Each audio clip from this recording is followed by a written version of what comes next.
didn't open it up. Okay, you guys can see clearly. I might need to bring it this way.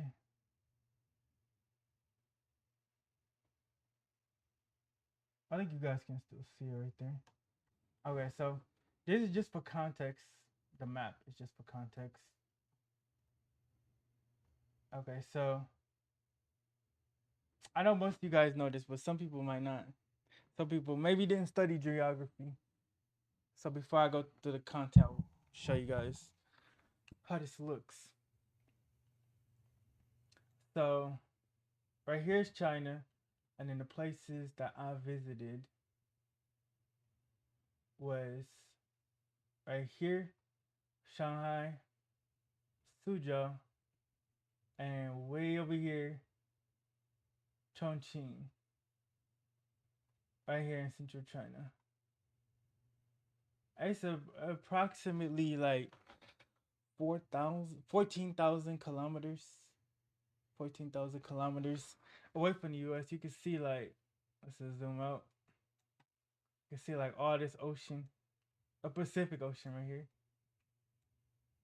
all the way from there. And of course, I'm in Texas.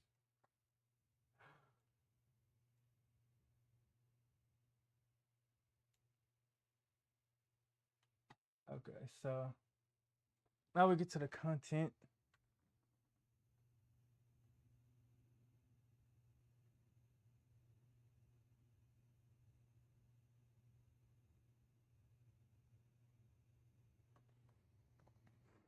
All right, so 2020 in okay.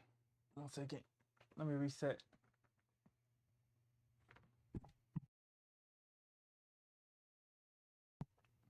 All right, so in 2023, I took a trip to China, and we're gonna talk about it.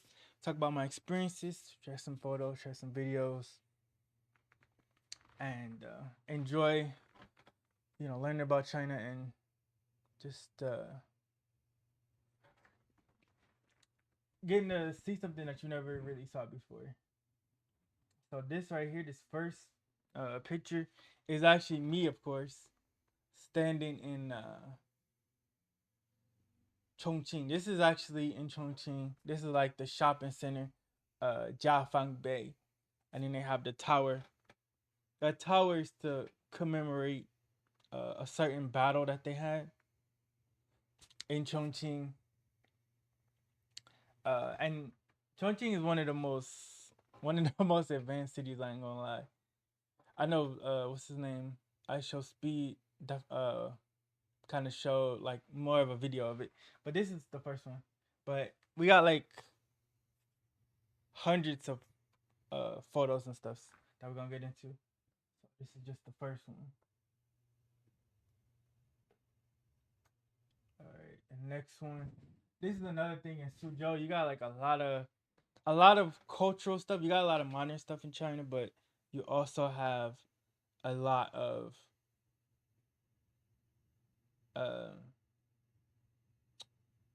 of the ancient stuff as well. So you got some nice lanterns and stuff on this traditional Chinese architecture, and I always like to see. I like how the roofs are, and I like that they preserve some of that history. You got some really nice Chinese writing right here.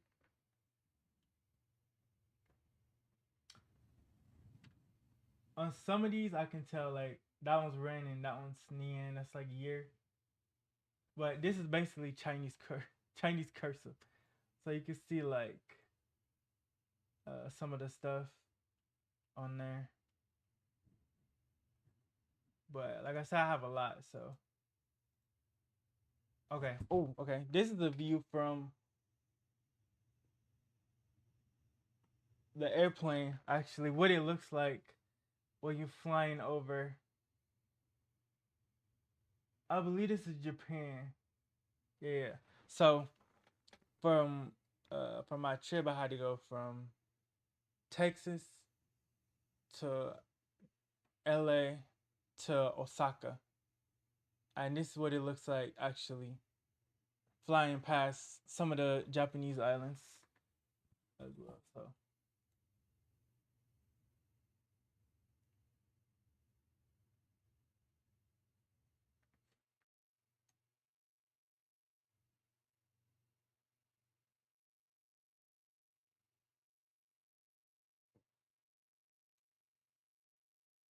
Now I know I took some pictures of I took some pictures of when I was going past California and when I was going past Japan. So that could be I could be California.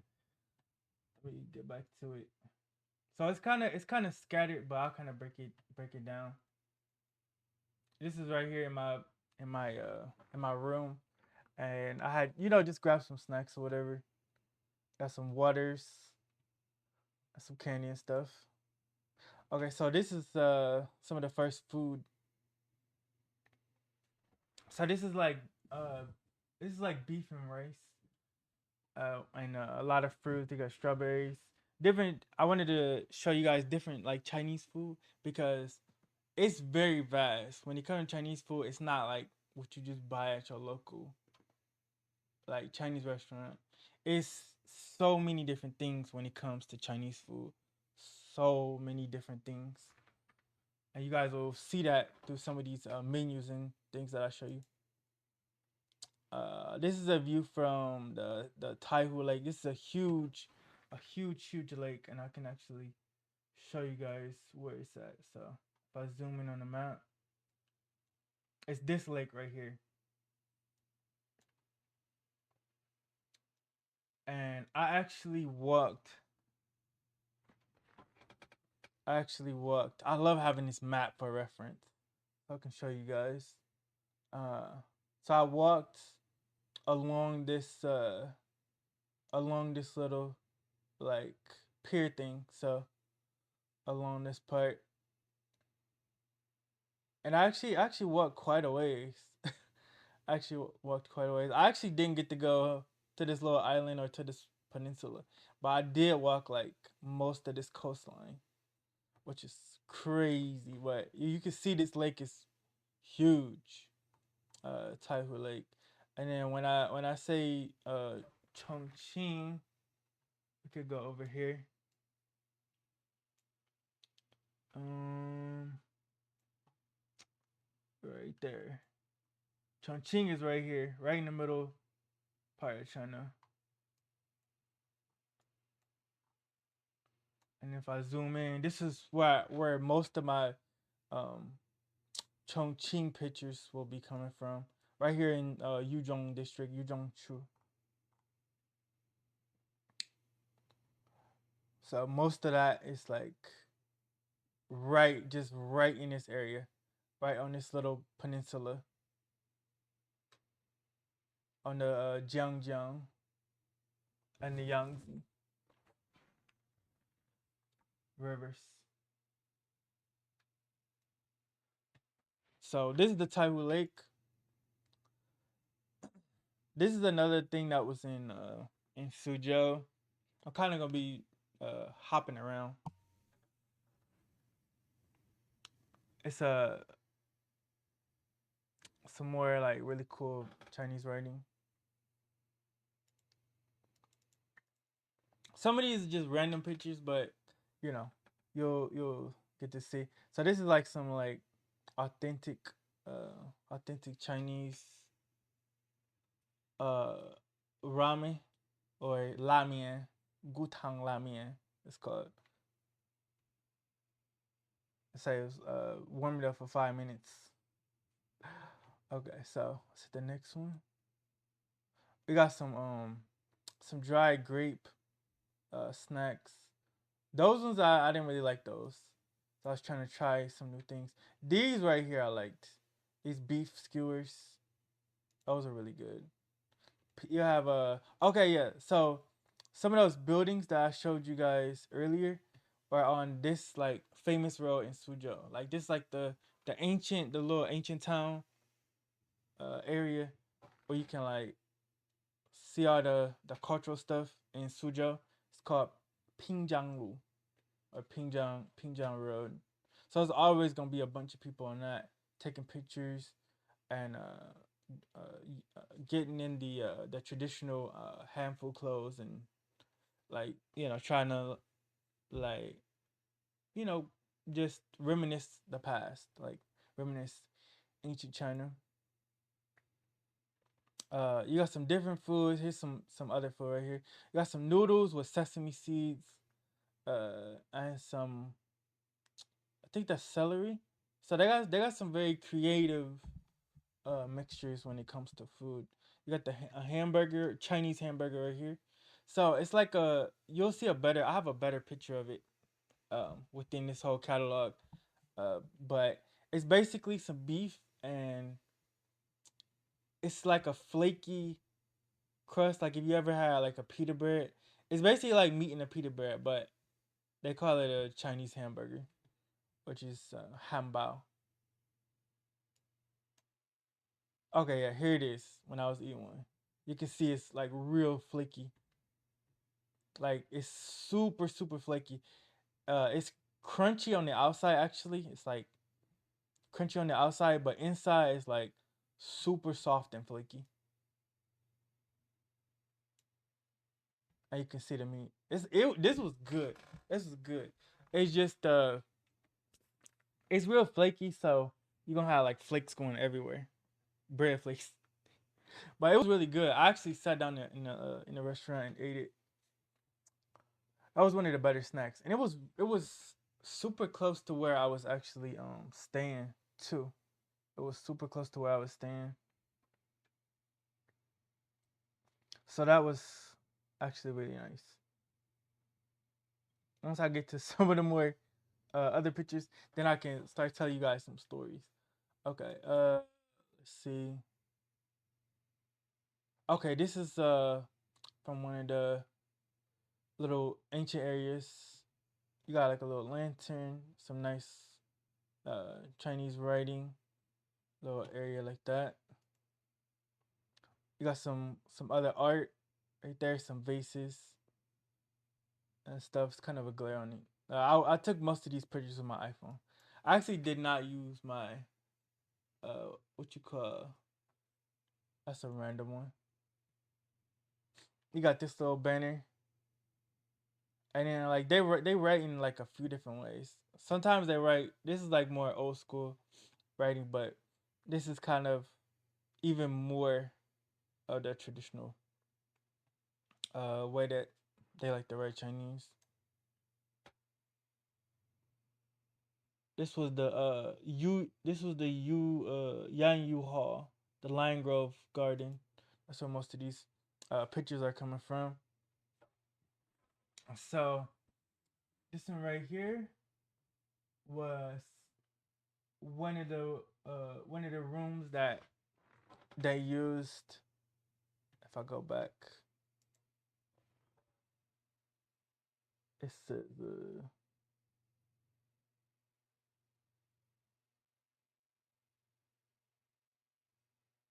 oh, okay, okay. So it was a guest room. It's basically a guest room. Let's get back in there. And so you can see they got a little vase, little table, and a lot of stuff. And oh, this right here, let's zoom in. This is like super ancient Chinese writing right here. This stuff right here. This is like more a little bit more modern, but this is like the ancient Chinese writing, like the oracle bones.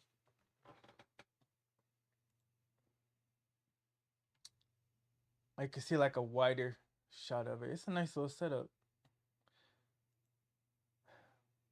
This is more so outside walking through. You can see like lots of lily pads and stuff like that. And you got more of the architecture and stuff. Oh, okay. Yeah, we got McDonald's. We got McDonald's. And we got Burger King as well. They also have Dairy Queen. I got more like uh pictures and stuff of that too, because I know some of y'all might be shocked that they actually have some of those restaurants. So you'll see it. But this right here is Dairy Queen. So they got like some Dairy Queen cakes. So you guys that like Dairy Queen. I'm trying to think, what is this?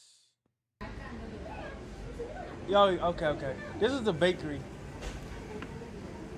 So I was just showing you guys like some of the different breads. I was kind of moving fast.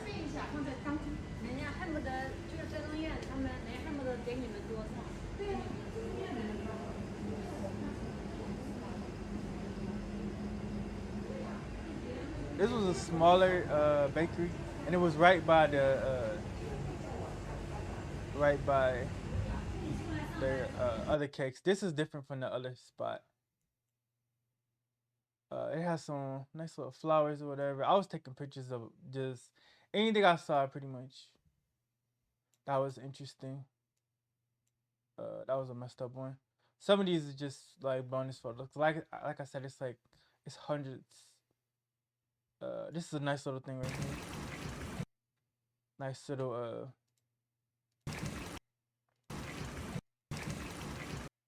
nice little vase. I think they got like some kind of it's something in those vases. I forgot what it was.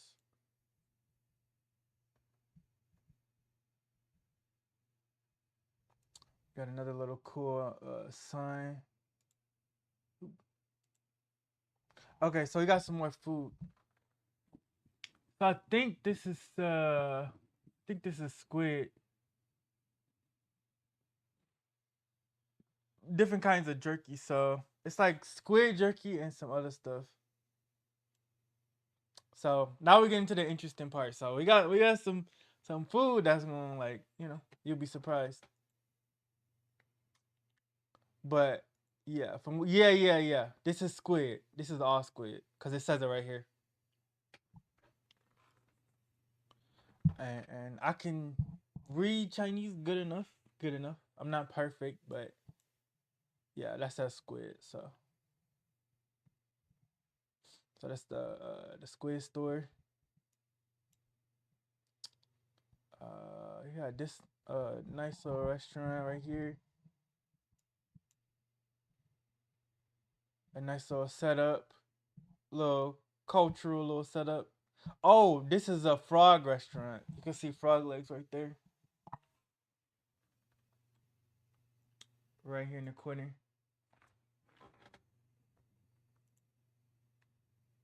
But they got a nice little sign though.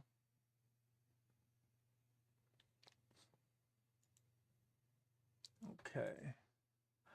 Like this one was a Thai restaurant too, and they had some signs. I knew that was Thai because I like to learn different languages. So although I've never studied Thai like that, I only studied Chinese, a little bit of Japanese, a little bit of Russian, some Spanish, but and I did a little Turkish in high school. But that's what it is. But I noticed that was Thailand language. You had this little thing. I thought it was funny. They got like a fish and these three plushy anime dudes. Okay, you got the shopping mall sign. Shopping mall is Gowu Zhongxin. Okay, let's see. We lost our place. There we go. Okay. Okay, so we got the movies. So this is the movie theater. So this was some movies that was coming out. I just wanted to show you guys like the difference of like how everything looks. Uh, so this was a movie. It looks like some kind of adventure thing, kind of like a Tomb Raider something like that, or some kind of mystery movie, some kind of like uh, C drama, Chinese drama, something like that. But the movie signs look nice though. You got some kind of action movie, another action movie, A Time to Remember, and then you got Expendables 4. It was Expendables 4 at that time. Uh, and you can see it's a Chinese version of it. You got your boys right here, a whole crew. And a lot of times they actually do that. They will make different versions of American movies in China. I actually saw a movie, but I forgot what it was called. It was actually a good movie. It was the first like real Chinese movie I saw in China. Um, it's none of these that I'm showing, but yeah, I thought these would be real interesting for you guys to see like how it is. I love when they write like in cursive. It looks so cool. This right here is the gaming store. Got the gaming PCs and all that, and keyboards and laptops.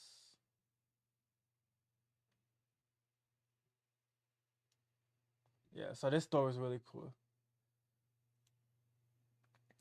Yeah, I got a lot. Not that particular one, but I do have a keyboard that lights up different colors, and my monitor also lights up. I prefer to keep it on the blue. It can like change colors, like go from, all the different colors, but I prefer to keep it on blue. So I got it on blue right now. You got a little perfume ad. Nice little picture.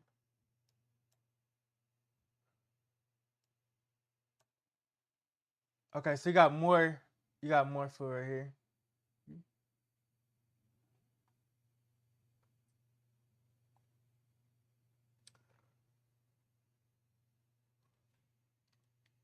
So right here you got some lobster right here. I told you guys the food would get interesting. So you got like lobster meat right there. Some lobster like looks like packed together lobster. Um, looks like some kind of that might be duck or something. And then this is obviously the like some lobster. What does it say?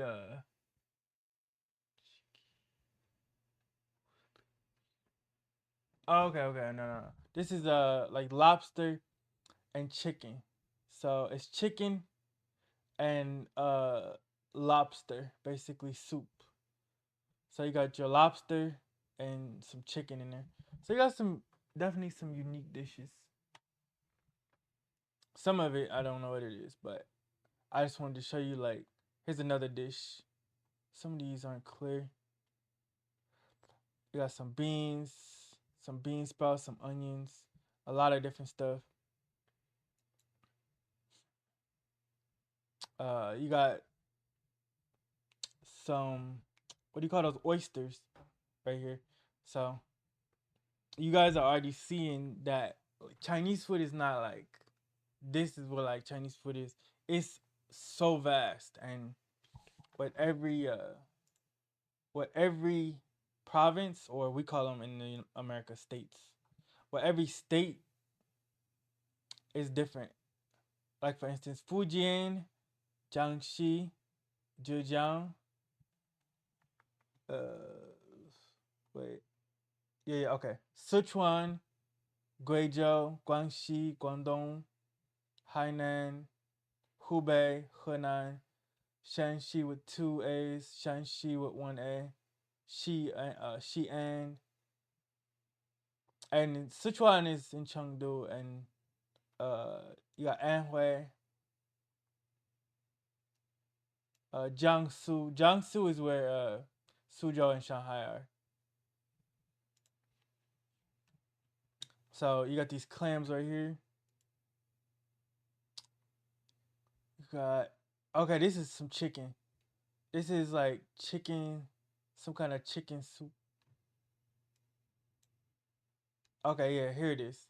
So this is actually a better picture of it. It said the good choice number one. So this is the top dish at this restaurant. It's pepper pork triple chicken soup. I knew it was even without looking at that. I knew it was chicken because of this character. It's chicken, and this character is pork, and this character is pepper. So pepper pork chicken. It's 146 Okay, they have different sizes. So one is 82 yuan, 102 yuan, 146 yuan. And then you have another dish right here. This looks like let's see, rotten pepper, sauerkraut, boneless chicken soup. Okay, so pepper and sauerkraut, boneless chicken soup. So that's another chicken soup from the same restaurant. And you can see that chicken soup is far more creative. It's got like peppers in it, sauerkraut. It's interesting. Now me, I'm not one to like eat everything, but I think it's interesting.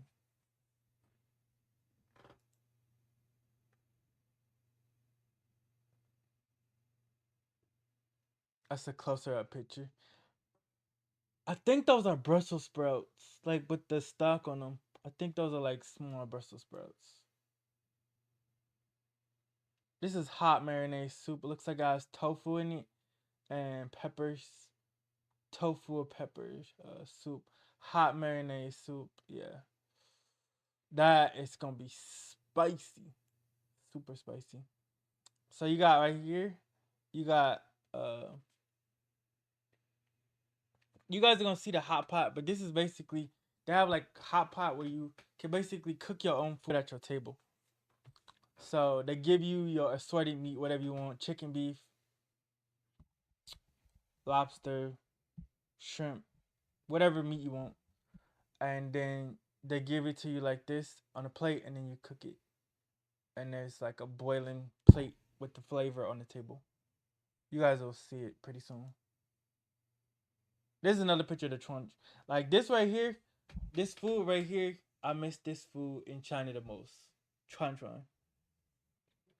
Yeah, and this was beef and lamb. So Neuro Tron, that's beef, and Yangro Tron, the yeah. Those were very delicious. Super delicious. I was snacking on those all the time. And like I said, it was right outside where I was staying at. So it was nice. And it was seasoned and it tastes so good. Those beef skewers and lamb skewers, it's nothing like it. Nothing like it. That's a little story by. Had to get water all the time. So I had water and Gatorade and orange juice and Coca Cola.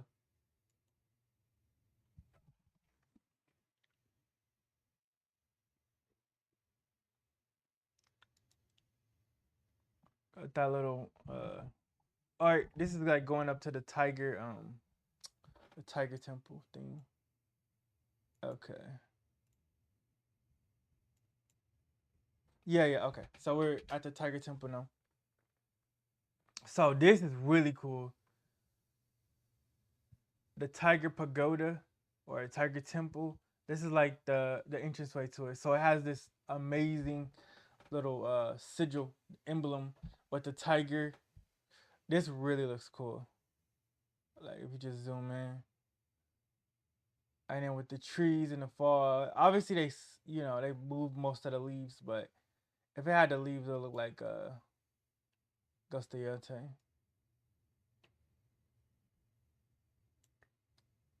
So that's the actual view. It lines like the entrance right there lines right up with the temple, the pagoda. The pagoda is the proper name for it. This is like a little river on the side. You can see some boats down there. And then we get back to the tower. This is like me walking up to the Tiger Hill Pagoda, and this is in Suzhou as well.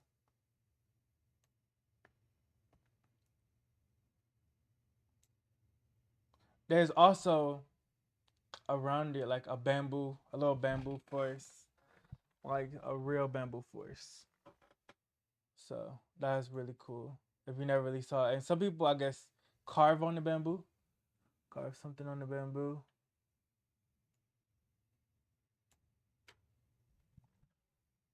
So you got a lot of bamboo. That bamboo is like it grew like to the side. This one like curved off at the bottom. This one curved off higher up. This is a real bamboo in China. You got some nice little art right here. Nice art with some more really nice Chinese writing. Oh, the zoom feature is really working.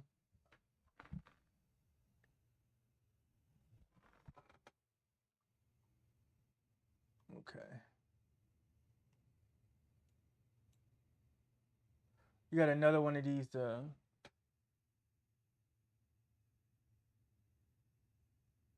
rooms from the Temple Garden. Like I said, some of these are like when I saved it to the Google Drive, it didn't save in order, so it kind of jumping around. But eventually, we'll get around to everything.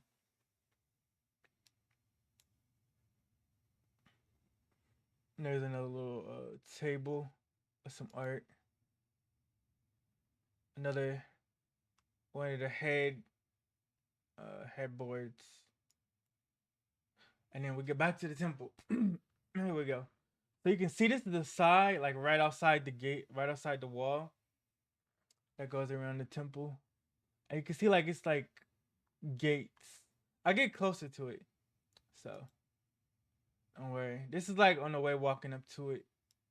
Kind of behind where I was standing in the last photo. But it's real peaceful out here.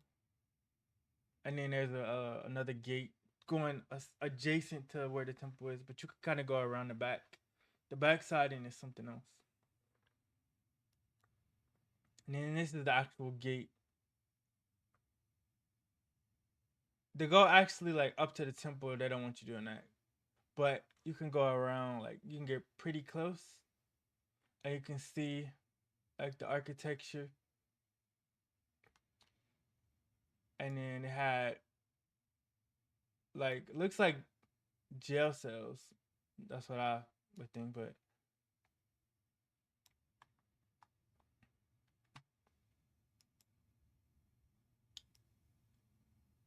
it's like an ancient skyscraper.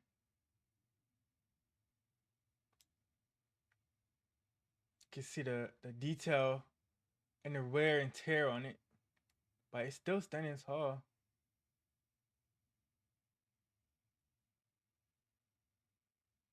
They got that scaffolding to with a wire to climb it.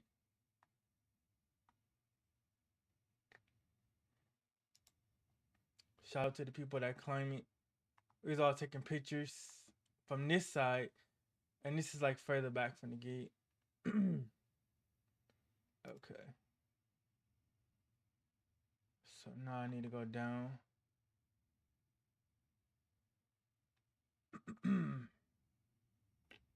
Okay.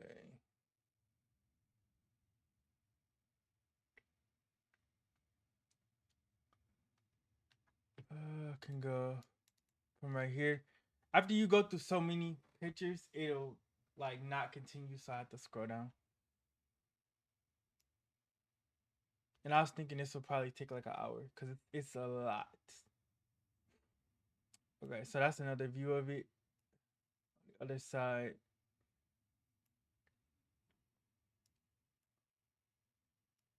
That one, that's where we were.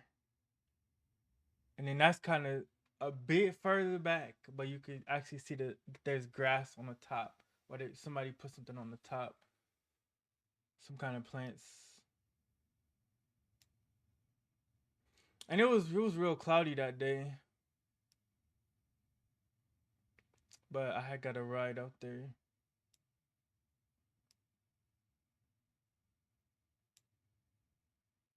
And then they have these right here. These like ancient tablets with some writing on it. These ones are almost indecipherable, but the middle one you can still kind of read.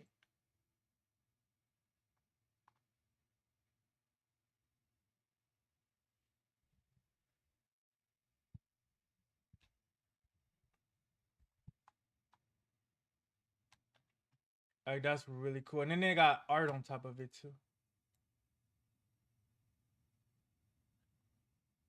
You can see like some really Interesting designs on the top of the tablets. It reminds me of something like the Ten Commandments. If we was to like see the Ten Commandments today.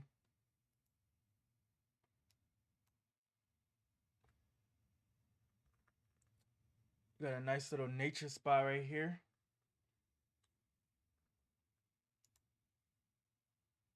And some rocks. Like it's a lot of nature around this little area. Little walkway. I think this is like back at the gardens. This isn't at the Tiger Hill Pagoda. It's a new place.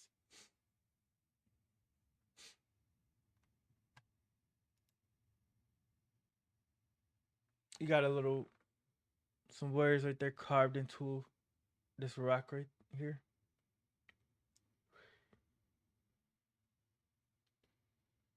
I think that says Lao Hu Di Wei. So this is the tiger spot because Lao was tiger.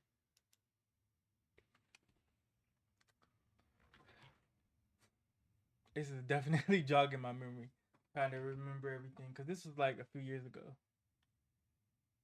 I thought about doing this, but I was like, I don't know how to like upload all the stuff, but I finally figured it out and had the time to do it. I just been so busy, but now we're here. Okay, you can see from this bridge, it's a long ways down. This is some Tomb Raider, uh, Uncharted stuff. Or if you was Laura Croft, you'd be climbing on the walls or something. It's not that big in here, but you know, he would still jump in the water and swim, or Nathan Drake would.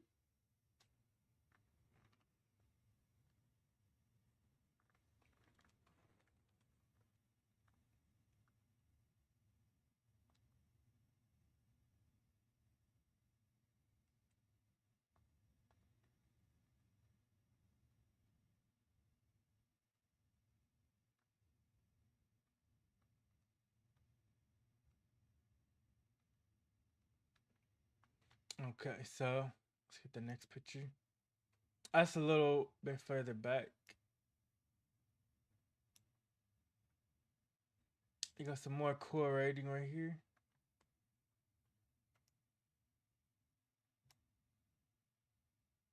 And then this is a view from like the other side, looking kind of back to where I was uh picturing from before.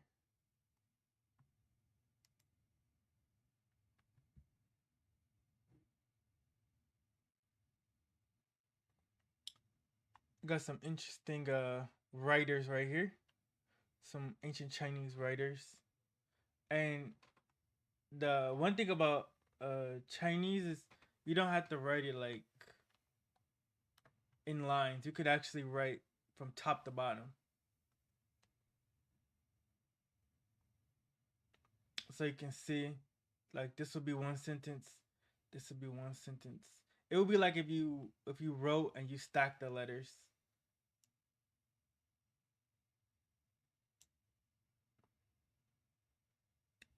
Vertically. We got some more. And we got a whole paragraph right there.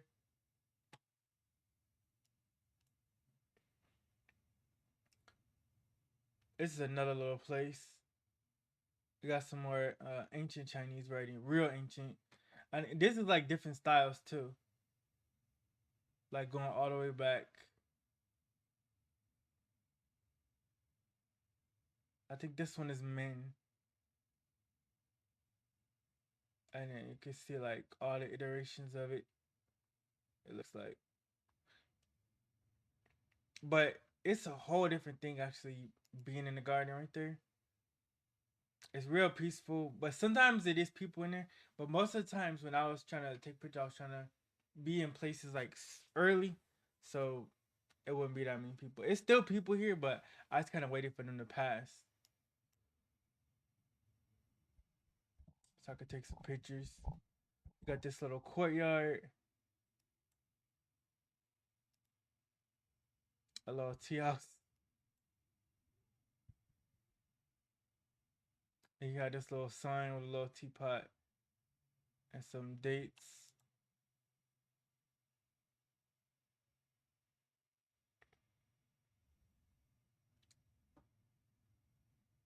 Huh. So this is a 160-year-old tree. Interesting.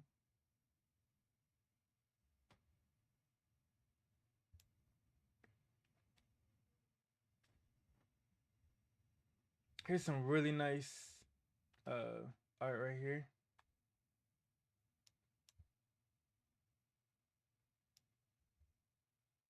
Here's some more Chinese cursive.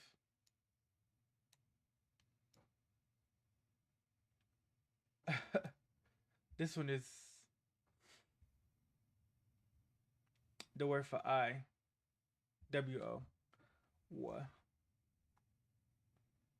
Xiao. This one's small. Lao. Old.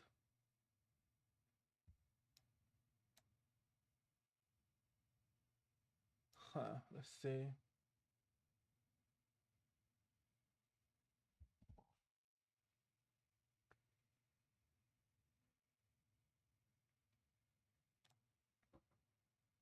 Looks like this one is D. Du. Fei. I could kind of tell some of them, but I'm not really good when it comes to Chinese cursive.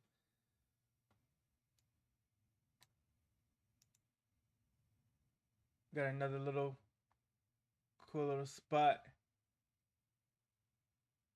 right here with the little table. I like the table. It has like designs in it and everything. It's like everything is meticulously crafted. They had a little store in there too. This is like a museum. Okay, here we go with the oracle bones.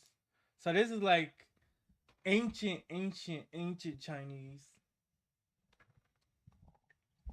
Like where it gets real ancient. The oracle bones.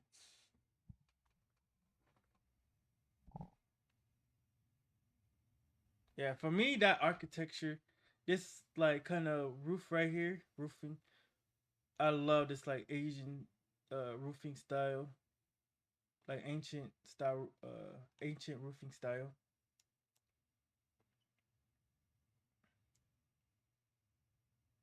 And you got this little thing. It says it's let's see, 1982公示. So 1982. Okay, so this was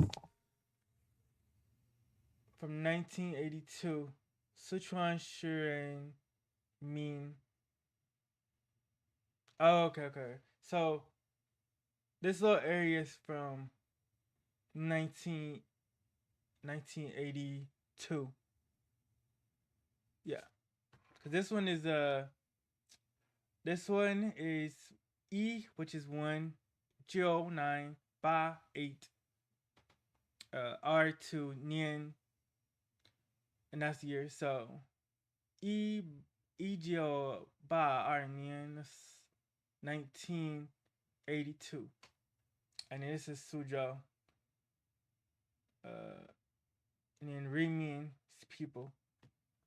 So they made this in 1982.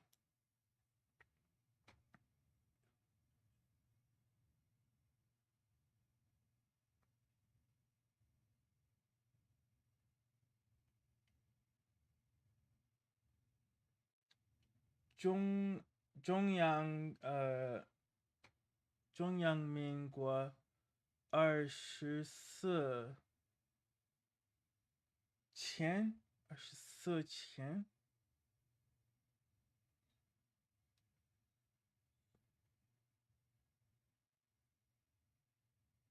Okay, so it took a good amount of time for that one. You got some nice little lanterns right here.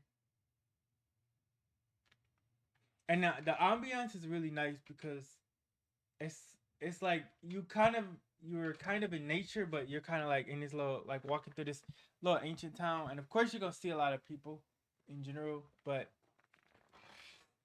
like I said, I let him pass so I could take the picture. Um,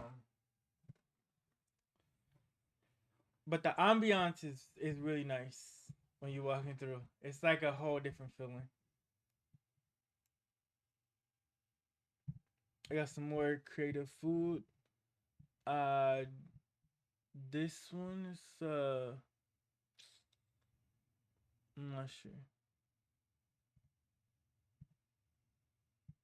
But we got the QR code. In China, you kind of pay with everything with WeChat Pay or Alipay. Just scan the QR code and you buy everything, order whatever you need. But as a foreigner, some people will bring cash, uh, but or you try to use the ATM, but trying to exchange currency is kind of a pain. But you could do it. But it's like I said, it's gonna be a pain. But you don't know if you'll have a ATM necessarily. So ideally, you want to have a WeChat Pay or Alipay or some way to put money on it. That's I would say that's one of the more difficult things when traveling China. But you'll figure it out. Um,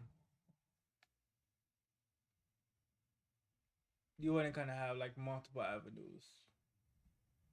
Prepare for having an ATM, but if you don't have an ATM for cash, for switching, then prepare to possibly go in the bank. But that's gonna be a whole thing.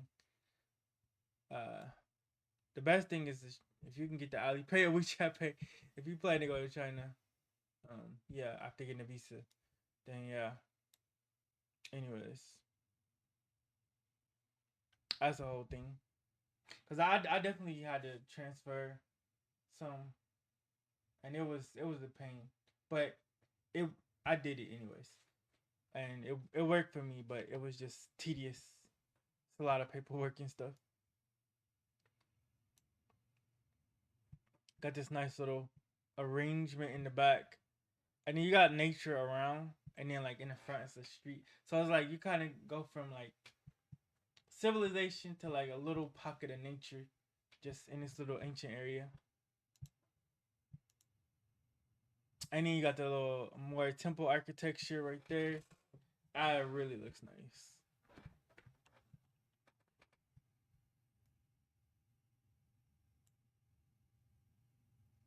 Got another little thing. I took a lot of pictures in the temple. Eventually, we'll get out of the temple. Like I said, it's just a lot of stuff. Oh, you got some.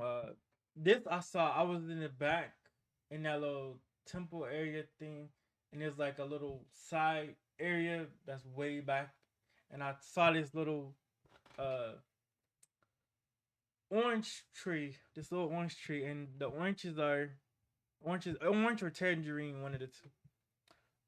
They're still green. Uh, you can see the flower buds because all fruits come from flowers, and then they get pollinated, and then eventually they start growing.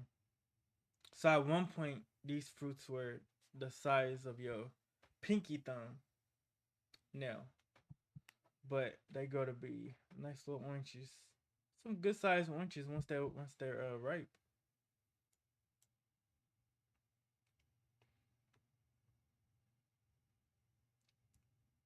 I wish I had me some orange trees, some peach trees, different fruit trees.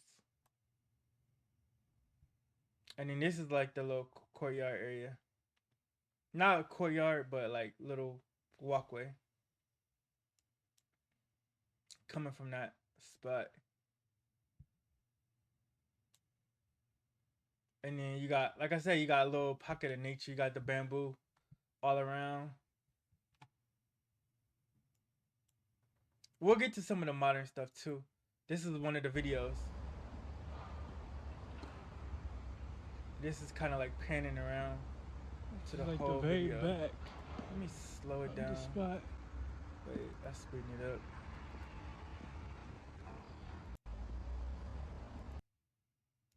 You can see it's a little wear and tear on it.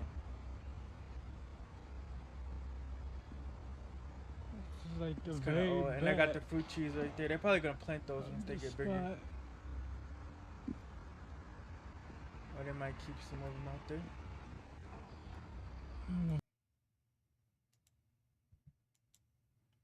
Yeah. Some of these I just kind of pan quick because like every day I'm going out and seeing a new place basically, and I'm taking pictures, and sometimes like little clips like this you'll see as I continue because I'm just getting started. I know we've been looking at the museums stuff for a minute, but yeah, it's gonna change. We're almost done with the museum stuff. Yuehua. Okay, so we added museum. So this is like uh they have different boat rides, and so you can go but it's only at certain times, so you got to catch it. But you can go to Liu Yuan, you can go to Hua Shan Si or Shantang or Hua Hu Qiu. So if I go back to my map and I zoom in, you can see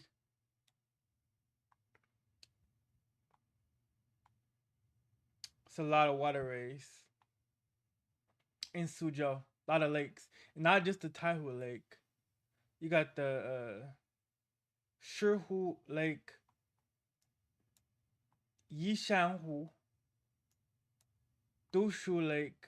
Oh, we're gonna see Dushu Lake later. We're gonna see Dushu Lake later. I did go out to that spot. Jinji Lake. Um, so you could basically ride the boat, right? Uh, Taohu Lake. Yeah. So you got a good amount of lakes. Yangchang. You know, Shi Shangzihu. Yeah. So you got a good amount of lakes in Suzhou, and this is Suzhou, and this is Shanghai. Really, this is Shanghai.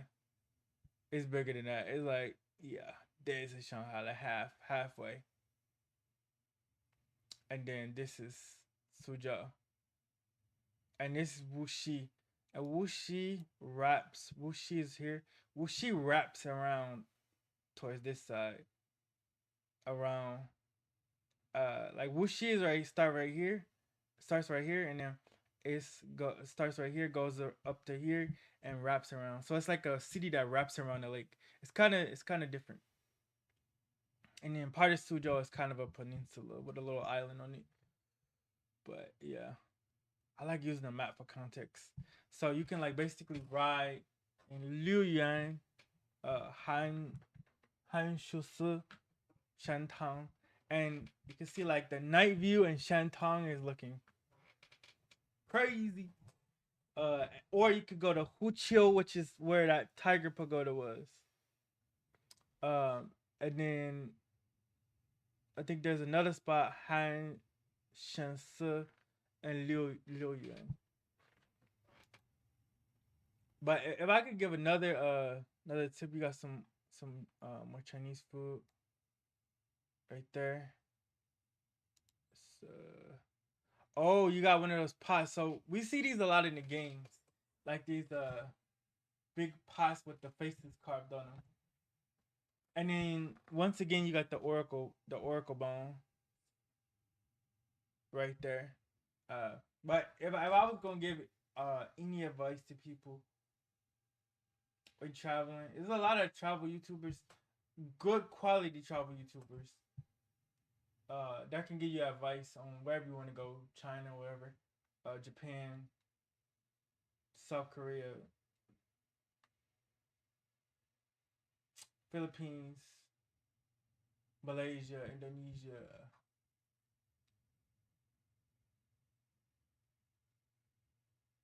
wherever you want to go. Uh, and they can tell you about like the money, how to do the money and stuff like that. to transfer like what you need, whether they accept American cars or whatever. They'll let you know all that. But also this, cause it's been happening, and people gotta stop embarrassing their country. They got a lot of people on YouTube going to other countries, acting crazy, doing egregious things. Like when you travel abroad, you representing your country and your people. And so if people see you do some dumb stuff, some weird stuff, then they're gonna be looking at those people or like your country like, oh y'all crazy, whatever. Sometimes people just look at it like that. So when you go to somebody else's country, respect their country. Don't break no laws. Enjoy yourself. Be respectful to the people. Just be a good person. Be a quality human being. Make some friends. Try some new foods. See what's around, and just act like a decent human being. And don't be a nuisance.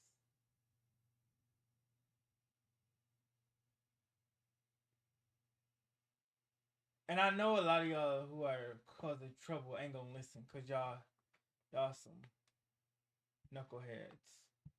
But anybody that will listen, stop causing trouble overseas. Stop it. It's lots of quality people with integrity that travel. And when you do dumb stuff, good people might get looked at as being bad or crazy. So you just, behave yourself and be a decent human being when you're overseas. But you got this thing. So this is a little steak that I had. And like I said, I wanted to show y'all how different it is. Like we got steak like it's like a little different. We got like a little spaghetti, but it's got like carrots in it and peas, and then they got an egg on the side, funny side up. And I ain't gonna lie, this place had good steak. It was good, but I just thought it was different that they had like this egg and this spaghetti with the steak. I thought that was a unique combination, but cultural difference. And that's what traveling is about. Uh,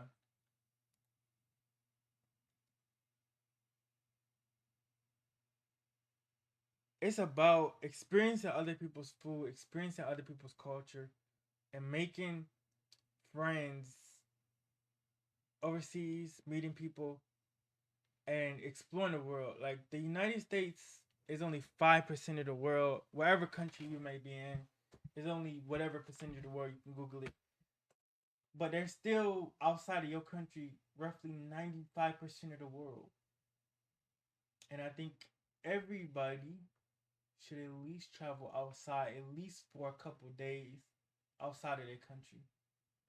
At least for at least one day, at least a few hours. Like everybody should get out of their country once in their life, or a few times. Like you never know what opportunities. Some people work abroad. Some people just by the live. As many people that live outside their country, even Americans that live abroad. You never know what you might find. You might find better living conditions, things that are affordable. You might meet new friends. You might meet a wife. If you're a guy, you might meet a husband. If you're a woman, you never know. Let me get a new collection of pictures. Let's scroll down, scroll down. We were right here. So you got Tim's. That's kind of like the little coffee shop, like Tim Horton, kind of like that. Get your coffee, whatever. Got this flower shop right here, and it's like right in the mall. So like the entrance to the mall is behind me, and then like right to the right is the Tim's. I did get a coffee from there one day. because all that traveling was making me tired. Cause like literally almost every day I did rest some days because I got the back problem. But that don't mean I don't want to explore the world. It's because I got back problem. But anyways, uh, I had the coffee and it was pretty decent. Actually, did not like coffee before I went to China. I actually started drinking coffee in China. Uh, I had a cappuccino. One of my tour guides actually got me a cappuccino, and that was the first time I drank cappuccino.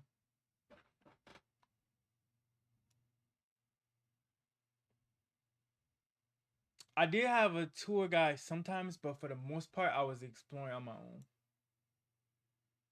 Like maybe you could say 10% of the time I had a guide.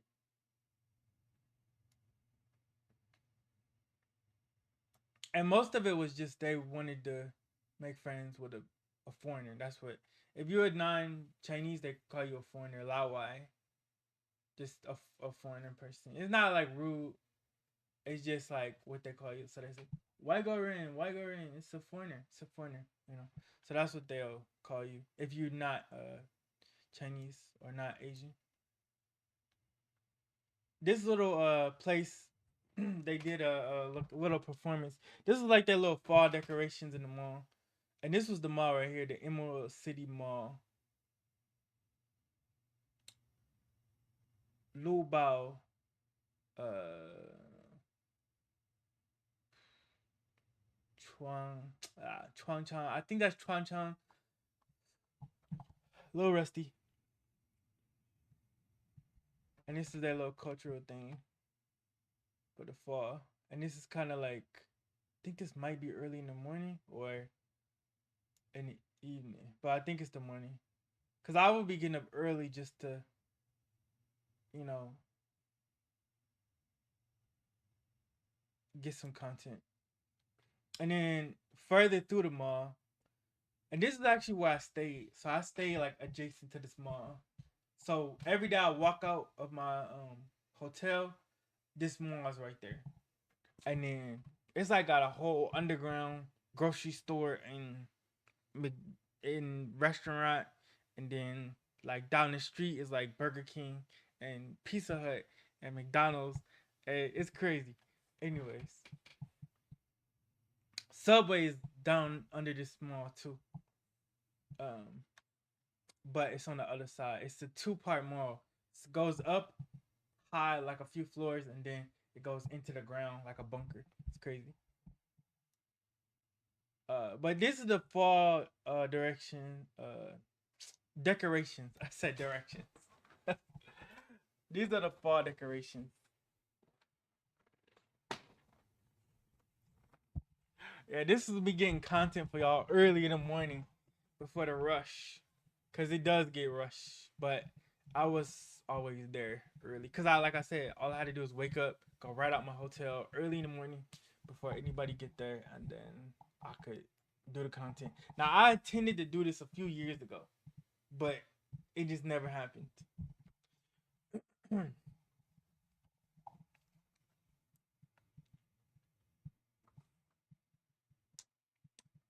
Your boy was not too tech savvy when it came to transferring pictures.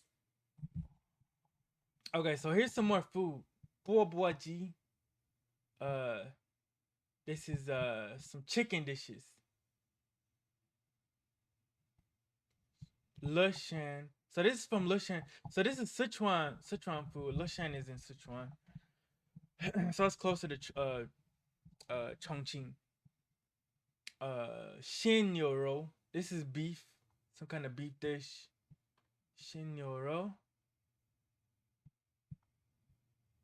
Neuro. Meat. And ro is meat. Neuro beef. G.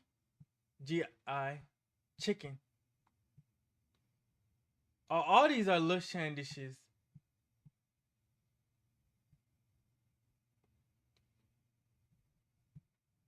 And this one is I Mao Tai.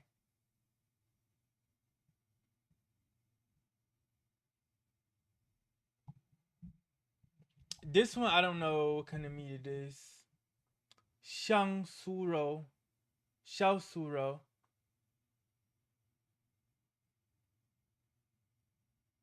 I don't know what that one is either, but it's fried. Some kind of fried meat.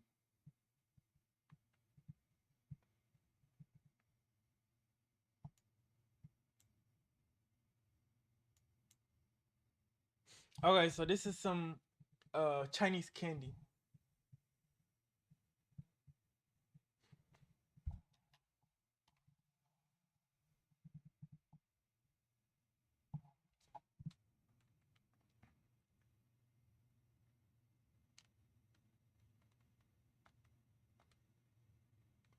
Okay, so you got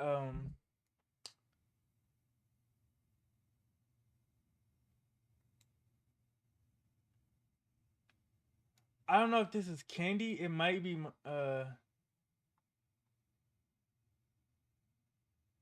okay, yeah, I think all this is candy. This is like some kind of mushroom, like cartoon mushrooms. And then like some kind of like ice cream cone looking thing. And then different kinds of little candies. They look like these look like the Dango candies from Monster Hunter Rise. This might be like Dango. That might be what it is. And look like they like full of cream and some caramel right here. You got some strawberries with glaze on it. And some kind of little cakes, sweet cakes, and some kind of drinks. Usually anything is gonna be fruit flavored because in China fruit flavor is popular. Even on cakes, they put fruit on everything. Have it sweet. Like most birthday cakes have fruit on it. Okay, here we go. We got a better picture. So we got like the color popcorn, all the little stuff, all little different types of little snacks, along with the I'm gonna call these dango, cause they look like the dango from Monster Hunter Rise when you eat the meal. And then they got some other ones. I guess these are like suckers or something that have like a cool design. You got a SpongeBob's house right here. The Shanghai Tower. I don't know why I was gonna say Eiffel Tower. This is China, not France. That's the Shanghai Tower. And another picture of it. I usually take multiple shots just in case I don't get a clear shot. Oreos, yes, they have Oreos in China. We're gonna get to the grocery store. Remember, I told you it's an underground grocery store. I'm gonna show y'all. I'm gonna give y'all the whole China experience. So I was just trying to find out what they had, like the similarities and everything, and I bought these at that grocery store. So I know that picture's coming up. So yeah, Oreos, and these Oreos, they taste better. I don't know why.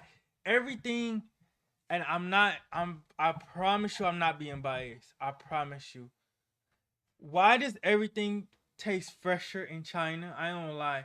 The McDonald's, we're gonna get to the McDonald's and Burger King. It's coming up, just wait. Even I had Subway at some point. But anyways, uh I didn't get the Pizza Hut, sorry guys. But Pizza Hut was there. Dairy Queen was there. I didn't go to Dairy Queen either. But anyways, why does everything taste fresher? I'll get to that once I get to the restaurant. But these Oreos was super fresh. And I'm giving all my honest opinions, just my personal experience. Get the Oreo, all the Chinese writing. This Oreos with Chinese writing on it. And then look, so it's in a little package. They don't have the big box of Oreos where you can just like open it and get all the cookies out. They have the small box or the box right here with the little packages in it. Little packages with a few Oreos in it.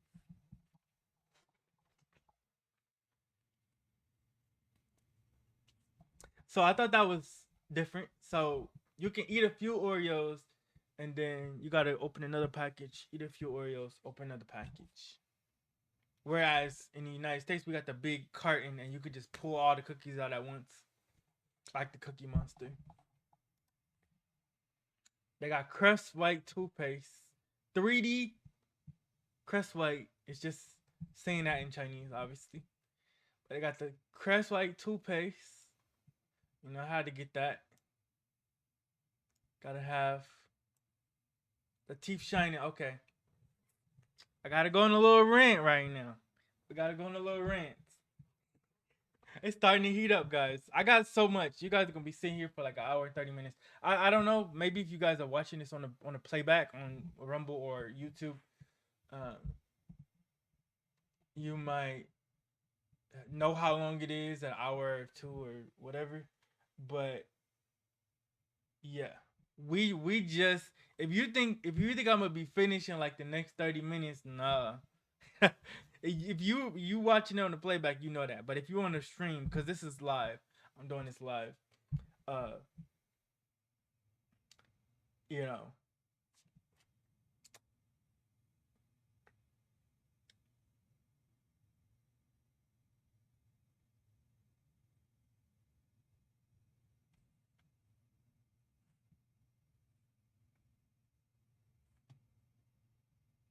Okay, so yeah, here we go.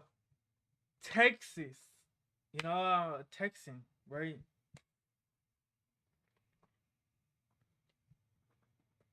We need this in Texas. Texas grill barbecue flavor. Brisket, basically brisket. These are Lay's brisket chips. Why are these in China and not in Texas? Texas, like, I don't know. Lay's, if you see this video, we need Texas grill barbecue flavor Lay's in Texas. It's our flavor. We need that. Us Texans need that. So Lay's, hit up Bucky's, hit up Walmart in Texas, and we need the Texas grill barbecue flavor. Okay? Texans would definitely buy anything that say Texas. But these chips were really good though. I'm joking, but I'm not joking. These chips is really good. These chips are really really good, and they taste exactly like brisket. I'm like shocked. You would be eating these chips and thinking that you eating brisket until you like look and see it's a potato chip. Like they got the flavor down pat. It's better than eating regular Lay's, but they got even more flavors. So this one, I don't know. Yeah. So it has some maple tea right there, and then some kind of mustard sauce, some ketchup for the fries, and the fries. This meal was on point. This was at the same place. This was at the same place. Um, this was at the same place as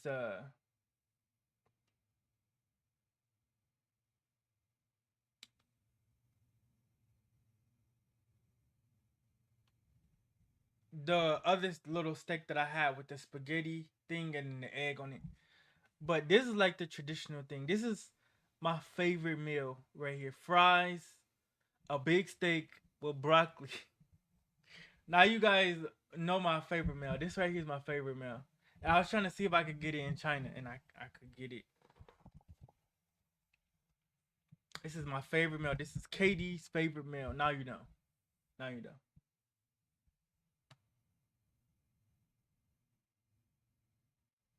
If there's one more thing that I could eat in life, this is it. This is it. Fries, a big steak, and broccoli. And they actually added tomatoes. Which tomatoes is cool touch. I didn't like the maple syrup tea. The maple syrup tea is not my flavor. I prefer jasmine tea, moli cha, Bayou moli cha, White Cloud tea. Um,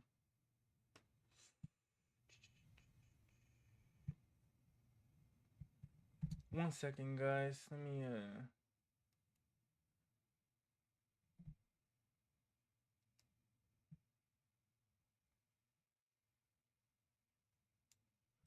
I'll be right back to the screen. I'm not leaving. I'm just looking at something.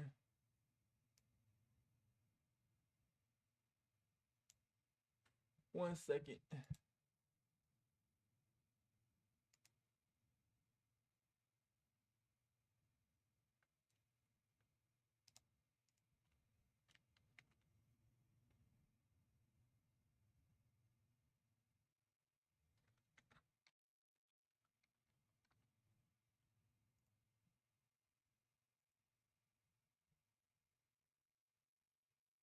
Okay. Still here, guys. We're gonna continue. Let's bring that screen back right now. There we go.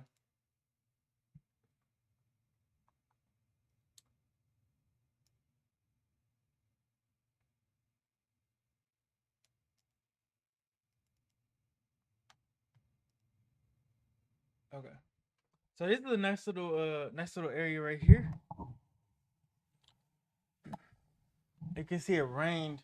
And this is going all the way back to Pingjianglu. This is actually the little shopping, little cultural area in Suzhou. So in this, we kind of going somewhat backwards in my travels. So yeah, that's just how Google organized it when I transferred the pictures and stuff over. So this is I think this is at the end of Pingjiang Road, the little shopping district, and the ancient little area. But if I go back, yeah, that's my favorite meal, guys. It's my favorite meal. But we're gonna get into the other little areas that they have. So this road is it goes pretty far back.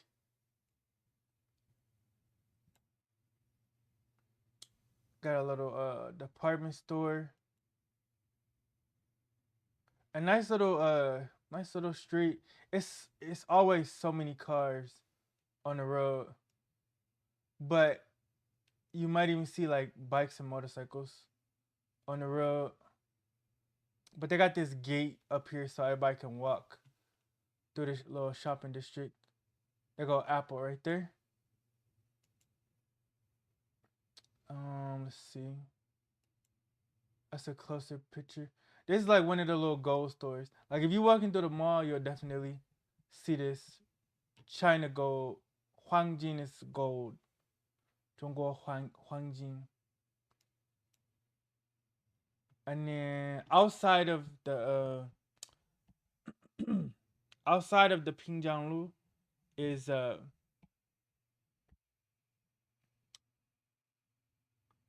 outside of Pingjianglu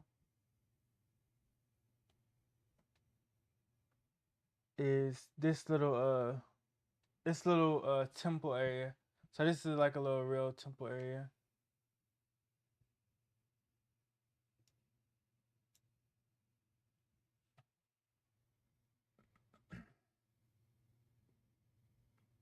This is another like big, big building.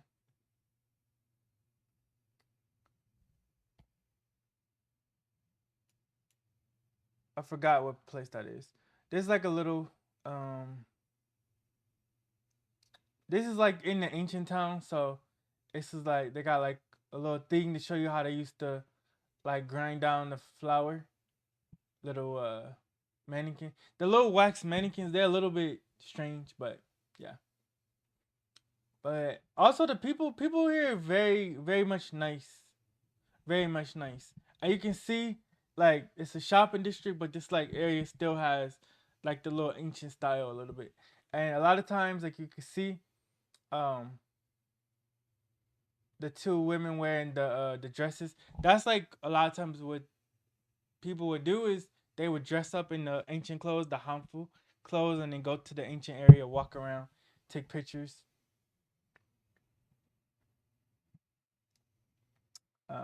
So yeah, YearCon, and you'll start to see more people. Up until now, you haven't, but you know you don't always get it where you could just take pictures and nobody's there. So now you got Gongxiang Road. It's kind of moving like this little like ancient slash shopping district is actually way bigger than I could like show just from a few pictures. Like it goes down way way down.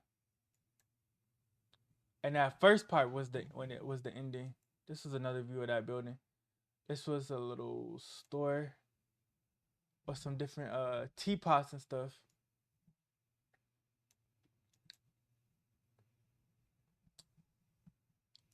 It's nice little like decorative stuff and different kinds of tea as well. It's got like a nice little it's got like a nice little design to it as well.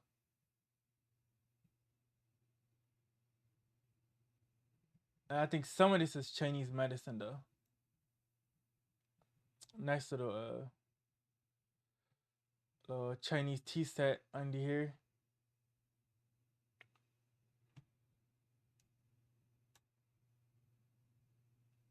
Yeah, this is the name of this street. So there's like every like Chinese city that got like a shopping street. In Chongqing they got Jiafang Bay. And Jiafang Bay is gonna come up more, even though we did have a little bit.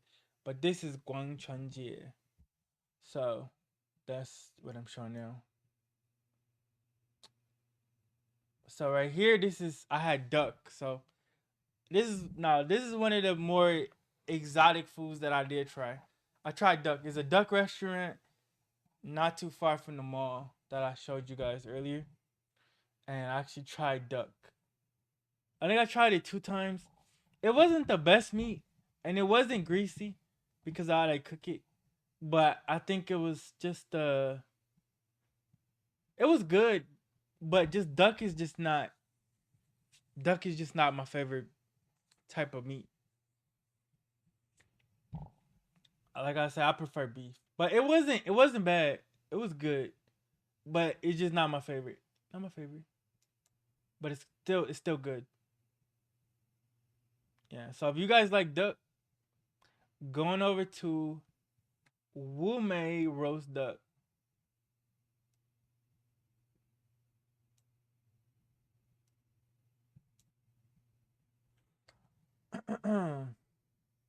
You got the little area, and that's one thing about China. Like when it gets dark, the lights come out, and then this is like the whole mall. Okay, so this whole area I've been showing you is part of it. The mall that you saw earlier, but Tim's and the flowers and all that, and then the little fall like decorative thing. This is all one area. So outside of the mall is this street, and it's got a bunch of stores on it, restaurants, cell phone stores, and then behind that is the mall, and then like even has a grocery store, a bunch of like shops, like a shopping street and a mall, and then yeah, and this is what I also saw every time I came out of my hotel because I live right behind this. This is literally me at this time walking out of my hotel, and I stayed there the most amount of time, like over a month. Hmm. Although I spent a little time in Shanghai and Chongqing, most of my time was right there in Suzhou.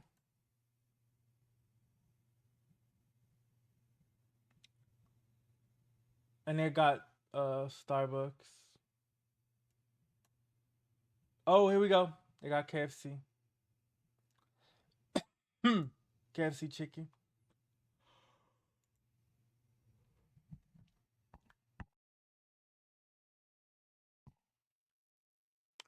They got another road right here. Shantou Hulu.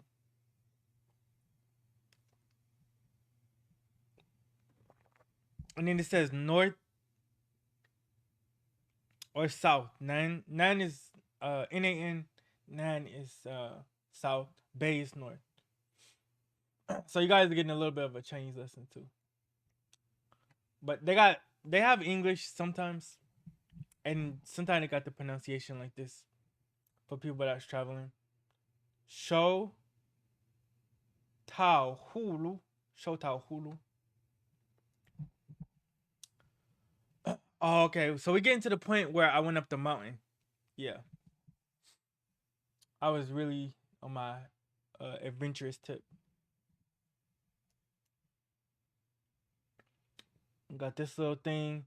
You have to walk up the mountain. And honestly, I did the most walking I ever did in China.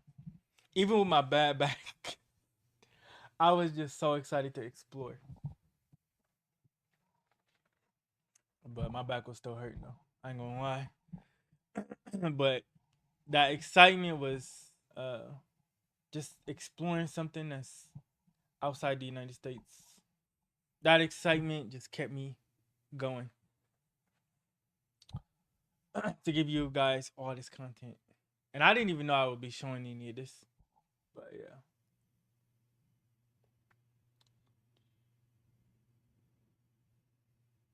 This character right here is Shin. I think this one is Jur, so I think this says Shinju. And you got some more cursive writing. I think this is, and I might be wrong.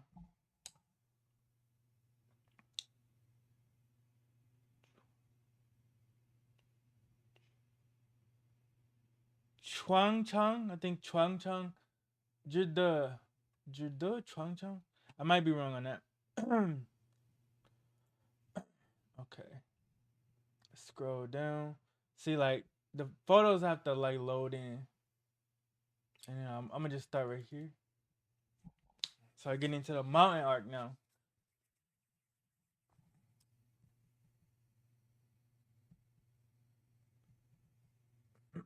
So I don't think I went up this mountain, but it was another one near it.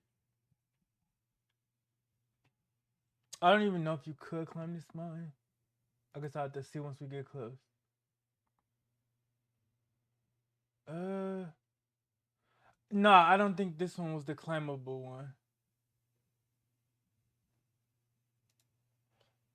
But you can see it looks amazing. Like, look at that view.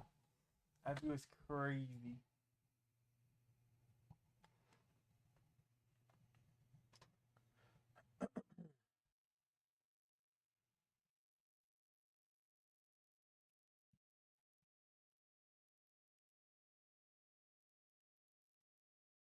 You can see another view of it even closer. The little mountain. And that's why I say it's a little mountain, because it's bigger mountains.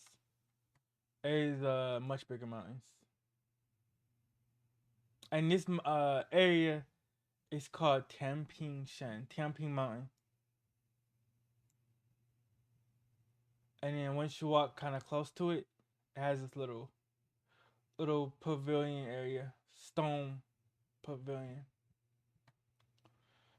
And then you can see the city in the backdrop of it.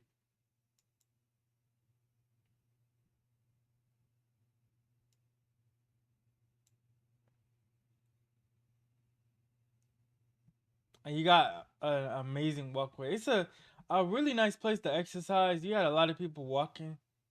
Just come here just to walk because of the scenery and you get that exercise.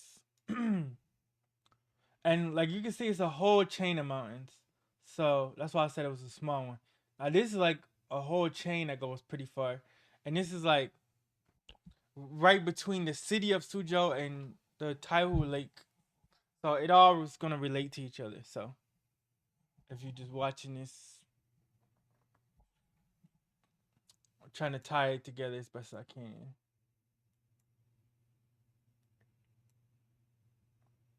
And this is it from the other side, like looking towards the back side. I was kind of taking that picture from the front side. This is kind of from the other side.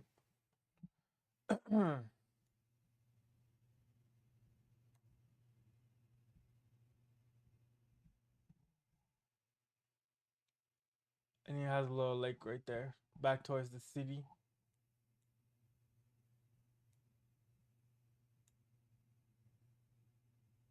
And you can see right here, this mountain chain goes way back.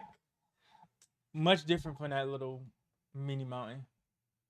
You can see it continuing and continuing and continuing, and then back to the city view, and then that's the little mountain. And then this is the road up to the mountain. Tianping Hill, Zhuyuan Road, and 400 kilometers, Tianpingshan.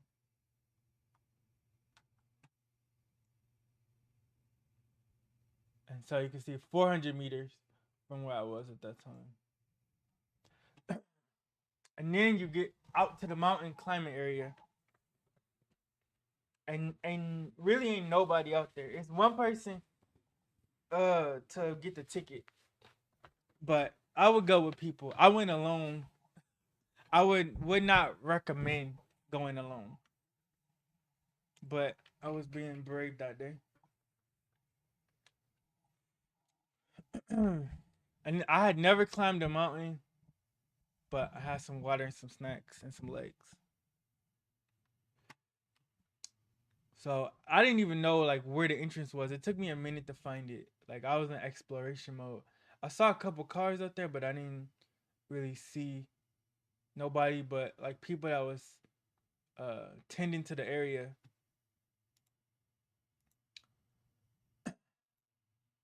And then that was me about to climb the mountain. This was me more towards the little mountain.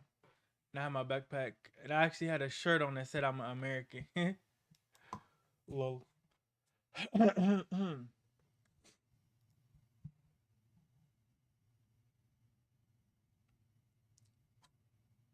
I guess it was the 30th anniversary of Tianpingshan. That's what that says. Sanshi is 30. Tianpingshan. Yeah. It's like holiday anniversary.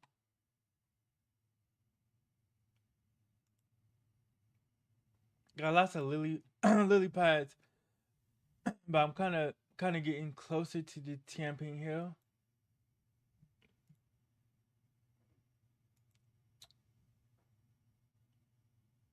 Another little 30th anniversary.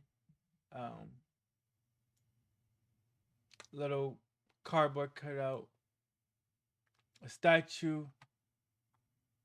The statue is from the year 909. This guy's, or at least this guy's from the year 909 to um 1052. So this is a long time ago. Long time ago. An ancient dude.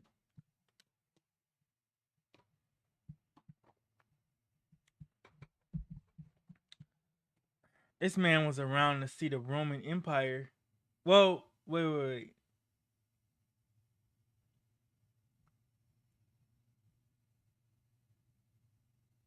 This man was around. This was around the end of the Dark Ages. This man lived. Yeah, no. Okay, this man lived around the end of the Dark Ages.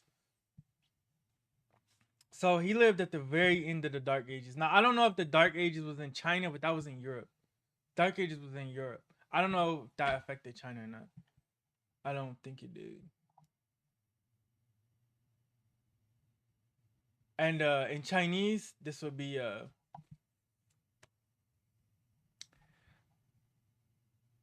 Jiu Bai Ba Shi Jiu.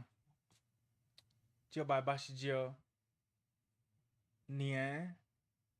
Well, you could say Tong Jiu Bai Ba Shi Jiu Nian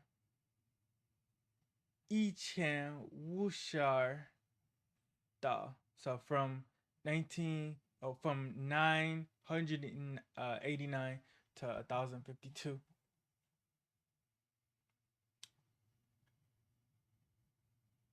and then that's his name.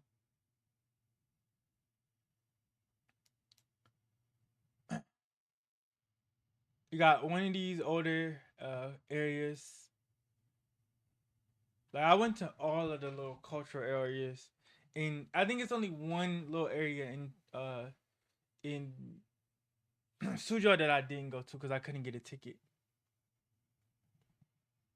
Because it was like a special way you had to do it.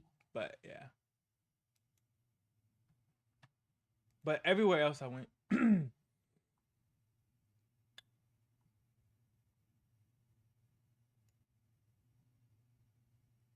You had this little fall thing on the side. Okay, now we're getting to the mountain. Now we're at the mountain. Okay.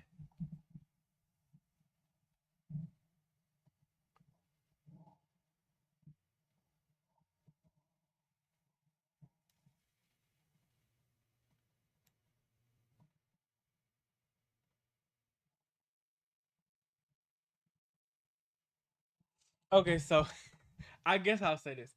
So as I was coming up to the mountain,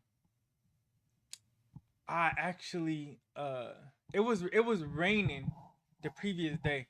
So you had like sunken ground around the mountain. It was like real soft ground. It was water. So I stepped in some water a few times and I was like, oh man. I was glad I didn't sink into it or my shoes would have been wrecked before the climb. Can you imagine, Chad? Can you imagine? Shoes wrecked before the climb. But it wasn't it didn't I didn't go all the way in the water, so it was still salvageable. Either way, I would have had to climb the mountain because I mean I'm out there, right? The nearest subway is where. At this point, I don't even know unless I look at the maps on the phone. So at this point, I'm at the mountain. Ain't no choice but to climb. So even if I did really fall in the water, well, it cooked. But thankfully, I didn't. But it was like real sunken ground and a lot of like water pooling. Um, when you saw me in that picture with the hat, that was right around the time it happened. So I'm going up the mountain, and I'm kind of going up this way. Uh, this is like still towards the bottom, but it's steeper than it looks. It's steeper than it looks, and they got these rocks. The rocks kind of protect you from like sliding off, but it gets more steeper. This is like me towards the top. That's why I call that other mountain small. You can see why I called the other mountain small because because this is the big mountain. Okay,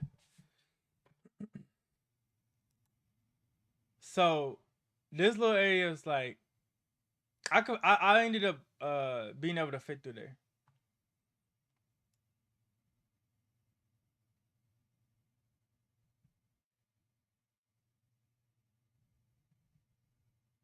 Arshian. I think this is like the second part. Okay, so I wanted to know how high I was, at least at one point. The whole thing is like over 500,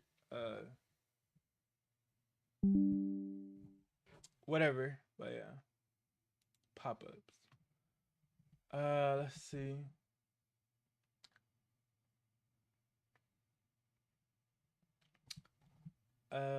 I wanted to see how high I was at this time.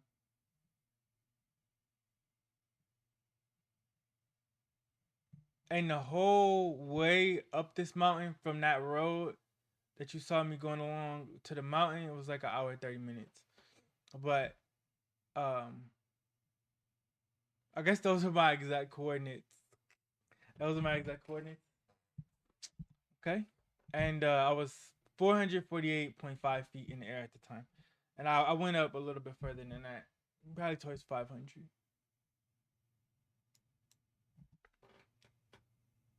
I kept going up.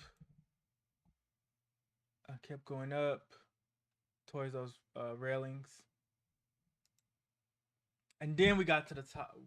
This is not exactly the top, but this is like super close to the top. So you can kind of see.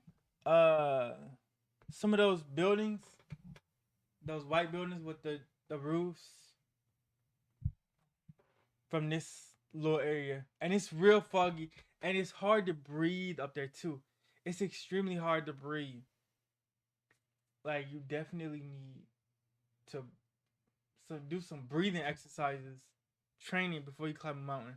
But this was just my first time climbing a mountain. I didn't know nothing about climbing a mountain, and it was kind of like steps, but still, it wasn't like extreme climbing where like I got a rope, but it was a mountain climb for me, and it was super high up. The higher you go, the thinner the air gets.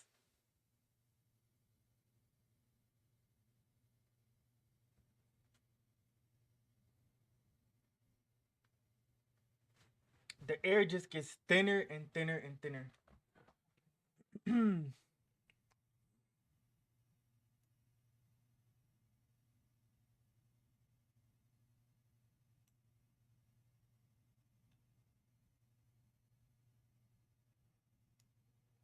So there's a more wide view. And the small mountain is actually in front of that farthest mountain that you can see to the right. That small mountain that we saw is somewhere behind this one.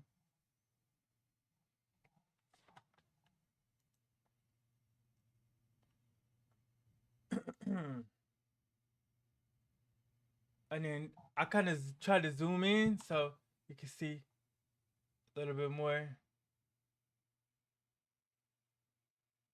of a little area above the mountain. And then that's me standing on the rock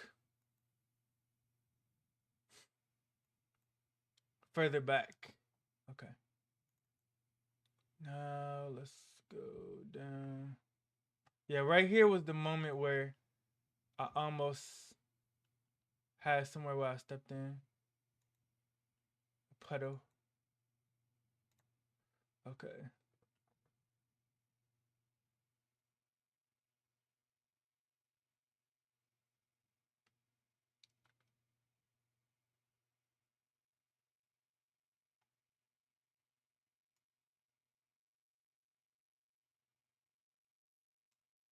Let's see. Where am I at? Where am I at? I guess we can go here. Okay, so this is where it started to get narrow, and it makes you feel like you're gonna fall.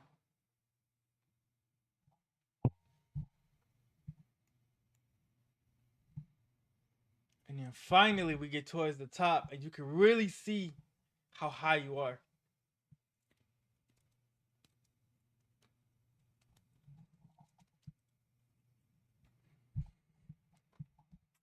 At this pace, I can probably say this is probably gonna be 2 hours um, or more.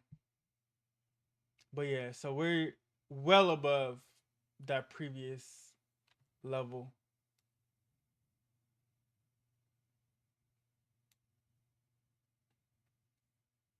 And I got it from multiple views just in case. I'm like, what was that? 10.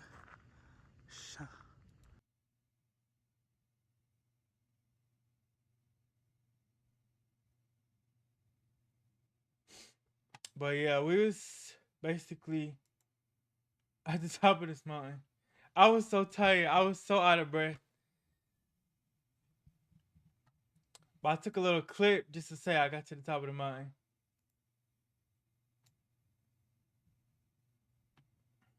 And then I took a little picture from the side.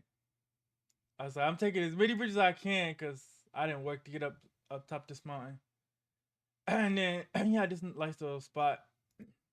I ended up meeting a nice old lady on top of the mountain and another person, and they were really nice. They wanted to walk down the other side of the mountain with me. I think at that time we were like the only ones left on the mountain, and this is the very top. Hmm. And so this is coming down towards the bottom, and you can see she had some fruit, some lychees, and It's kind of like a cross between an apple and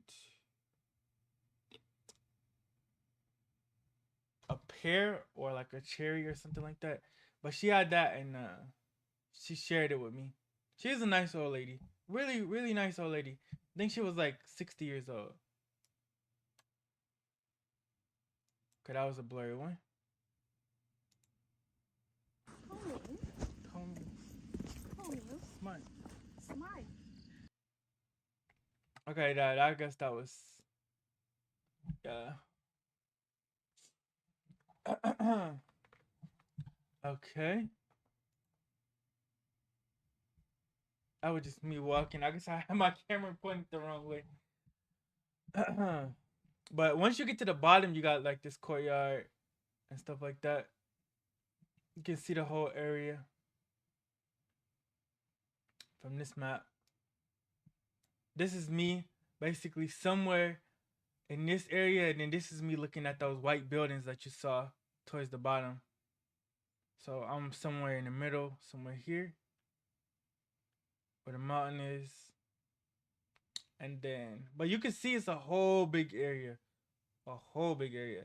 But you can see from when I was at the top, this is me here looking down at these buildings. If you remember the previous photo, I told you guys we're going on a journey, and we're not done yet. We are not done yet. And they got, of course, the little lakes. They got little lakes everywhere, little lakes and rivers everywhere. And then the little ancient area.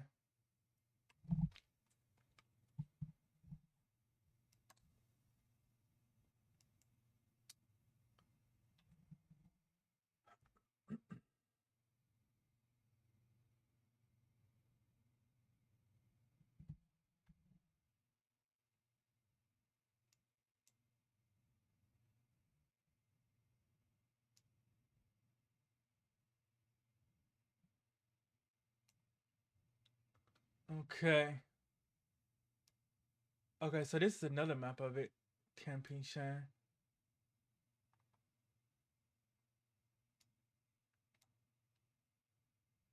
It kind of shows you all the little stops around the whole area.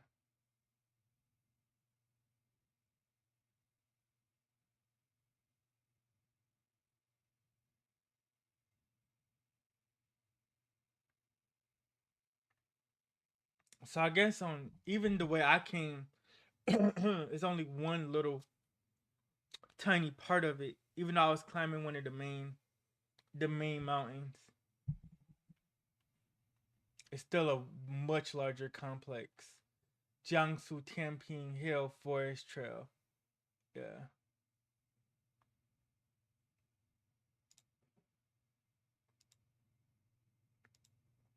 And it's just really peaceful being in nature.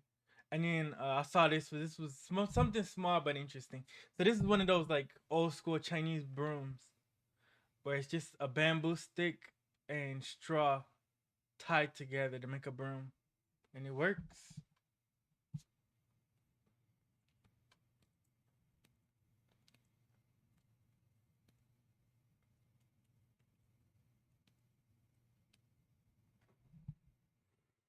It's just a small thing, but it's interesting.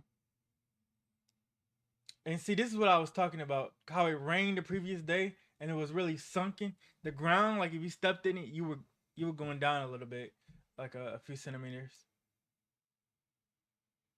And naturally, this is a wet area, so you can see this is another area. As you're exiting the mountain, you kind of go through the other side of the comp of that whole complex. So some of it I did go around, and then there's this lake, and then these little paths. This is me a little bit closer, and as I'm here, the old lady is walking with me, um, and she's taking pictures too, and her friend. And then we see this lady. Like I told you, like some people like to do the pictures. They dress up in the ancient clothes and the little ancient areas like this, and you can see her with a fire lantern, and she's really rocking some nice clothes. Like, and she actually got some nice photos. Uh, so like you never know what you're gonna see. You might see something like this, and this doesn't look real, but this person is real because you can see from the previous photo, her standing right here, and then her doing the little pose, the little like ancient Chinese pose. It's like a beautiful picture. As like somebody could like paint that. Like that is just so uh almost too perfect. Too perfect. And that's just her not like that's just her, you know, being her, and then she just got like a little lamp, and it's not AI, I promise. I have a the video should be on here. And then that's her looking down, readjusting after the photo. She's looking up and posing, and then looking down, posing, and she moved right there. This is the video to prove it's not AI. This was a few years ago anyway. That was her setting up. Anyways, okay. Next, we got some more writing. That's me again. It's KD. On the back of my shirt, that's where it said I'm an American outdoorsman. Okay.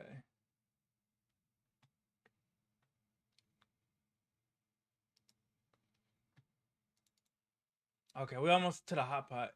So down here I saw some turtles swimming, and a big goldfish. Look at the size of that goldfish. Goodness.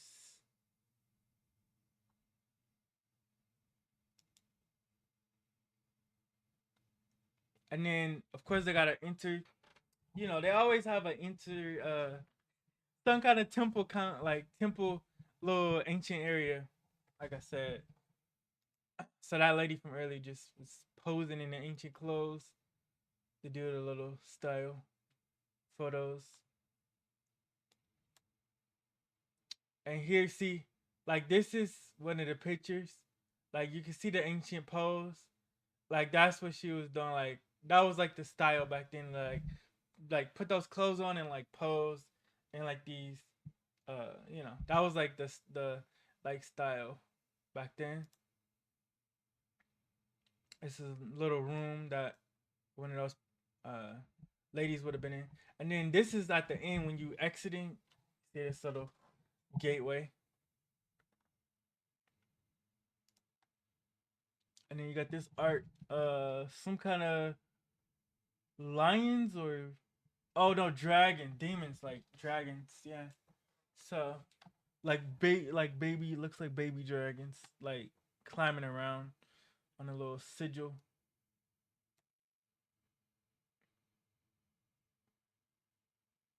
This one looks like it's damaged, but this head is still on. I mean, it is old. It's hundreds of years old. Now we get back to the food. We're almost back to KFC and all that. Okay, so here's some more Chinese food. We got some more Nero. We got some more. What is this? Jaji fried chicken. Fried chicken with looks like cheese and some kind of seasoning over it. Pork. Uh, fried pork with some barbecue sauce on it. Looks like noodles. What is this? This is also some beef with some sauce.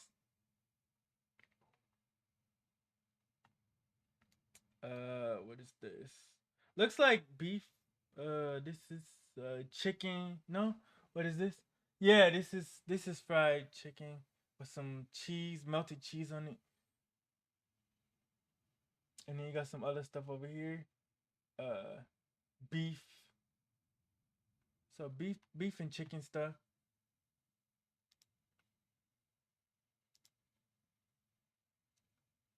Uh, guyudon noodles, and beef and guyudon noodles. It looks good, honestly. And then you got some more beef with like sesame seeds.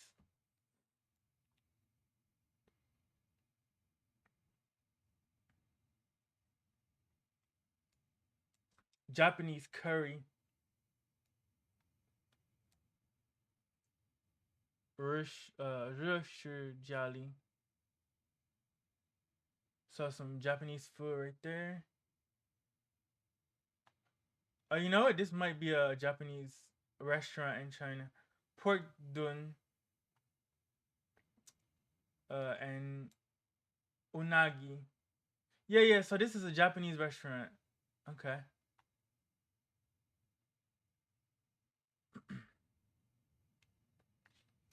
Like sometimes I was going so fast that I didn't take the time to like look. Like if I had a like took the time to look at the sign, I was just trying to get as much content as possible for you guys. But if I had actually looked, I probably would have tried the full because it actually looks good. But I was just trying to take the picture in passing, and so that's another thing. You know, when you travel, try to take your time, even if you are trying to shoot for content. And for me, I wasn't really into the whole video thing, but there is some more videos um within this. And there's another little Japanese food, little egg on the rice, you know, and then a little soup and stuff like that. I haven't really tried Japanese food, and of course, Kanaji, KFC, and let me tell you, they love KFC in China. They love it. Right now it's like early, so nobody in there, but they finna be in there. I'm telling you. Now this is a place I went for hot pot. Right next to the KFC was hot pot because I had already had the KFC. So these are some I think mung beans, some kind of beans, and then I had the hot pot. So you remember the meat you saw earlier, the rolled up beef strips. That's what you use this for. So this is the hot pot huogua, and in your table, basically you get the meat, you get all your food, and you basically cook it yourself, however you want to cook it. It's like a self style meal, and most people in China do this like with friends or family or guests to welcome people to China. So you can have it.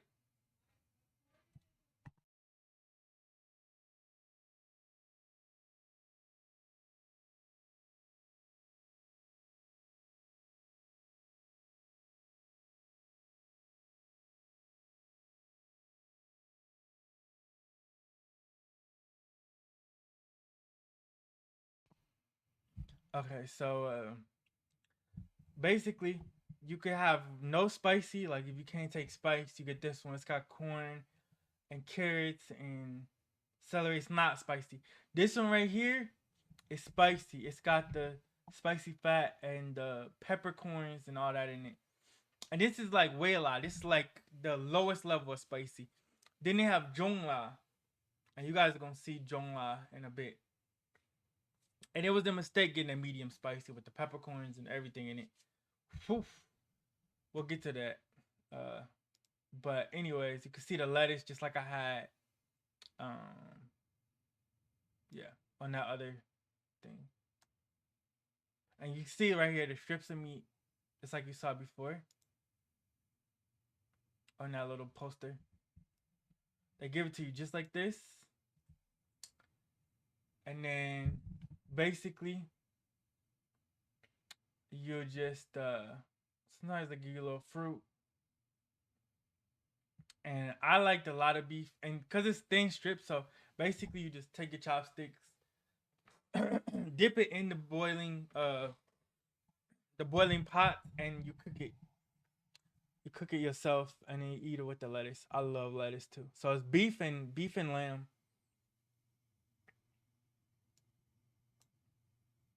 And then we have some rice. Fried rice, of course. And I don't know what this was, but this was like some kind of like snack slash dessert. And it had a bunch of stuff in it. It had like raisins, watermelon, and some other stuff. Like it was different. I ate it. I did eat it. Uh, I just it's new flavor, cultural exchange, right? So it was the something really different for me to try. This is one of those things, probably the most ambitious thing I tried in China was this watermelon raisins, and I don't even know what the rest of it is. I know this is raisins and this is raisins. Or maybe this is raisins and this is dates. Dates, raisins, watermelon, and something else. Um, I don't know if these are grapes. I don't know. There it is. Got my receipt over here. But this was an ambitious thing. I think it's called Bing Fun. Bing Fun. 今天我教你一下冰粉，枪下冰粉 yeah, yeah, yeah.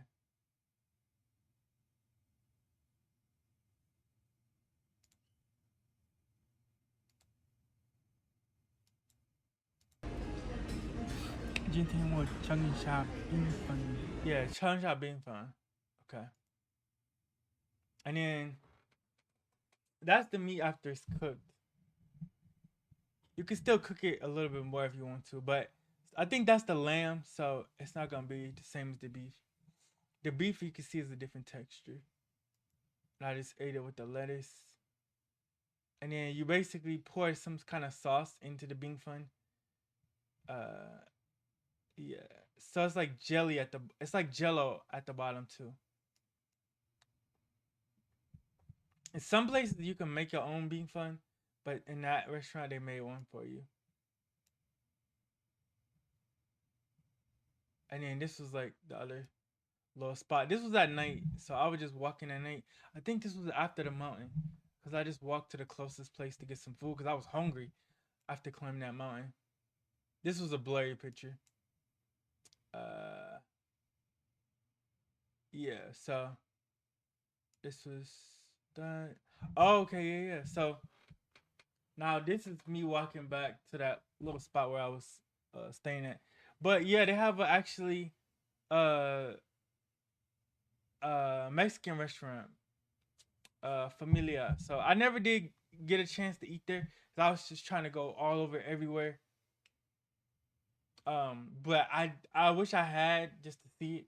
But yeah, they have a Mexican restaurant in China, in Suzhou called Familia.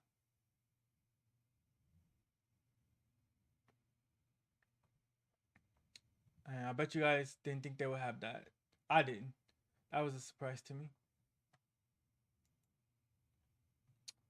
Okay, this is the McDonald's menu from the side in China, but I got some better view pictures of it. Wish I could have flipped it. It's pretty much a standard menu, but it's a few new things. Like they got the boneless chicken. Um, this was that same little spot I was in, but it's just a different view of it. And then this one's not my picture. This is one I added.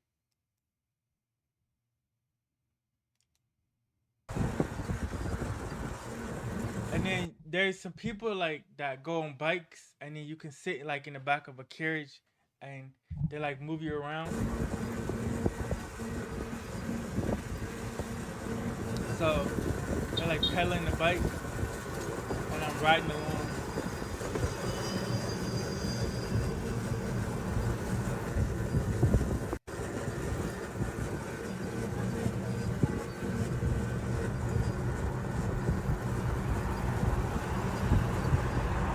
So yeah, like you in traffic. Yeah, you in traffic too.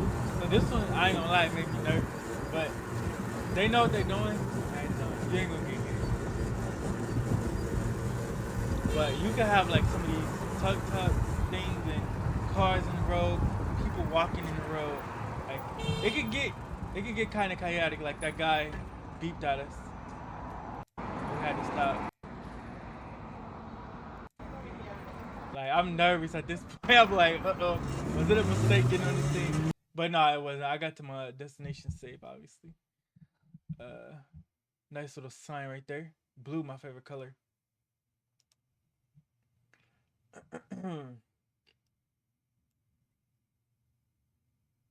And this was the other part of the Taihu Lake, kind of wrapping around to the Taihu Lake.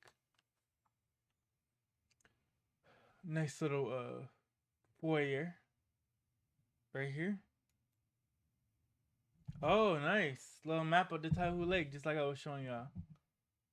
So this whole part belongs to Taihu. So yeah, so I ended up walking this whole little thing, but I think I started from, let's see, across the highway. Yeah. So I walked from, oh yeah, from this line all the way this way. Then yeah, I pretty much walked most of it.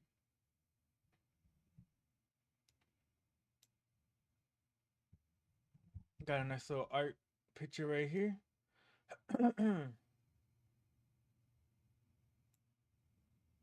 Jiang Wenming, Shu Xin Wu Feng. Mm. And then Taihu Lake. Yeah. Yeah, this is the part I walked. Taihu Lake Ring Road. I walked that. That's the part I walked. The 16 points.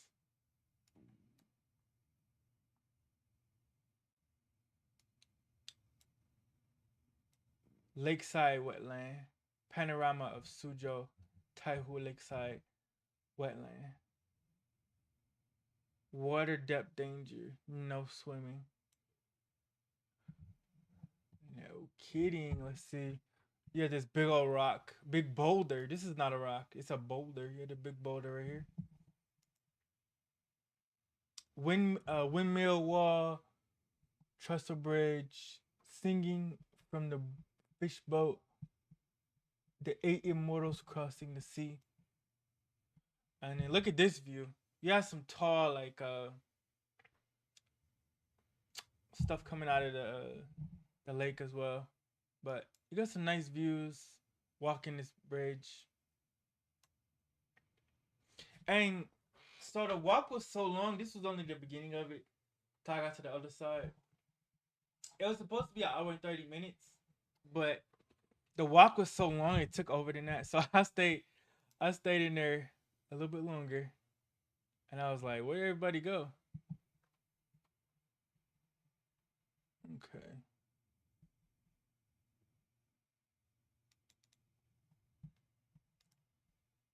So you can see that's another view from the other side. Yeah, I think this is gonna be longer. And then there's the little boat singing from the boat.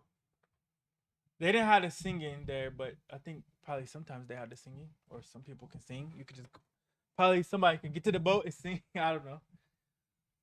Uh, but they didn't have no boats out there that. Or nobody was over there. Mm-hmm. And then they have this Ferris wheel. When I saw that Ferris wheel, for y'all gamers that know, when I saw the Ferris wheel, chat, I thought about COD 4, bro. I thought about COD 4. Like, yeah. And there go Tianping Shan in the background. That's how big that mountain is. You can see it even from that far away. And this is like all the benefits of traveling. Like, you get to have all these experiences. Singing from the fishboat. So this is like by the fishboat. The 8 immortals crossing the sea. And I thought it would be great to make this video just so I can go back and look at it, or other people can, and you can always remember this China journey. And then they had this house, and you could buy stuff, whatever. Uh, and I'm sure they got some history or whatever in there, but I was more focused on walking, so I didn't go in there.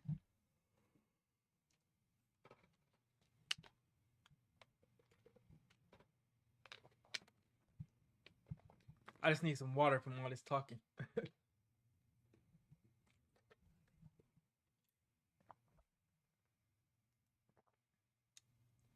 But just the views are really nice, as you can see.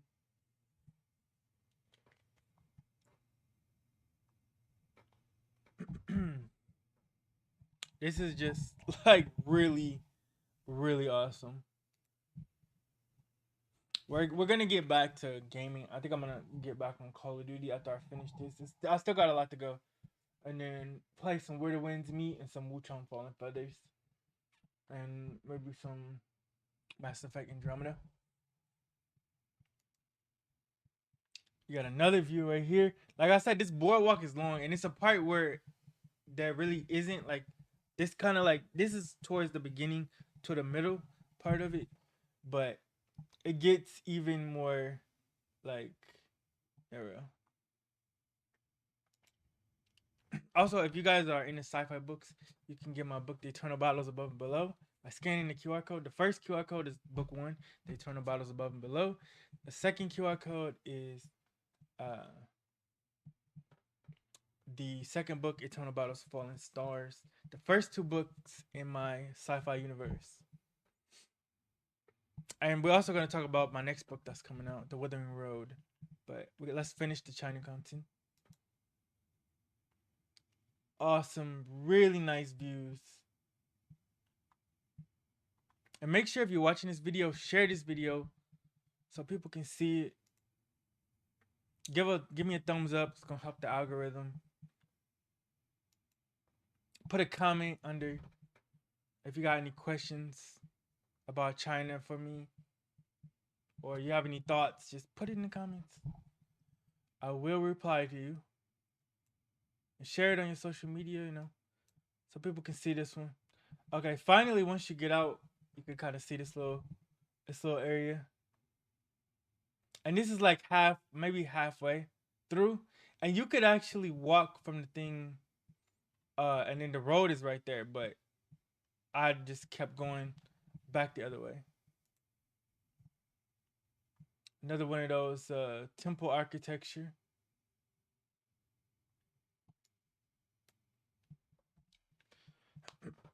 Right there.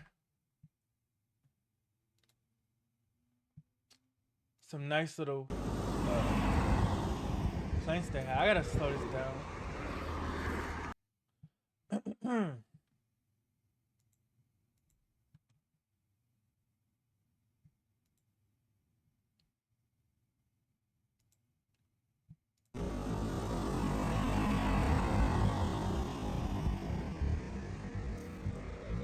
But yeah, some nice little flowers. I don't know the name of those, but yeah, they look nice. Got this guy with a hammer and chisel.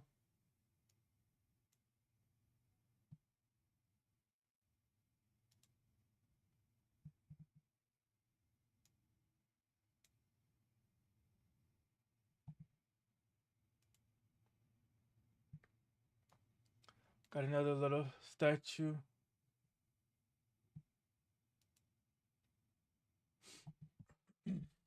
I'm sure these guys have something to do with Taihu.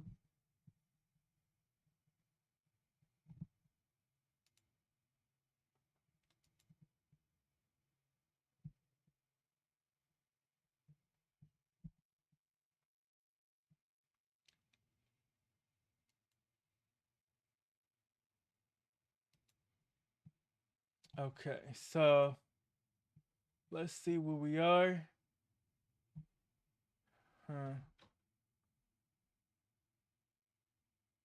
Okay, so I'm right here.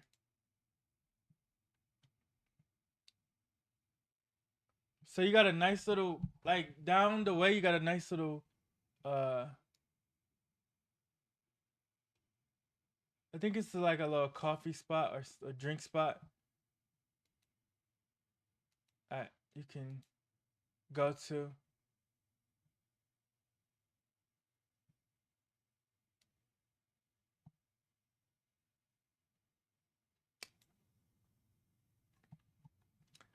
And this was, I guess, that they had these nice banners that were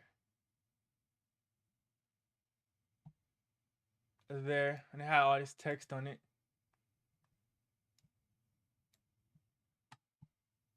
Let's get to the next one. It's trying to buffer on me. Let me close the crypto tab.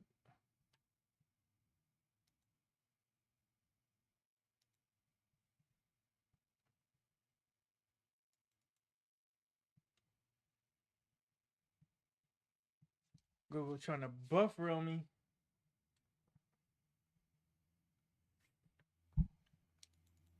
We're gonna finish this though. Here we go. Next one.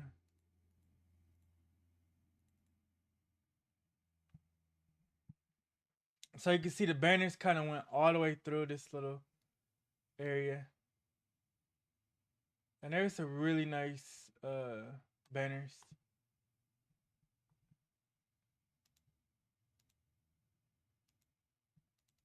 Okay. Google's trying to mess me up.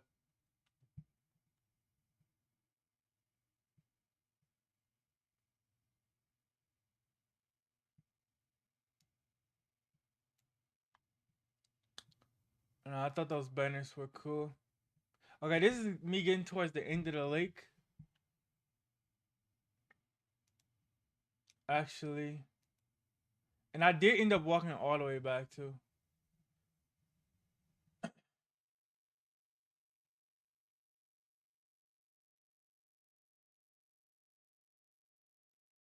And in some places, parts were closed off.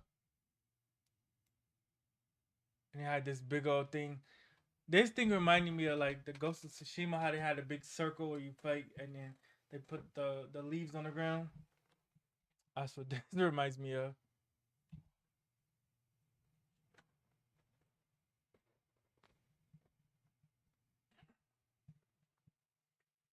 I wonder if they have some real locations in where the winds meet.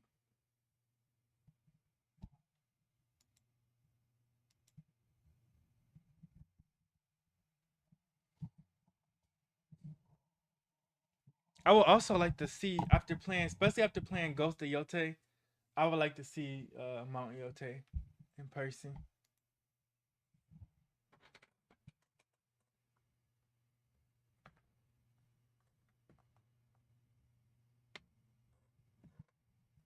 But next time I travel, you guys, I will do a video. I would do like a video narration.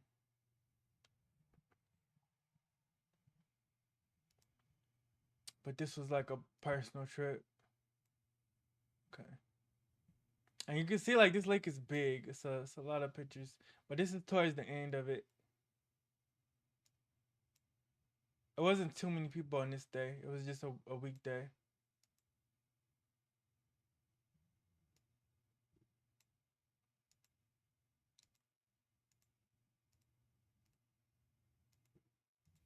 I did some of the same shots. More got a load in. I told you guys this is this is a commitment. Okay. Wait. Oh, okay.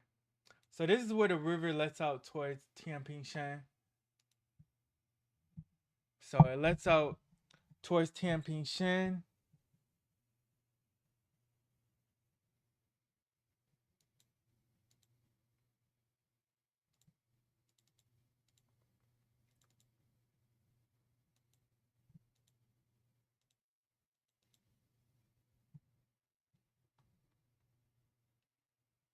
And there's some boats. So I'm sure boats do come through here at certain times. And there probably are boat rides through here at some point. But this day it wasn't.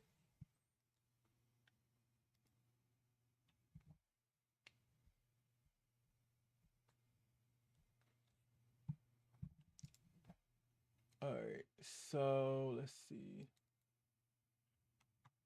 And then it kind of goes out further. That's pretty much as far as you can see.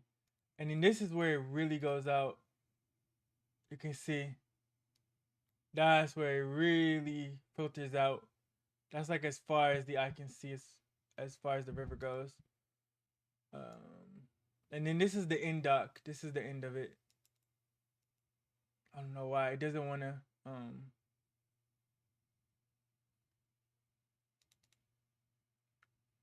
And then the sun was just about to start sliding down too. So I'm like, I gotta get back. So I was probably out there for like 2 hours and 30 minutes, cause yeah.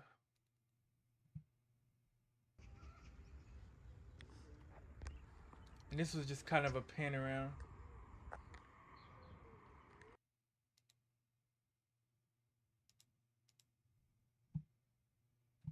And this was a nice little shot right here with the lily pads.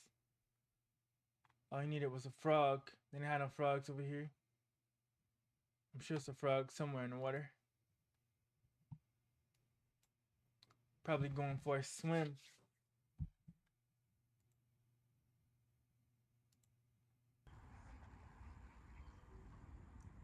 That's another pan around at the end of it.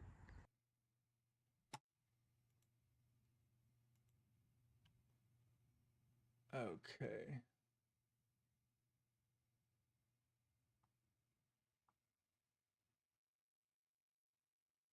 Okay, now I have to get into Chongqing.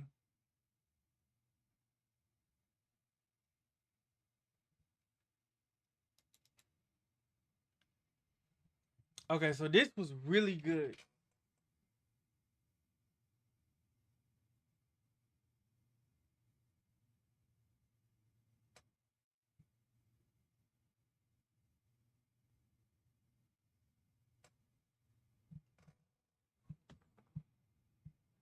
This was some beef stew.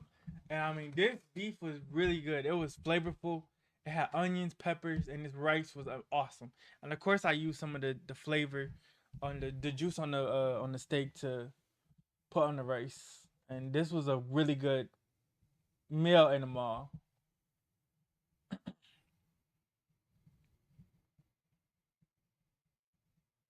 And actually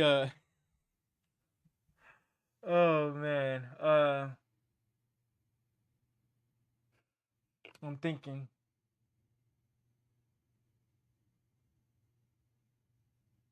Okay, I can say this. There was a peculiar person who came to bother me while I was trying to eat. Uh, how do I say this?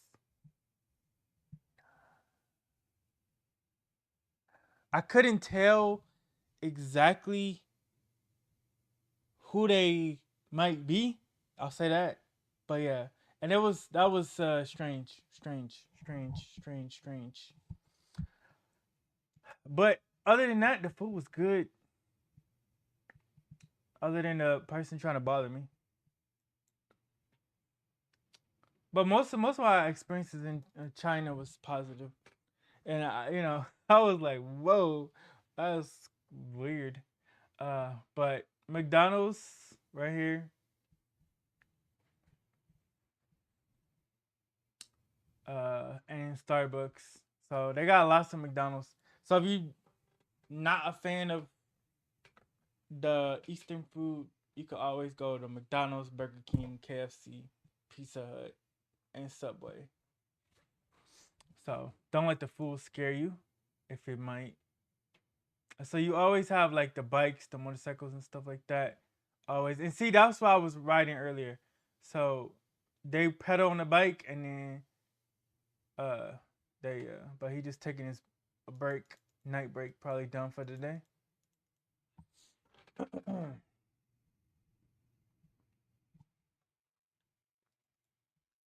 Okay. Looks like I might have to click every picture, but it's fine. We're gonna get this done for you guys.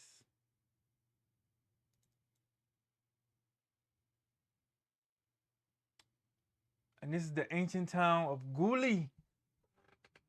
This is where I got lost at. But that'll come later once we go through the ancient town. This is where you can ride the boats. Like I said, I always come early. Wait a minute, let's go back. So this is some nice little art that somebody made. And this was on Tongli Gujin. So this is like the little Suzhou boat area. And it was a guy, and he makes the stitch art. He makes the stitch art.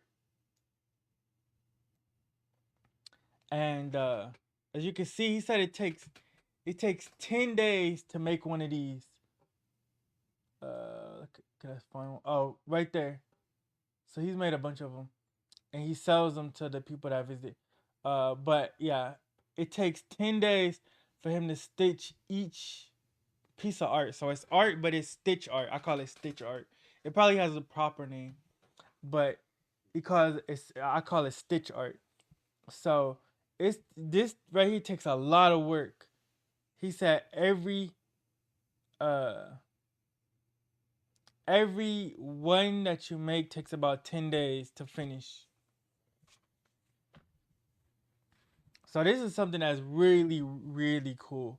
And this is one of the little cultural things is the stitch art. And I definitely got some stitch art. I actually got it on my desk. I got the Suzhou one. I have this one. Right here. I got the one up here. If I zoom out, you can see it kind of. The Suzhou one with the river and then the whole little bridge. That's the one I have. And then this is the little machine. Like after I saw that, I was like, I gotta get one. It wasn't that expensive. It was like just a little bit. Then they had some of this stuff. They had the tea stuff as always. These little teapots, big teapots, colorful teapots.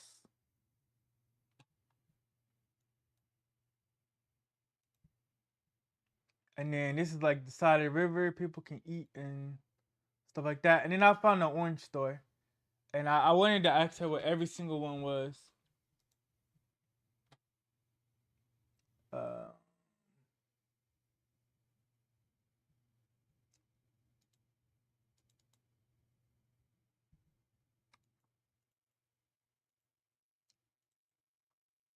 Wait. Okay. Is this the video? Yeah. So I just asked her like in Chinese what like so like just for context, they use some of the orange peels, like they age them and use them for medicine. They believe it's healthy. 喜欢的话可以混搭。这个冰的也有。果汁。果汁啊，对，鲜橘水。这个要不要来点？39 还有当地的枇杷，不错，不去血的。我去看看。拜拜，谢谢。Yeah, so she had that, and she's kind of mad I didn't buy nothing, but I was just looking at the orange peels. It was interesting. Cause you know in the United States we usually throw them away, but they use them for medicine. And they had these flower pots that look really nice on the side of the river. And then this was me in the boat. I actually got in the boat.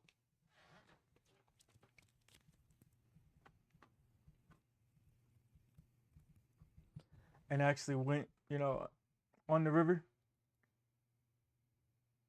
This was early in the day, but I actually ended up staying in this little area all day. And that's how I got lost. Because this little area it's kind of like a peninsula.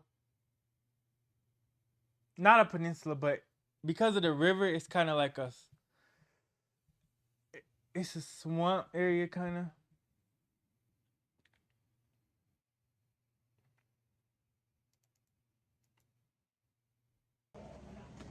And then this is me going down on the boat. And you got some people, and they're like, cause they see, they like, it's a foreigner and he's black, you know.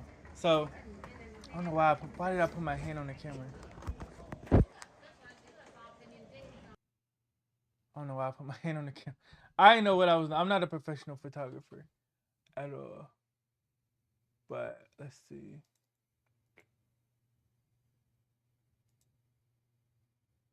Then you got this little area. It was hard to find. Like these places, I looked on the Google the maps, whatever. But I actually once I got there, I had to find the place. I still had to find the place. I didn't even once I got to the area, I still had to like look for the place and ask around. So I was really like doing my own adventure for real. Even though I had the maps, you got this little gate with the dogs. And this is another shopping street right here. Uh, Mingqing Shopping Street. So okay, where are we at? Where are we at? Mingqing Shopping Street. And then this is the one I got. Um, right here. Ooh. Yeah, this is the one I bought from that guy, and I still got it on my desk today. And it's held together. I've had it for 3 years, and it's still good as the day I bought it.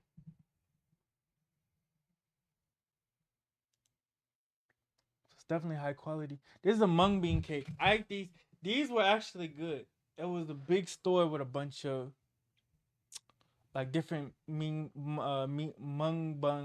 bean uh stuff. Mung bean cakes. Yeah, these are good. It's not incredibly sweet, but it's not bitter and it's not plain. It's sweet enough to eat it, but it's not like nasty. It's good. It is good, good, good. But it's not gonna satisfy your sweet tooth. Most definitely not. Here's another view. Okay. So here's some more food. So you got it looks like I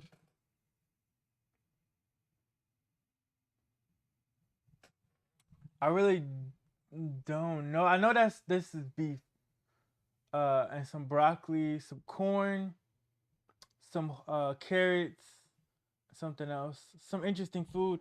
This is another example of like what I'm trying to show you guys that like Chinese food is so vast. It's so many different combinations based on the province or we would call it a state.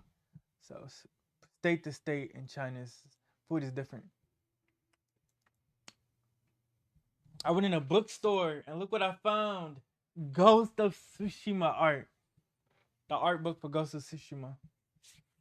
I had to take a picture. And that's Ghost of Tsushima in Chinese.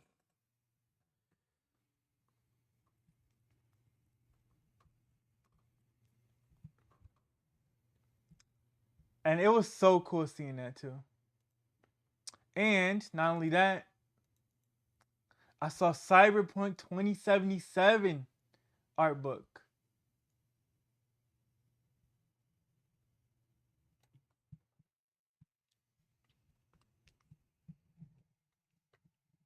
All right.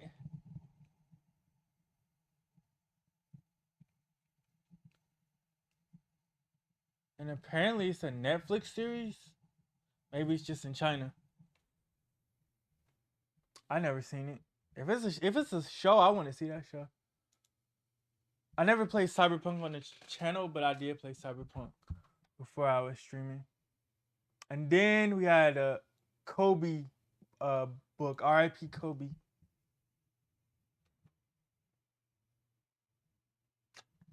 He died too soon.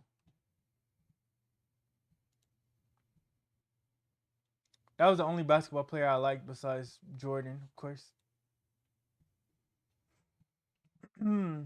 Oh, here's the Mexican restaurant in the daytime.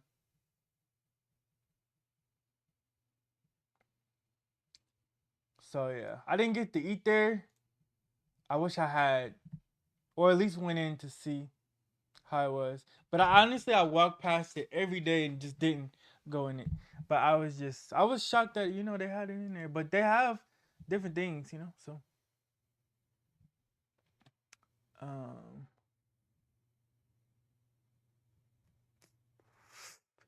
this was when I was gonna be getting in the rail station. Then it's just when I was on the subway. They got like subways that go crisscross the country. You can go from state to state, or you can go within your city on a little tram. But this is the big train though, the other train. So these are the trains that go from state to state. And it took me to get from Suzhou to Chongqing to get from here we go. From Suzhou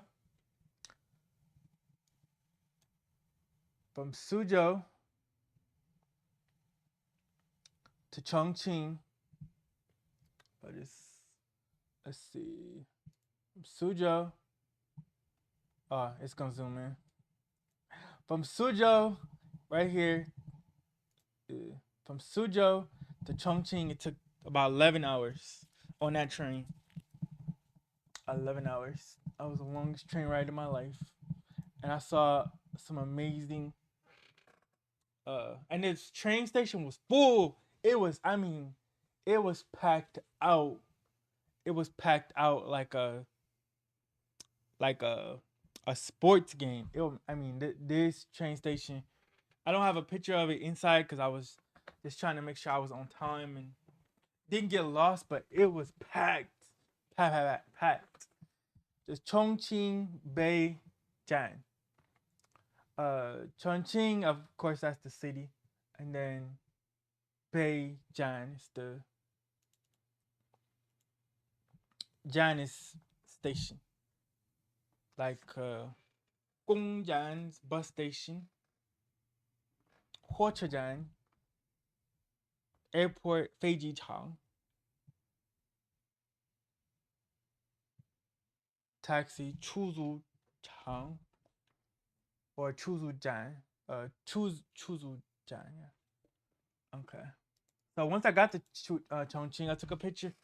Once I was there, and you can see already all the lights, and you can see, look, this looks like you outside, but it looks like you're on the ground level, but and that's a lot in Chongqing.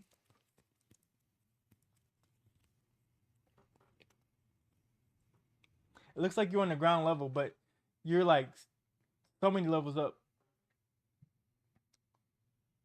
And that's the first picture I took after I got to my hotel. I got a little ride. Usually when you get out the airport, somebody will offer you to give you a ride to your spot. Just be careful.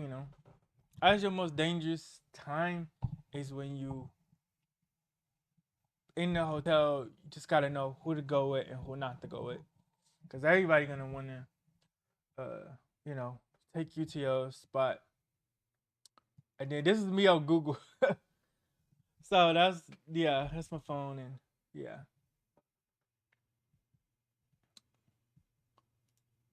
I was there. And here's another one too. Another little like whole little walkway on top of the building. They call it they call Chongqing the 8D city, means that has 8 dimensions because it goes underground, it goes high up, and you know sometimes you could forget what level you're on. Okay, here's another food right here. We got This is some kind of something. Oh, this is rabbit. This is rabbit head. Rabbit head. This is rabbit head with the seasoning. This is rabbit head without the seasoning. Oh no, this is like rabbit. This is rabbit meat. So generally, this is the first thing I seen when I got to Chongqing. It's rabbit meat. I never tried rabbit. That was a bit much for me. They got this old telephone booth. Even though it's a modern city, it still has some of that old cultural stuff.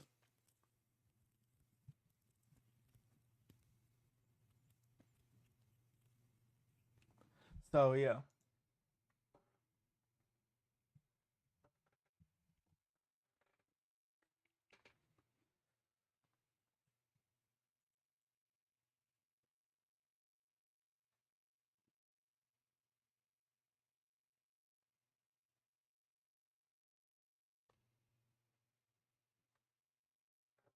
Okay, so you got some of the roads, whatever. This is like a little Zhonghua Chongqing, China Chongqing, and this little area right here, your Minchang Road, Beichu Road, Minzu Road,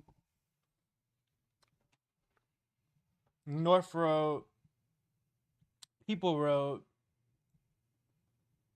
You had this little thing, and this is on Jiafang Bay at the end of Jiafang Bay, which is this whole walking street. When you zoom in, you guys are gonna see it all the way up to that tower, and then left and right and straight. They have a lot of these bushes in China where they shape them into hearts.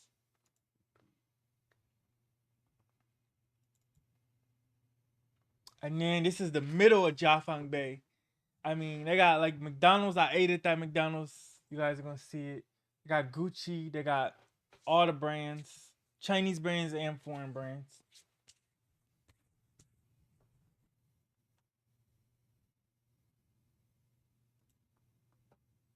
And then this is closer to the tower. You can see this tower is a memorial for a monument for a battle that happened in Chongqing.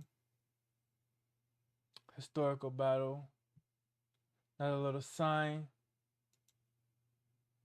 Olay, this is the this is one of those underground um this is one of those underground grocery stores. So this is like a mall that goes underground.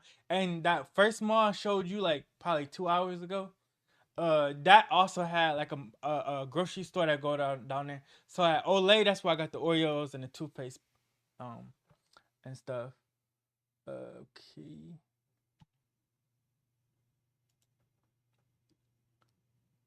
Then you got Prada. You got lots of different brands. Another little bush. They like carving the bushes. A lot of people like doing that. Like it looks really nice. It really looks nice. And you got my favorite Chinese actress, Yang Zi. Uh, Elegance is an attitude, and she's definitely elegant.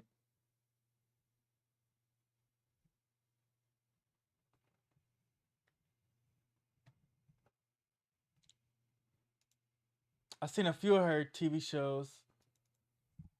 Pretty good. I use that's also a language learning tip. Like watch the TV of your target language. What English subtitles or without, depending on your level. But probably what English subtitles. And then this is another little spot. They have a lot of things where they go underground. They build restaurants and grocery stores underground, which I thought was wow. Like they don't just build up or out; they build underground. So you could find like go down here. I went down there. There's so many restaurants. Like there's like five or six, seven, eight restaurants down there. This is another little Chongqing thing. Chongqing right there. Chongqing sign. And right here, in this building, so many restaurants. I mean, up in here, restaurant heaven. And I had a jam bean. I think I have the picture of the jam bean. It's an egg, basically an egg. It's an egg that they put like lettuce and meat and all kind of stuff in, and it's good. They eat it for breakfast, and I ate one from that spot, Jiafang Bay. Yep, this is the sign, Jiafang Bay Pedestrian Street, one of my favorite streets in the world. This is a from the mall, from one of the malls up on one of the floors. um, Another tea shop, lots of tea shops. I should have like got like a tea setup thing, but I was already carrying I was already carrying a lot of stuff. But next time when I go, I need to get some tea.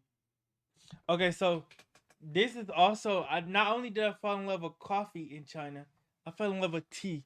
So I actually went to the one of those little gold stores that I showed you the sign for earlier, and I wanted to practice my Chinese. So I would go around the mall and talk to the people to practice my Chinese.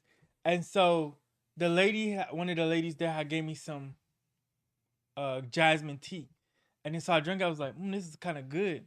And then that's when I like really started liking jasmine tea. And so you can see I really like jasmine tea because I went to this place looking for a tea shop in Chongqing, and I got a whole cup of jasmine tea, and I drank all of it. It was delicious. I even brought some jasmine tea home, and I still drink the jasmine tea to this day.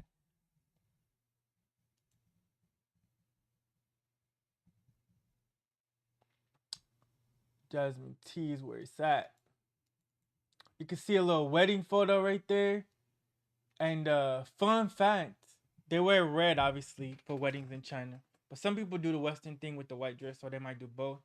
But they wear red, and they actually take wedding photos before the wedding. Not really at the wedding. They do will at the wedding, of course, but they take wedding photos before they even get married. So if you was gonna get married, you would actually just dress up and take photos in your wedding attire before you even get married or whatever. So this business is gonna be super popular. Golden ladies photo, and they probably got the whole handful or whatever for the guy and for the girl.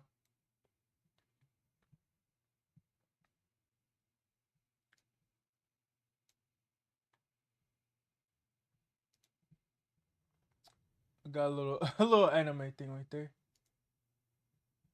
Okay, here's one of the stores. Would you kind? This is Chongqing Huoguo. Yeah, yeah, this is the hot pot. So that's me speaking Chinese chat. Just trying to show you guys the store. I need to slow it down though.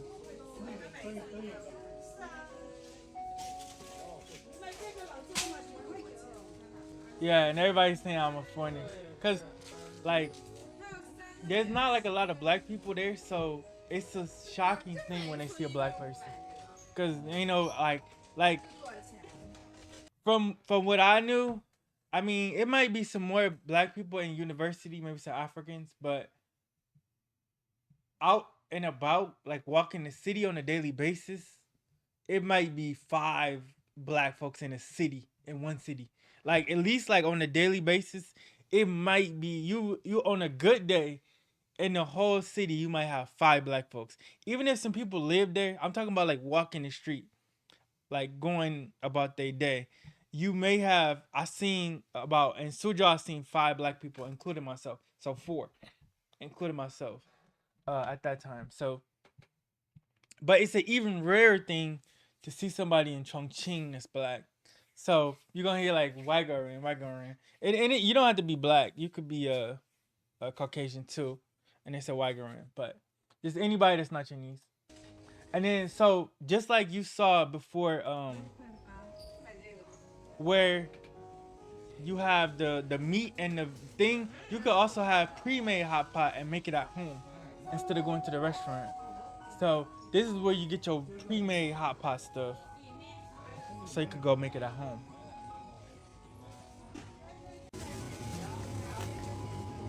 It's a grocery store, of course.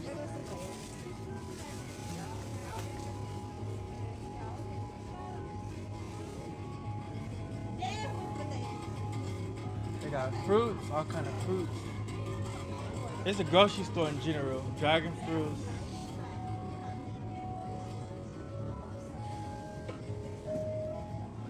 everything.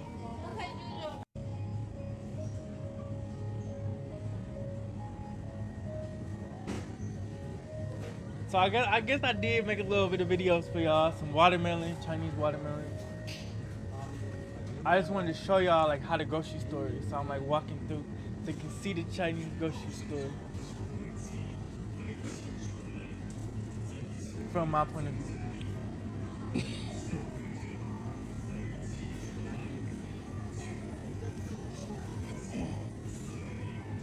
Yo, I think this video gonna be long. This video gonna be long, chat. I think I underestimated. You got your melons and stuff.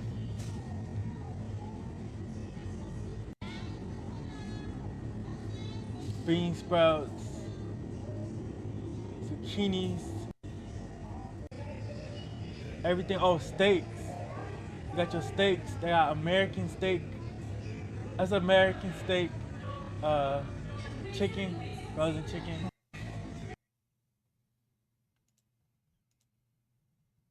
Yeah, it's American. Like American. Wait, American steak.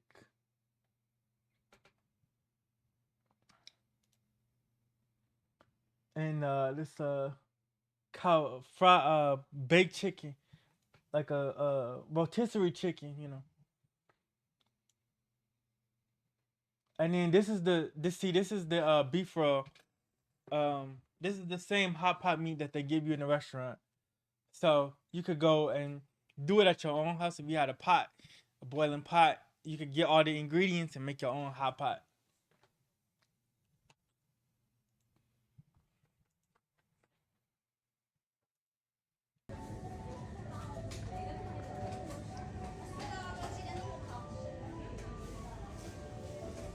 And then this is another little grocery store, or another part of the grocery store. Little cakes and stuff.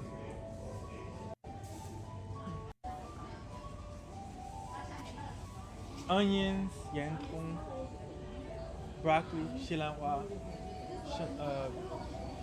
lettuce, shanghai, tomato, fanchi.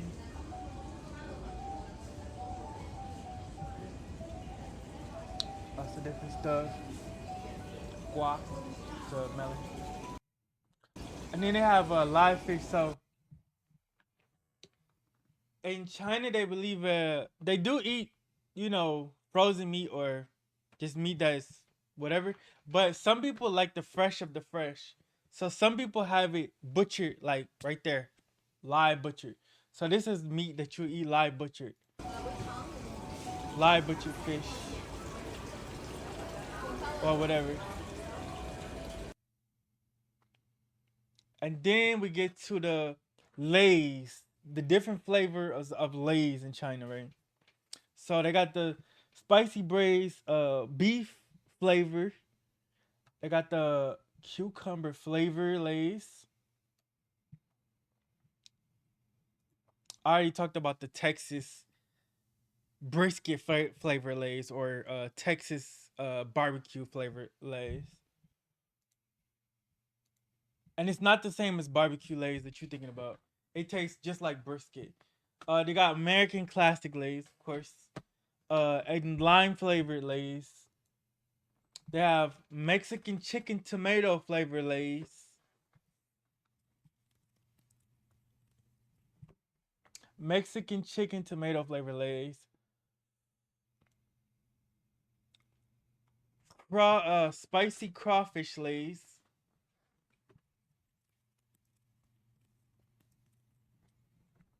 I know some of y'all might come back to this video and Continue watching it. Italian red meat flavor. Lay's. So spaghetti flavor Lay's.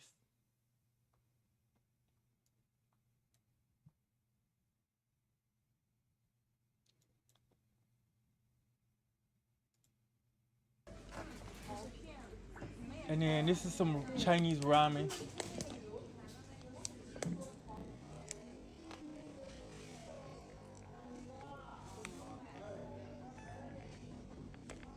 I realize I'm walking way too fast. I need to slow down.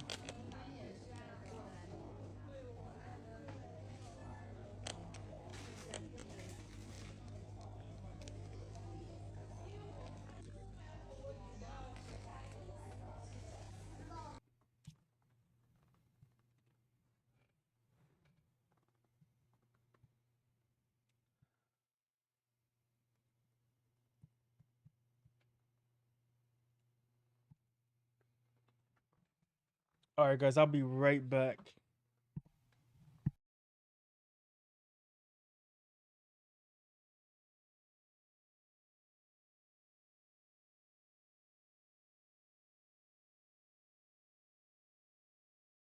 If you're watching the video, just skip ahead a few minutes.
Alright, I'm back guys. Welcome to the stream, Tracy. I'm doing the China the China content. Uh yeah. So it's gonna still be a long way, even though we've been going for a good amount of time.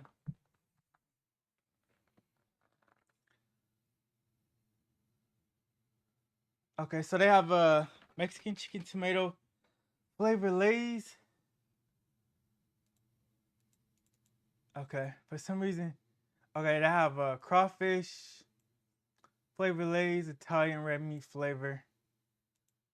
Let's go to the next one. Okay, so now they have some different foods. Once again, some unique Chinese foods.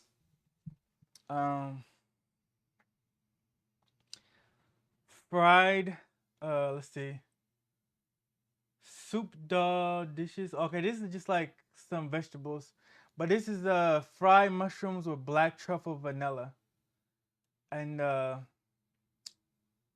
soup mashed fish and cabbage, and then some mushrooms. Yeah, welcome to the stream, Tracy. Sounds nice. Looks delicious. Yeah. So I got a lot of this is different blueberry pizza. They have blueberries in the pizza. Now I don't know if those are olives. Wait, they look like blueberries. They might be olives, but yeah. So I'm finally doing it for you guys. The China thing. They got custard egg tart. I'm showing you guys some of the food. So Chinese food is very vast. It's not just fried rice and kung pao chicken. It's like they have so many different foods. You're welcome, Tracy. By the way, Tracy is our mod. Over a year of mod. Thank you for your service and support. Uh oh, so some of the translations are funny. Look, so this is Mei Shi Jia Shu Tiao, which is French fry, and it says American potato stick. It's American potato stick. You guys know I love American potato sticks.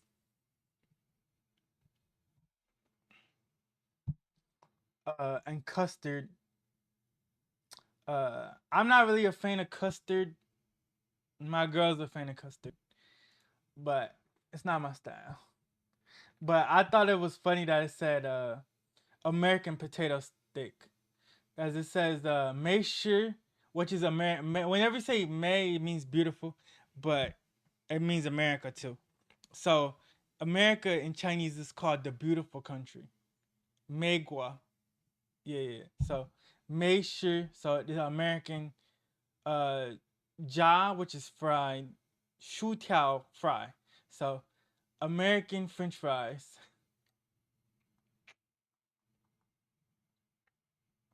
Uh okay, so next we have a little steak. So I had a good dinner. This was a steak dinner. And it was really good. And it had a little broccoli, shilanhua, carrot, hulubo, uh and meal pie is steak. Dao is knife. Pan is plate. And then sauce is yo. You can say yo. And I had some onion rings. I forgot. Sorry, guys. I forgot how to say onion rings in Chinese. But I know onion is yantong. So I'm going to just call it jia yantong. Fried onions. That's what I'm going to call it. Jia yantong. And then this is the watermelon drink. And then I got my American potato sticks. Okay, so this is like another one of the women with uh the traditional dress. LOL. Yeah. So yeah, with the traditional Hanfu clothes, the ancient Chinese clothes, and she has the gudian. This instrument sounds so amazing. So amazing. Let me see if I can get the gudian so you can hear it. Gudian. Oh no, she's playing it. What am I? Okay, she's gonna play it. Yeah.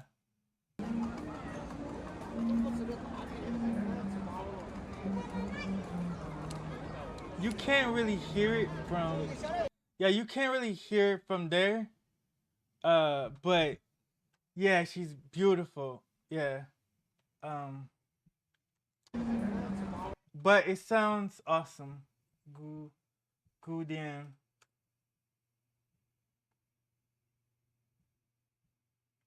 Let me try to find.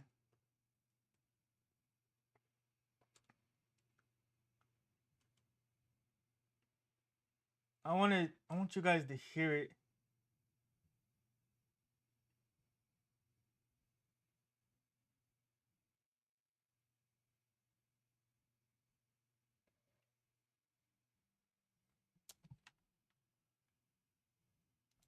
Okay. And then this is again we're on in Chongqing on Jiafang Beilu. Jiafang Road. And you can see this beautiful shot I got. Perfect. This is one of my most perfect shots. You can see the little advertisement screens. They got I Heart Chongqing. You can see the red and yellow flowers as China's colors. Um, let me see. Let me see if I can get this.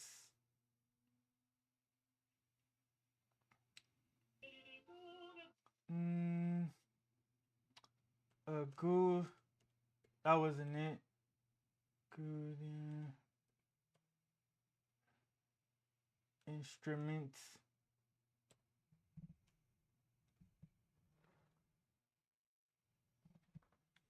Yeah, it is really gorgeous.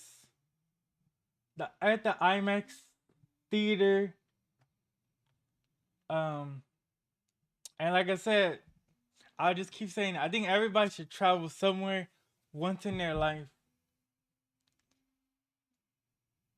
And I just wanted you guys to see the Chongqing Tower. Chongqing. Okay, so this is how you say tower in Chinese. Just TA, just ta. Um, I will be replying to you, Tracy, but I'm doing the presentation. So so I'm on a different screen. So Chongqing Ta, which is tower. It's just T and stretch the A. Oh, and then you have uh 3 yuan 3 yuan old hot pot or 三块钱捞火锅 3 yuan, which is Chinese money, 块钱 old Lao hot pot 火锅. So yeah, I speak Chinese. 我会说中语. Yeah. So you got this little thing, and it was such an experience being able to speak a different language in a whole different country. And this is it in the daytime. So Chongqing has like a lot of these things to where um they make like little buildings on the little outside areas on top of buildings, and it really looks nice. You can see that. Let's see. I will go back for you as well, so don't worry. You're gonna see the first half too. Sorry if you the rest of you guys that are watching this, but yeah, she's our number one supporter, so she gotta get all of the content benefits. Let's see. Okay, so this is the breakfast that I had. Um, bacon and rice, a croissant, and a shoot. This breadstick is called shu tiao, and some chickpeas or something. Yeah, and then you can see the Chinese spoon is different. So like that's the main point of me doing this to show the differences. Look at the spoon; it's shaped so different. Right. I think that's different. And yes, they do have the chopsticks, but for me, I can use chopsticks. I have some. But it's sometimes easier to use the silverware because I'm American. You got some cool skateboards. This one says psycho skateboards. Chongqing is kind of like edgy.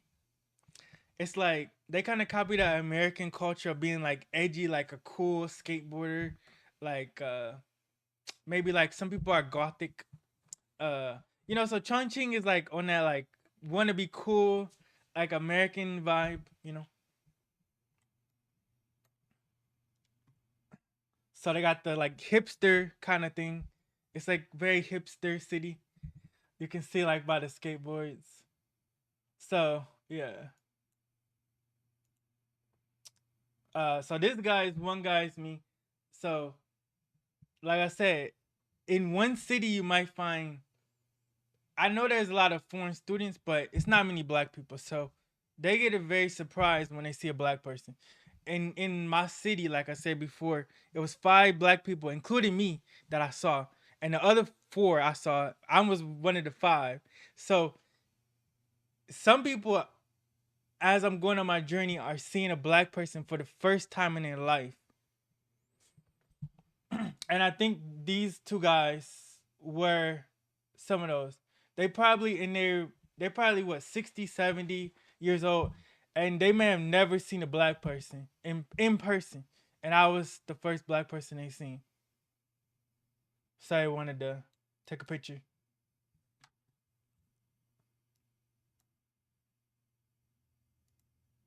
And I met some other people too that they never had seen a black person in person, and I was the first one that they seen.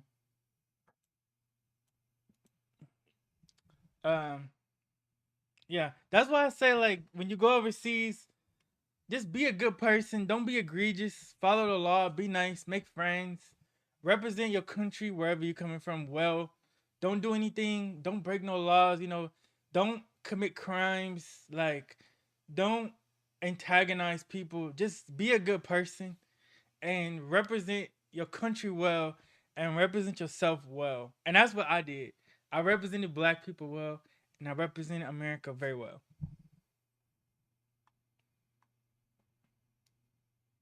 So people that I came in contact with, maybe that was the first time they came in contact with a black person. They was like, okay, black people are good because they only have me to go off of, other than Obama on TV or basketball player or some rapper.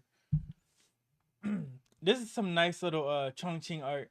Like they got the graffiti. Like I told you, they're like on the cool vibe. So yeah. Um, welcome to Chongqing Tiki Graffiti Studio. um, this is the library in Chongqing. The library looks so dang cool. I ain't gonna lie. It was it was closed, so I was kind of mad I couldn't go in, but it was closed. But it looks so dang cool. Like like when have you ever seen a library look like that? Oh, dang, this thing is trying to mess me up. Like that library looks so cool. And then you have this thing, uh, the rose. Rose in Chinese is megway, and then it says if I zoom in, Yoliang Meihua have two roses. You have two roses. 一开始就一对 meeting each other. I don't know. Two roses meeting each other. 优良梅花一开始一开就是一对. Yeah, so it's probably something poetic or something. So you have that. Oh boy, oh boy, this is a mistake I made. Why did I get the medium spicy hot pot? Tell me, why did I do that? I regretted it. This is the menu. Uh, so yeah, they got beef. They got everything on here. Da da da da. Da. Lobster and all kind of stuff.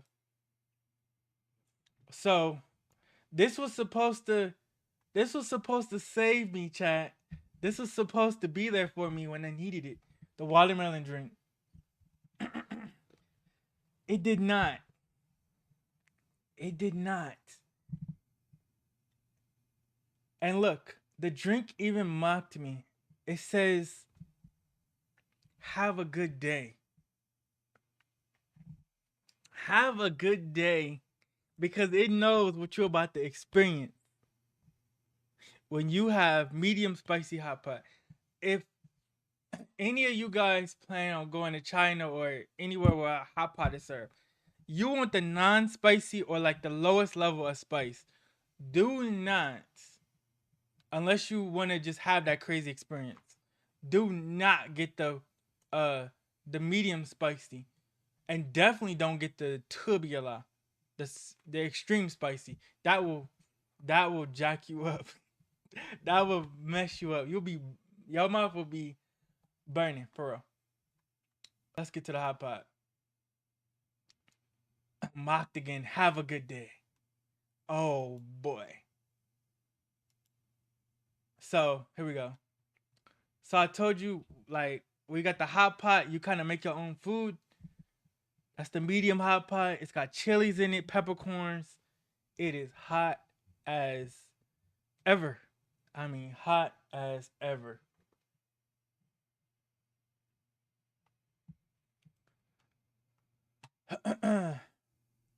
And so with the hot pot, like I said, you cook your own food. So you order whatever meat you want, chicken, beef, lamb. I got beef and lamb.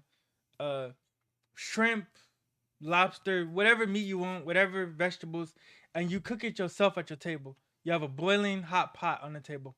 And it's kind of a communal thing. So if you have friends or family, y'all all kind of cook y'all food in the hot pot.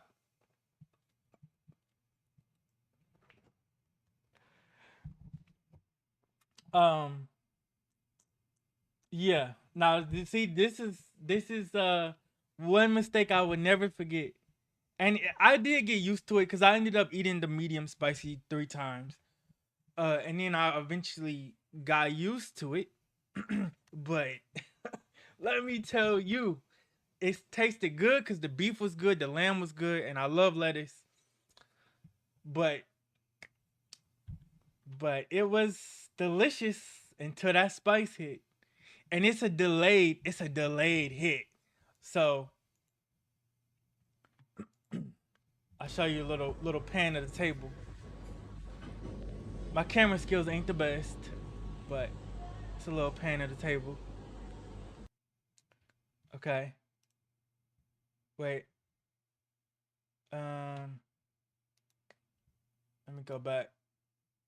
So I ended up drinking the watermelon drink and it did not satiate that fire. It did not.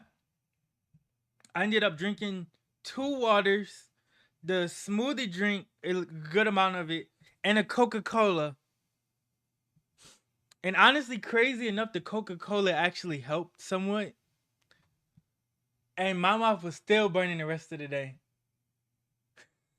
Now, it wasn't like unbearable, but I knew I had eaten spice, and my mouth was, and my lips were. Those peppercorns are no joke. It's one thing to have some peppers, it's one thing to have chili oil.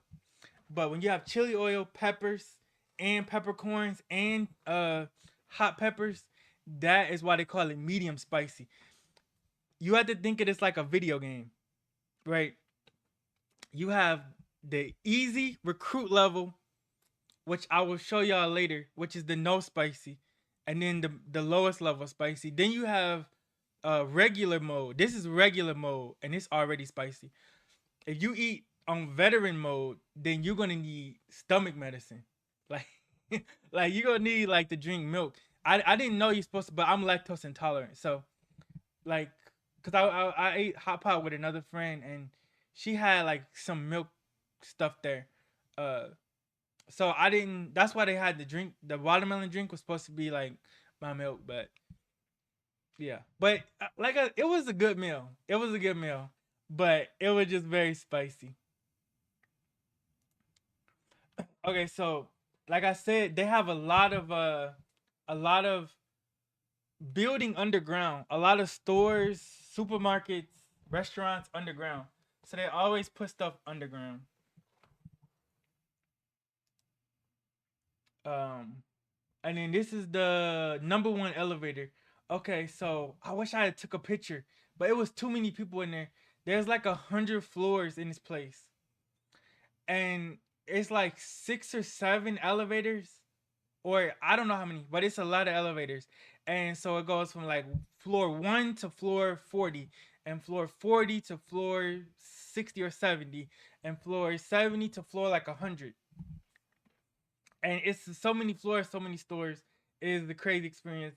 But this seeing this sign and thinking about it made me remember it. But unfortunately, I don't have a picture of that. You got this art right here, carved into the rock. It looks really nice. You think you're saying wow now? You didn't see the first half, but I'm gonna go back after I finish. Uh, you got this right here, like the wax statues. The wax statues look really real. They might be a little creepy. I ain't gonna lie. They look kind of real in person. Seeing them through the stream or the video that I would do after I put this up on YouTube is not gonna do it justice. I think this is another one with like showing like I don't know if this is like showing people that got hit with arrows because it's like a historical thing, or if it's like something that they something that they put on there to like show or whatever. Then they got the sun umbrellas. So it's like cultural thing why you always see like a Japanese lady with an umbrella or a Chinese. It's because they want to get the sun because uh it's like a cultural thing. It's not a race thing. It's like you wanted to protect your skin from the sun. So that's why they always had the cute little umbrellas. Um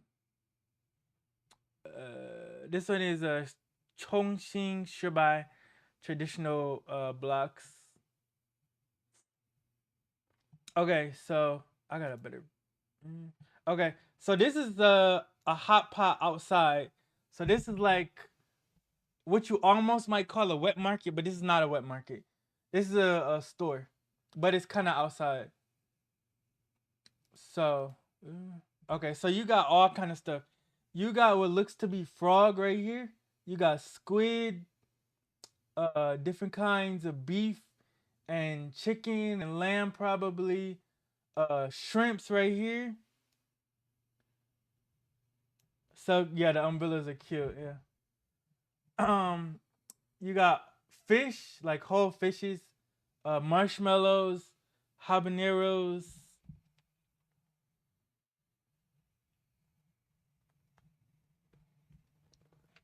Uh, yeah. So you have a lot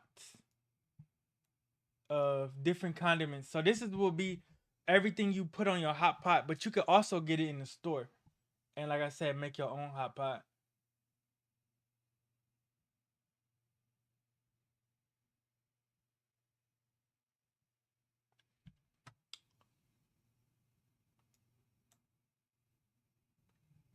And then this is closer. They got other fishes. Um,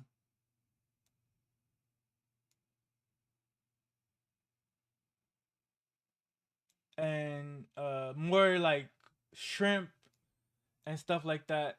Other little fishes and stuff. And squid is very popular. And looks like they got peanuts over here to eat with it too. So like people who want to get their hot pot, they go pick what they want to pick, and then they put it in their they put it in their sauce.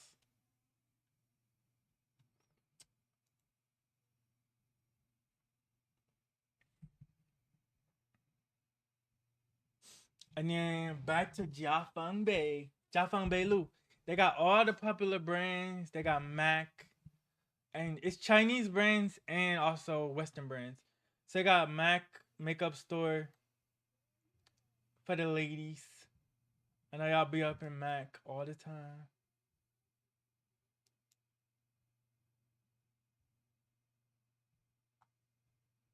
And then this is the top of that tower on Jiafang Beilu.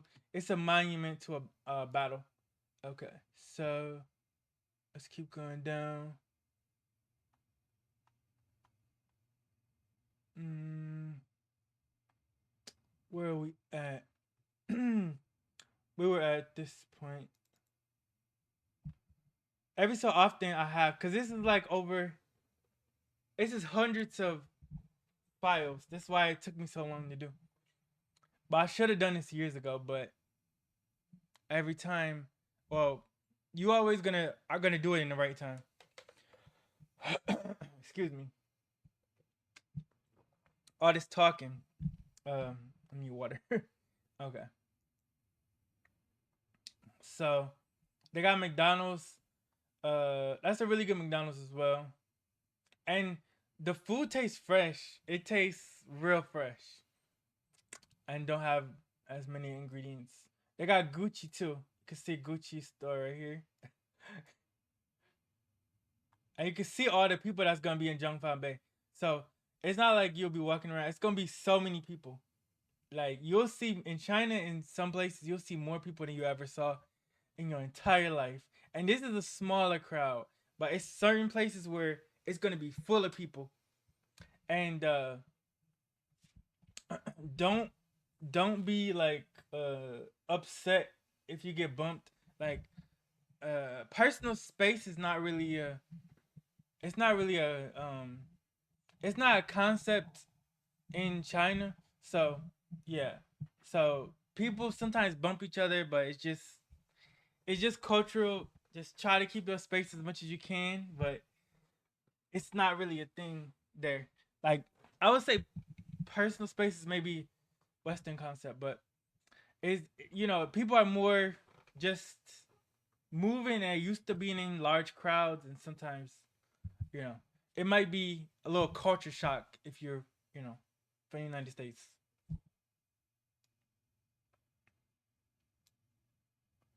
And then here's the kind of nighttime view. There's all kind of like this is like a Times Square kind of little area. Uh, that's why it has the big screens.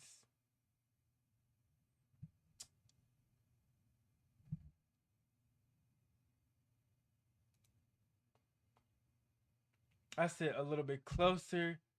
You have Omega, Huawei, of course, and I actually held one of those flippable phones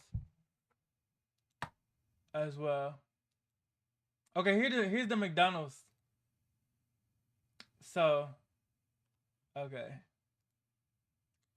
so of course you can get your usual stuff, but China do have like you can get a birthday cake from McDonald's. Get a birthday cake. And I do have one with the menu, but I'm still looking for it because some of the pictures are kind of mixed up. But we'll continue. Okay. This is another little spot, but back here, I noticed this. This is the little like 7-Eleven shop. It's Huja, and so like you can get your little stuff from there.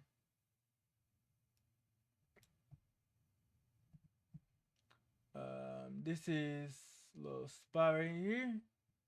They got the little telephone booth too. Okay, this is on top of a building. So this is that one place that I Show Speed was at, where he was like, "I'm on top of a building." Yes, before I Show Speed was in Chongqing, KD was in Chongqing. I just didn't tell nobody about it. But yeah,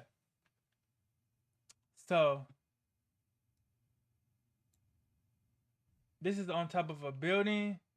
Let me see. Okay, yeah, yeah. Here it is. So this is on top of a building, and I'm actually kind of high up. And they put like little temple little areas, uh, ancient architecture up here, and that's why they call this the 8D city. One of my old friends called this the 8D city, 8 dimensional, because it goes underground, it goes high up, and it goes all around, and you can forget if you're on the ground level or not. It has tunnels, it has all kind of stuff. It goes all different directions. And I'm saying this for the people who are gonna be watching the playback. If you're watching this, make sure you give it a like. Make sure you share this whole thing. It's gonna be like probably 3 or 4 hours long. But I think people will learn a lot from China, and this is different from a vlog style. This is like you. This is like you sitting next to me and me showing you my photo, my phone. Like this is like I'm like your friend, and I'm showing you like my literal pictures I took on my phone. So it's a different type of travel video. It's like going through a picture album with a friend. Yes. So this is another angle of it, and you can see that it's high up because that's a roof right there. But you're gonna get to see the distance once I move to the other side, and then it's a wide area. This is not a small area. Look, from that other building, that's where you're gonna see how far it is.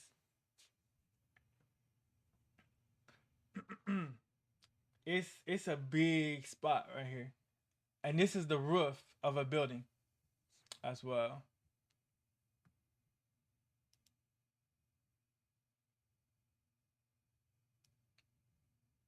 That's really awesome. It is really awesome. I'm remembering it even though it was 3 years ago.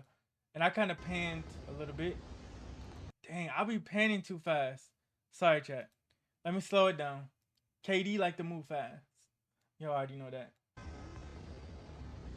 Alright, I gotta slow it down more. Slow it down more.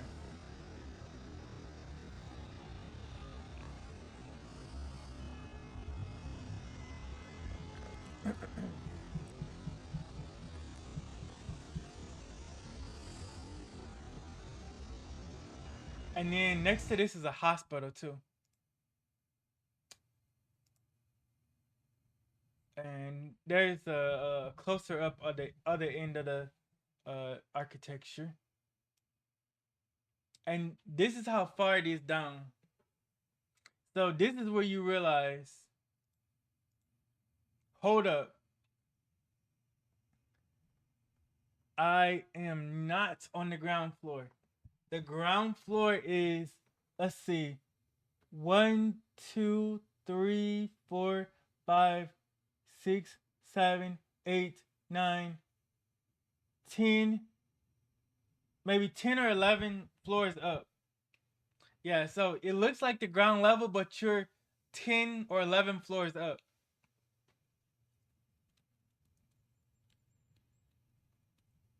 And so that's literally on top of a building. And so now that you know you're 11 floors on top, let's go back. Yeah, this is 11 floors up. And I wouldn't be shocked if it goes underground too. So let's go backwards.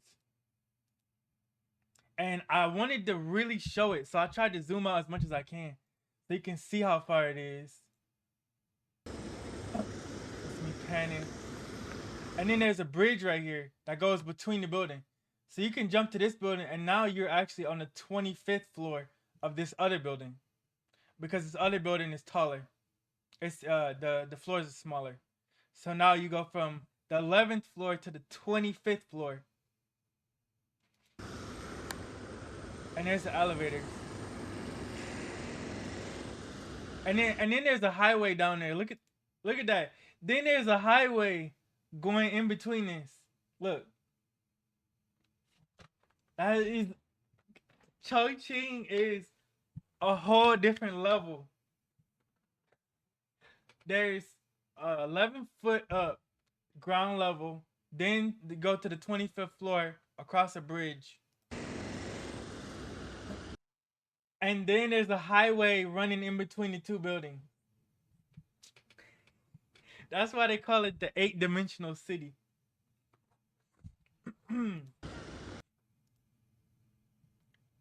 There's a Chinese chef. Haoxiangde. Haoxiangde means the food is fragrant. And there's another picture of it from the other side of the bridge. And you can see it from that angle.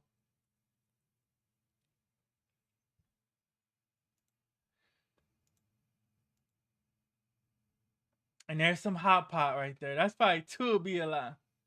Two be a lot. Especially spicy. Super spicy. Okay, so this is another thing.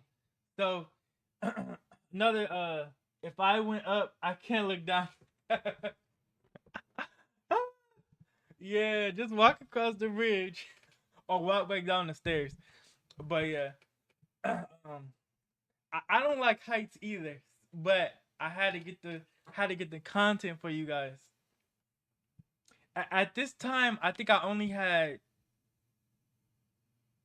yeah, I only had 16 subscribers at this time. So I've grown a lot, right? And I don't think I had really anybody on Twitch, really. So it's kind of a blast from the past and seeing my growth. I'm still a small channel, but at this time when I was shooting this, I didn't have too much of anything. I was just starting. This is the same year I started my YouTube. And I think that's why I didn't show it, because I really didn't have nobody to watch at that time. But yeah. So basically the ear cleaning thing. So they have people that will clean your ears, and I know it sounds weird, but they have a little camera and you can actually see in your ear as they clean it out. So it's a little cultural thing. It's called Thai R. So like ear cleaning thing, but it's actually not as scary as it looks. It's not that bad, and of course you feel a lot better. A Q-tip does a lot, but to really get it, your ear where you need your ear, you need to do some Thai R Hua like every like 3 to 6 months to really get it.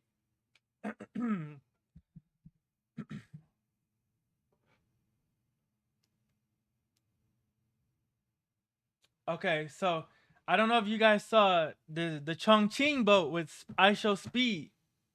Did you guys see the Chongqing boat with ice show speed? I was on that boat 3 years ago.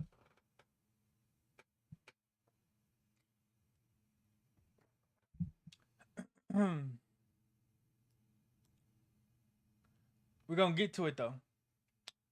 So here again is the this is the especially spicy. This is the spicy that you probably need to take medicine after you eat it. This is the Tula. This character right here. Tuh. If you see this character, Tuh and La. I hope you have some stomach medicine because this is I guess you could translate it as spicy as hell. Tuh means like specially, extremely, very much. This character right here, Tuh. So yeah, and then this character is La, which means spicy, and so this is especially spicy, or in America, like I said, we say it's hot as hell.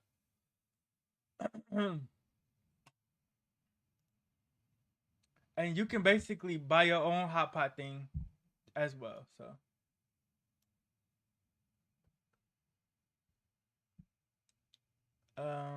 let's see. Fly over Chongqing. Now, this is one thing I never got to do because it was always raining, so it was closed. So you can actually take a cable car over Chongqing, and I never got to do it because I was only there a week. I was only Chongqing a week. I was in China for 2 months, but I wish I had planned for more time in Chongqing. But I spent most of my time in Suzhou exploring that city, and then a little bit in Shanghai. Um, but I didn't get to do that. But eventually, I will get to do that. I will get to do that because I will be going back, and uh, you know, it just works with everything I have going. So eventually, I'll be able to do that. But you can go in a cable car, and it's a nice little view. So this is a real it's a real Buddhist temple, and I actually went inside. I'm not gonna show those photos, but yeah, they got a lot of idols in there.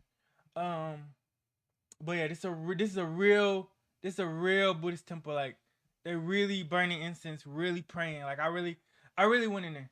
Like it's a real. This not a museum. It's a real Buddhist temple.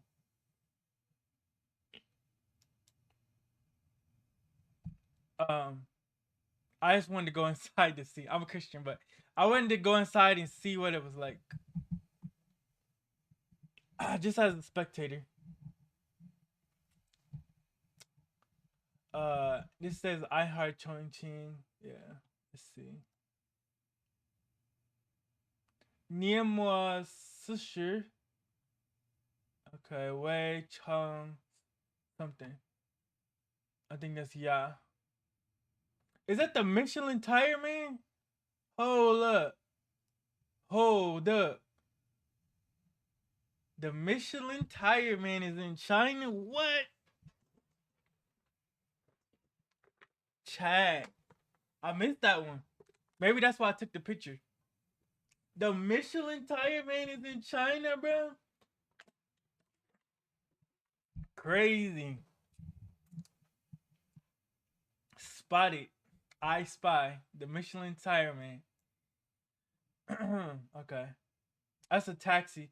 Taxi is chuzucha. Iliang chuzucha. A taxi.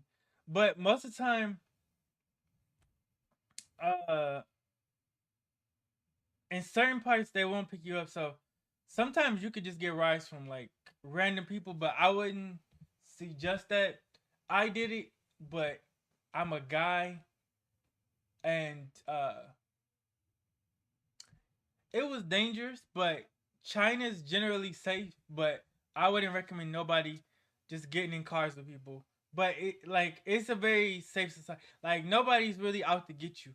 Nobody's. It's not like here. Like you wouldn't necessarily get in a random car if somebody said I want to take you somewhere, but it's it's nobody going nobody gonna like for the most part. But I would say travel with a friend, but make sure that's a good character person.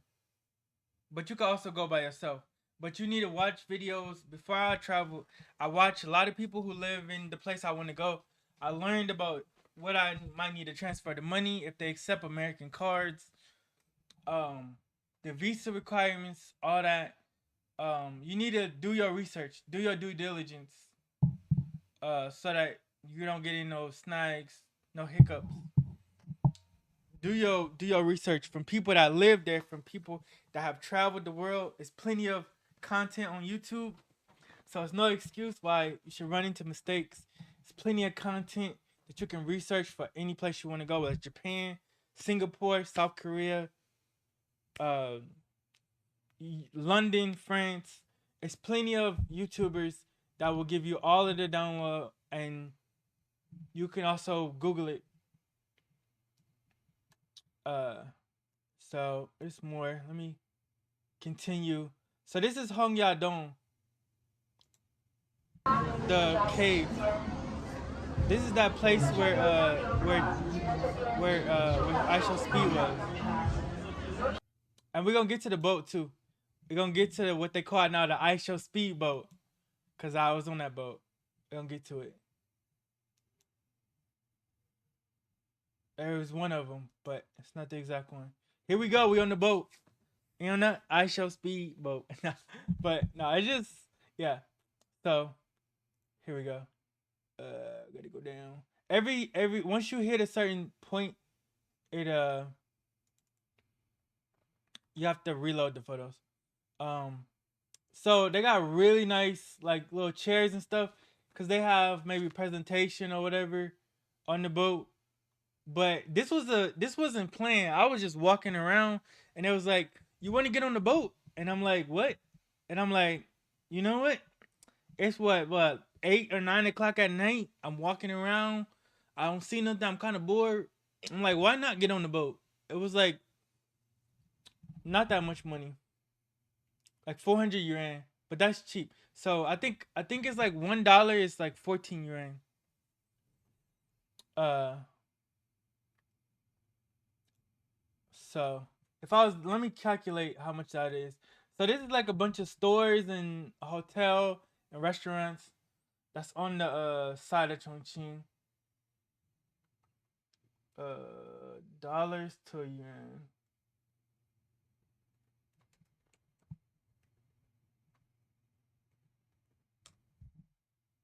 Okay, so it cost me 400 yuan. It cost me $57 to go on the boat. Yeah, like 57, like $60 to go on the boat. And so yeah, so I was on the boat, and they got food on the boat, really good food, and you can see this view from the side. It's best to go at night because of the lights. If you go at in daytime, you won't really get the view. But it's gonna be so many people. I'm not gonna lie. You're gonna be back to back with people. Like this whole area is packed.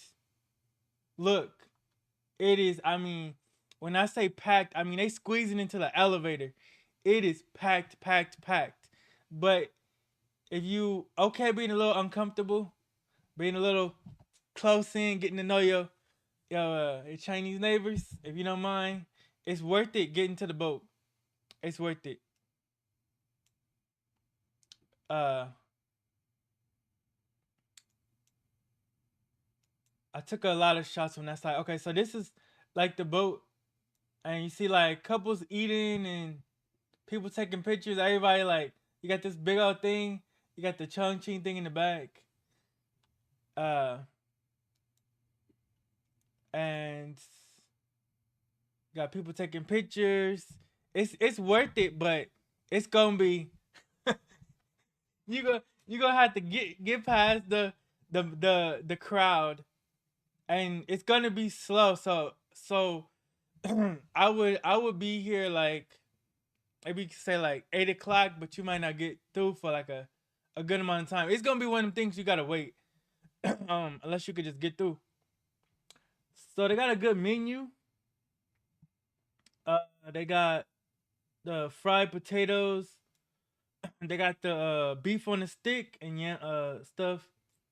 They got the fruit platter, watermelon drink, lemonade. Like I said, it's in yuan, so it's cheap.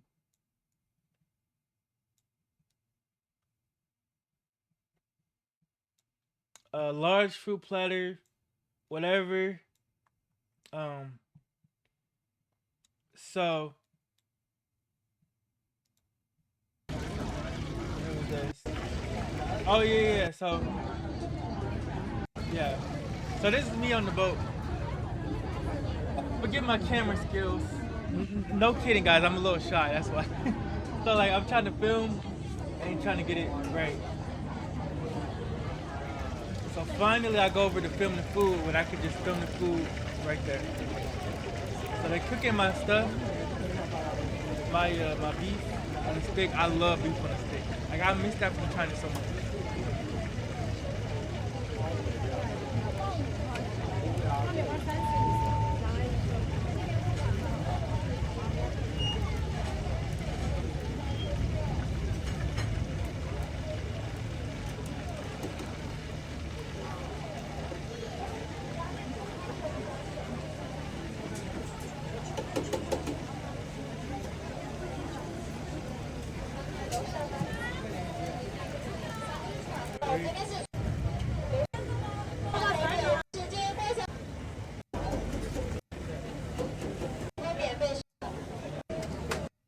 Yeah, and then I finally got uh, my stuff, and there it is right there, and it was good.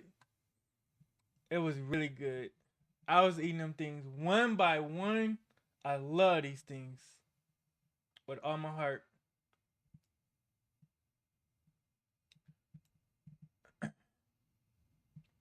And you can see this thing in the back. It's like Chongqing got so many lights and so many buildings lit up.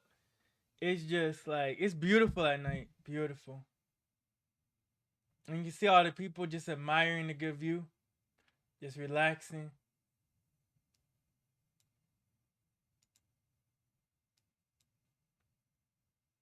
And then you got this little thing. I didn't never go here, but probably should go there next time.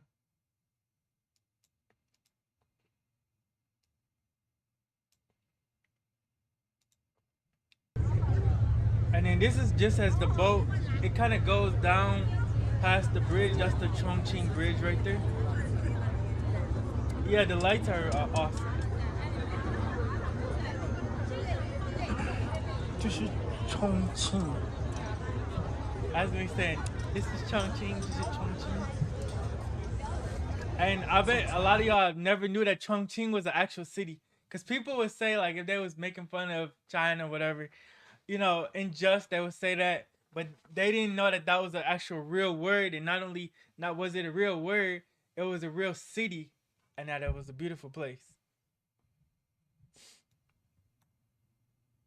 And they got like a lot of different boats, but the main one, the really nice one, is the one you want to get on. But they got different boats, and it looked like a speedboat right there, the GTA boat.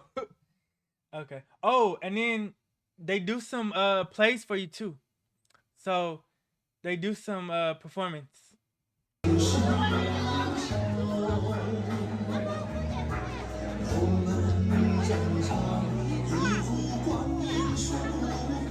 So he's basically doing this elaborate dance just to force the seat. But it's really interesting. 长柳和长语表演呢，看似简单啊，非常 And 是 it's 难 like 的 doing 表 kung 演， fu, 十 but 分的 he's doing it and not spilling the tea 演唱的时 somehow. 候有非常独特的一阵。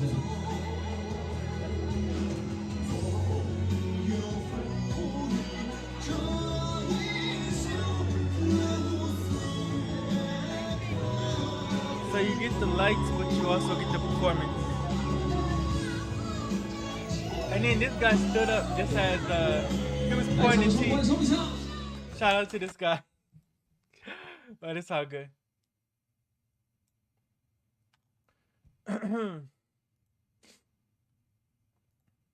速度非常快，这个表情灵活，看到是变得快，还是您的眼睛快。 Then they did the fan dance. 来，掌声送给吴老师。谢谢，感谢大家掌声的支持。第一张脸谱送给大家，愿大家像老师的脸谱一样，在今后的生活当中 Why did I 越 zoom out, 变 man? 越好。第二张，漂亮掌声。谢谢，速度非常快。 Honestly, this might be my best live stream ever. I don't know why I didn't do this before. This is so interesting.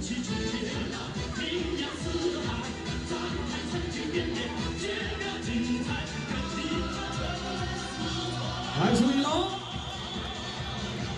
掌声，掌声！ He looks like one of those people from Ghost of Yote. I bet we'll see this in Where the Wind Beats in that game. 此时呢，我们可以感受到老师当中的每一个手势，包括脚下。 I still 来， have a 共 lot 同 to 期待 show, 老师的 so 庐山真面目。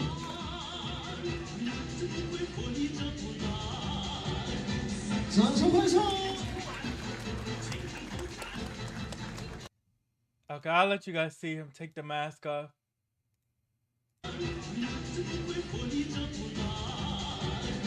掌声欢送！ Right, so you do pay for the food separately, but you do not pay for the you don't pay for the performance. The performance is included. 悬空、悬腕、悬指的方式留下此刻， And he's 因 gonna 为 do 现在的国内 calligraphy 呢，能有这样 in 的 1老师 minute. 应该是非常的少了。周老师其中一位，就要到这样。那创作同时呢，需要我们共同来见证，共同期待一下啊。 He's writing, and they're going to show you what he's writing. And he did this in just 1 minute with one 来，作品 hand. 完成，热情掌声送给蔡老师，好吗？谢谢老师。 Oh shoot! I guess I didn't even show you guys, but he did some really cool Chinese calligraphy. This is some more cool people I met. Yeah, I won't say their names, but yeah.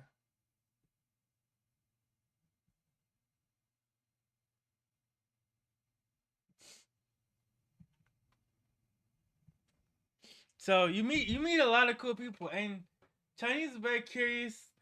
They eager to meet foreigners, people not from there. So they're eager to make friends with you. They're eager to learn English.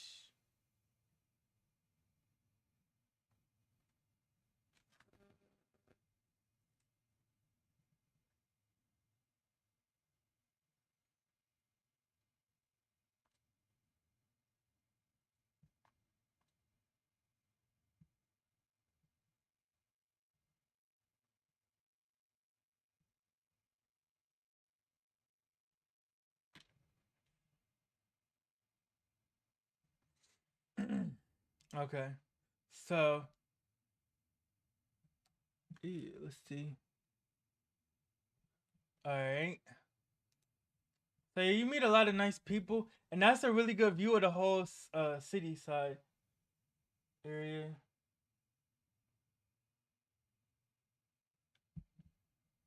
Good deal, yeah, it is. And it is really beautiful. Like all the lights that they do and all the buildings, it's quite the view. But it's quite the plane ride. It's quite the ride across China because I had to go on a 12-hour train ride, 11 hours train ride. But the train goes fast, you know. It would take double the time driving, but also flying would be more efficient. Honestly, I'll show you the train. It was earlier in the presentation, Tracy. Let's see. And the mountains were so beautiful. You guys are gonna see the mountains. This is Jiafeng Bay. I kept coming back to Jiafeng Bay at different times. Now this is a different part of Chongqing. This is a little area with some stuff. And Burger King. Burger King. Bao bao wang. So hamburger in Chinese is bao bao, ham bao bao. So they got Burger King, they got Subway, they got McDonald's, they got they even had a Mexican restaurant, um, that La Familia place I showed y'all. They got Dairy Queen, and they love KFC. Chinese people love KFC just as much as we do. They love KFC. Ah, damn, I'm trying to get to the other next picture. Okay, so this food was really good. This is some brisket. This is some more food I had. Some brisket, and I love my beef skewers. But this was like fried beef skewers, I think. And I had broccoli. It was a lot of food. Um, at this restaurant, really nice restaurant. And then I had a little, of course, leave it to KD to go to a really nice restaurant, and then just get brisket, broccoli, and some potatoes and a brownie. You making me hungry. Okay, let me. And then I had crab. I didn't eat crabs, but they was giving away crabs that day. So yeah. But I don't do seafood like that. I eat catfish, salmon, and tilapia. That's the only seafood I eat. Low. You making me hungry, low. And then you got the tea house. The tea house is really nice.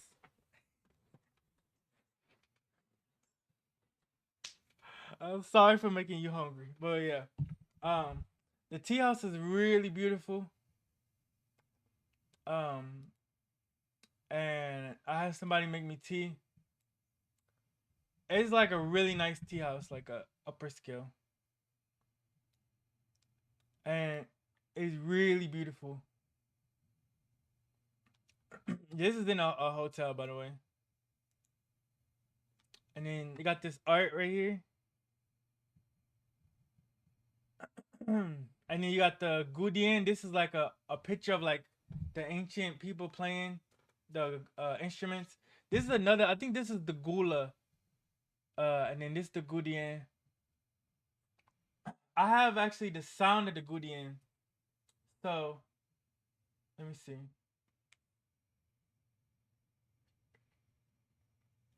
Let me get the sound of the Gudien.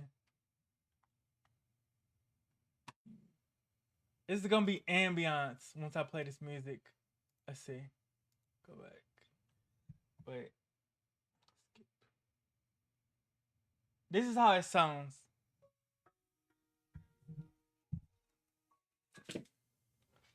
Dang, I messed that up. Okay. Let me try the second thing. Here we go. Gudien.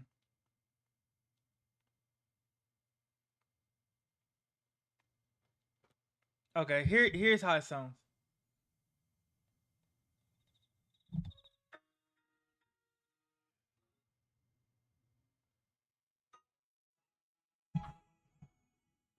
It's a flute too, but Yeah, the strum instrument in the background.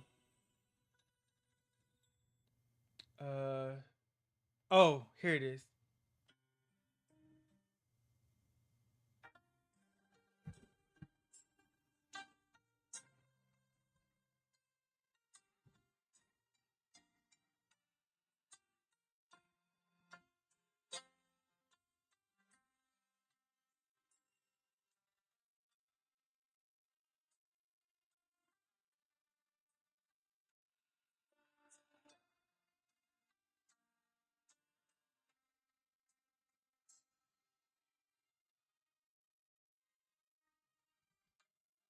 So yeah, so that's how it sounds. That's how that instrument sounds. Okay. And then this is like the main part of it. So people can just come in here, enjoy tea, and they make it for you. Uh, and it's quiet, nice little quiet place. And it's got the sound of water running. It's peaceful. It's peaceful. So this is the train station going back. Chong Bay Station.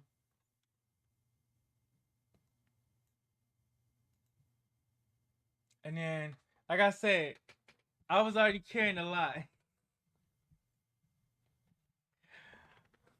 Cause I was there for 2 months, so I had to pack for 2 months. Right. But you see me being efficient. I'm like, ain't no way I'm finna carry this backpack on my back whilst I'm walking. Cause when you once you get to a new city, you gotta get to a hotel. And I'm like, shoot, it's close enough that I can walk. So I did a lot of that. That's probably the most I ever walked in my life. It was in China, to be honest. But that's my little travel thing. I have my little umbrella, my 2 suitcases, and my book bag. But I was on a journey of my life. Let's see. Okay, here go me eating hot pot again. By this time, I had gotten used to the spicy. Okay. By this time, I had gotten used to the spicy. Uh, and you can see I had the fried rice, Gatorade, water, and more of the meat. You said, I know you have fun. I did. I have fun. Okay, so this is the train ride. Yes, it is a long train ride, but they got bathrooms on the train, and you can sleep. But make sure you buy a seat. On the first one, I didn't really read the ticket, so I didn't have a seat. But they did let me sit down like a little bit. But you got to make sure you get a seat, because a 12-hour train ride is not fun when you don't have a seat. So make sure your ticket have a seat. Like you need to learn. I honestly I wouldn't recommend China for a lot of people unless you know some Chinese. But don't let that scare you. Shanghai is beautiful enough. You don't necessarily need to go deep inside China. Cause Shanghai is foreign friendly. But this is how like the countryside looks. It's beautiful mountains that you get to see as you're going by. It's beautiful mountains that you get to experience, and you get to see the countryside.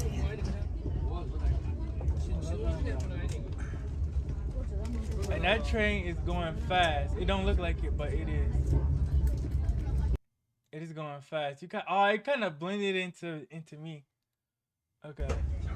I was just taking like little clips as we was going further and further.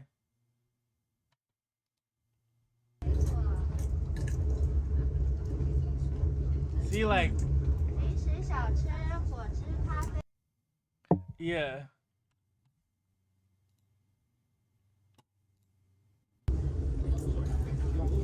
This is like how it is riding across the middle of China. Right.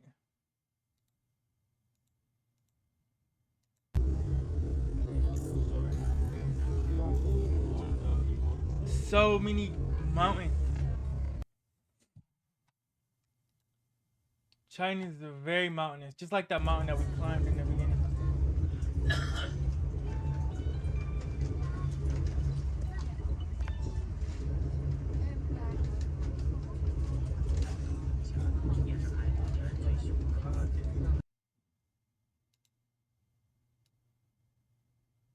But yeah, just look at that, like small town living and looking at the sky and just mountains all around. This is like the real village right here. Love it. It's beautiful. And God made all this. He made all of that. Like, God is awesome.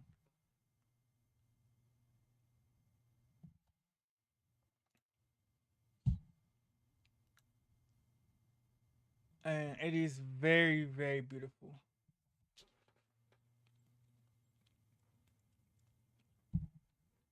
Now you guys can see why I said, let's go on a journey. Because I'm literally taking you on my journey.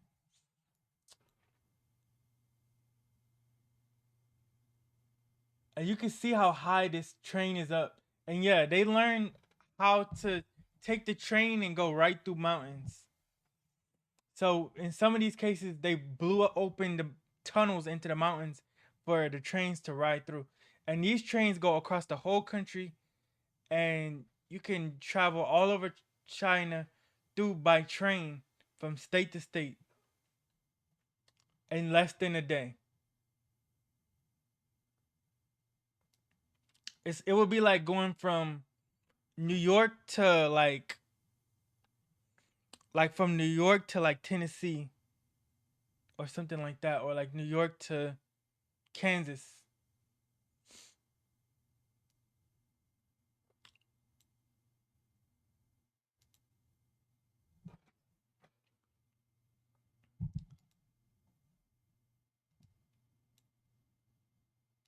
And so from cities to mountains to ancient towns, it's so much that you can see in China.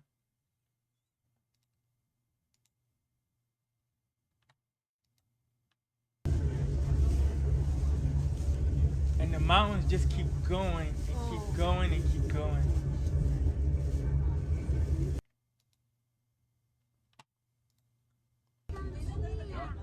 And then you get to stop. You do stop in each city. Now you don't get out, but whoever is whoever is trying to go to that city, they get off on that stop.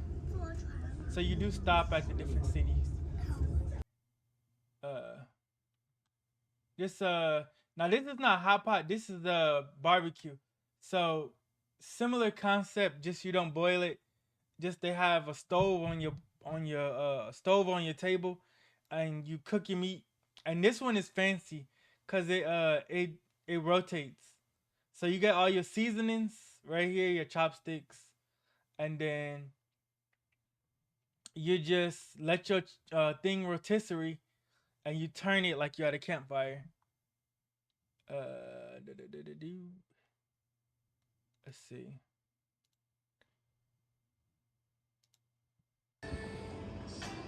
Sorry, I'm making y'all hungry, but it was really good. I love all this food. This is making me hungry too. Hopefully, I get done quick. But okay, so this is some of the pastries that they have, and you can see some dumplings over here.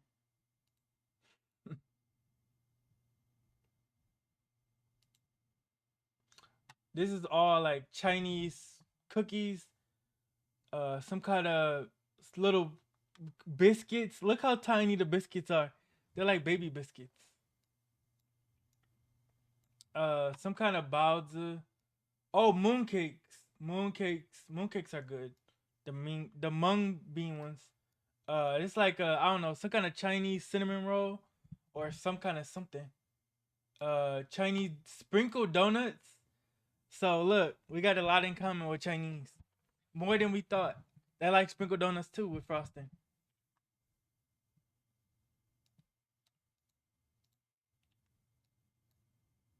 And then these are mooncakes too. Some kind of coconut snacks or whatever. And the main reason I'm showing you all this food is I just wanted you to know that like I wanted you guys, everybody watching the videos and stream, to know like Chinese food is so much more than what you thought it was. Okay, Shanghai, here we are. I only spent 2 days in Shanghai. I wish I spent more time in Shanghai. This was my first trip out the country. Uh, so I had to learn as I went. And I almost got lost in the airport in Japan. Japan has so many checkpoints. Japan, honestly, I thought China was gonna be strict because it's China, right? No, China was ordered, but it was not as strict as Japan. Japan was so strict. They had, I kid you not, like 8 checkpoints in the airport. Especially once you got close to the gate, they had so many in Osaka Kansai Airport. They had so many dang checkpoints. It was crazy. I mean, Japan, you would think Japan is like chill. No, Japan do not play. Japan got like 10 checkpoints in the airport. Like, you talk about TSA, yes, I'm talking about TSA. Where you gotta put your stuff on there. Japan, at least at the Osaka airport, they do not play. They got so many checkpoints. They're gonna do the metal detector thing. I lift my arms up and stuff. And I was so tired because uh I was you know, I have flown like 20 something hours, or at least most of the way. And so I forgot a pencil in my pocket. So I'm like, oh shoot, I gotta take that out of my pocket, whatever. And then so she like, okay, I gotta like pat you down, gotta check whatever. And then she ended up just letting me go, cause she saw I was tired, and I was like, I promise I don't got nothing crazy. But yeah, and she was a nice lady, but she was doing her job, and they had so many checkpoints. I just remembered that reminded me when I saw when I saw uh the one thing. But yeah, okay. Here we go. Okay, so Shanghai, Shanghai. This is the number one city I recommend for foreigners. And yes, you will be around a lot of people. So if you're gonna be in China, get used to it. There are 1 billion people in China. 1 billion plus. Everywhere is gonna be full of people. You're gonna get to know and see every type of Chinese people that exists in any big spot. You're gonna see so many people, especially in Shanghai. Look at this. This is just at the Pearl thing, but when you walk in the street is full from corner to corner. But this place they're leaving the road open, and this is the Shanghai Pearl thing. So, and Shanghai is every city in China has these lights. Let me go to the map. Look, this is China. Look at all these cities. A good amount of these big first tier cities, Shanghai, uh, Guangdong, Hong Kong, uh, where is it at? Uh, I'm looking. Oh, Chongqing, right here. Chengdu is another one, right? All the way up to Wuhan. That's Wuhan right there. I know y'all want to know where that spot is. Um, so when I took that train from here all the way here. So that's why I say it's like riding across America. I took that train a far ways, and they got trains. You can get to anywhere in China for the train. The city I really want to go to is Guilin, cause Guilin got Yangshuo, and look at that. Look at that chat. Guess why I want to go to Guilin? They got beautiful mountains. Look at that.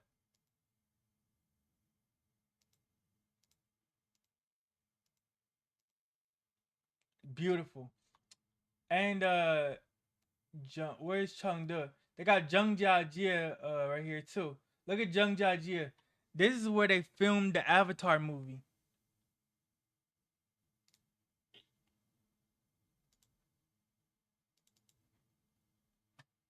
This is where they filmed the Avatar movie.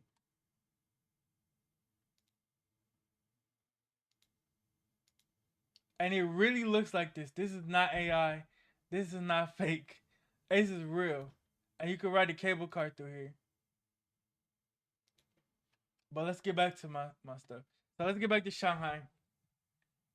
Those are my two like on my list. Like at some point I gotta see Zhangjiajie and Guilin. So yeah. I got this big tower. I didn't see much of Shanghai, but I did do the Nanjing Lu. So it's a lot of history in Nanjing Lu. It's where the Japanese had invaded and actually occupied China for a bit and did a lot of bad things. So they really have a lot of pride in that they built this city up and that they were liberated and stuff like that during World War II. So this street is not a busy shopping, thriving district, but has a sad history from the Nanjing massacre.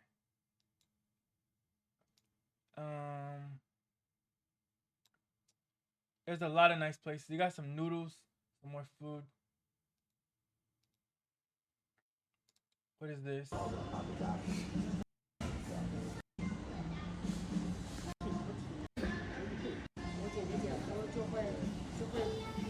Oh, this was me ordering McDonald's. I was recording myself. I was recording myself speaking Chinese. I don't even know if the volume was good enough on that one. Okay, we have to get the Dushu Lake. Here we go. And yes, there are churches in China. Shock, I know, yes. But there are churches in China. It's becoming a little bit more accepted.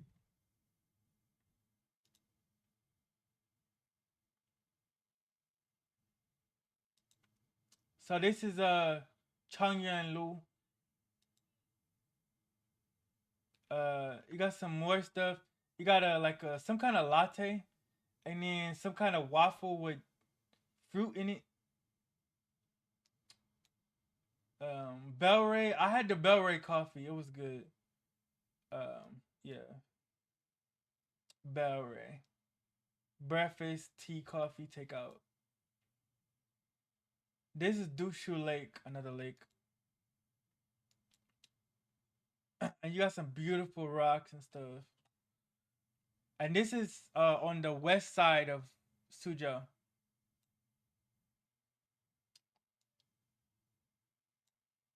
Trying to get through this. Like I said, I have a lot of content.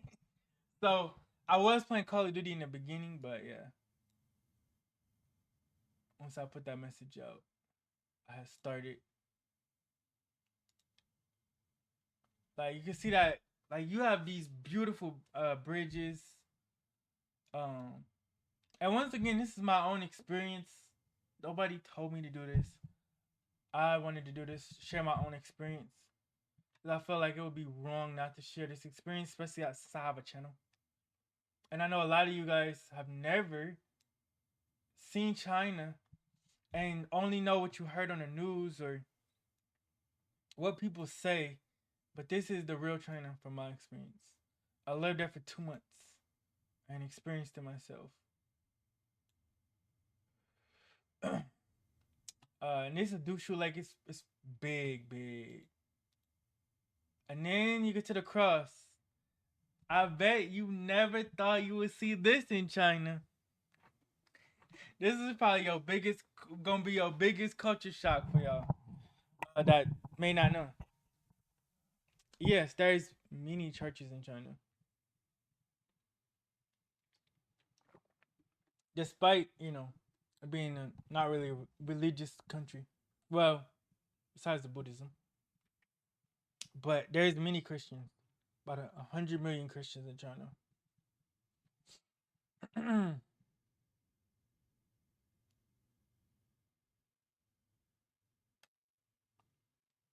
So we're gonna get to that's the actual platform where the church is.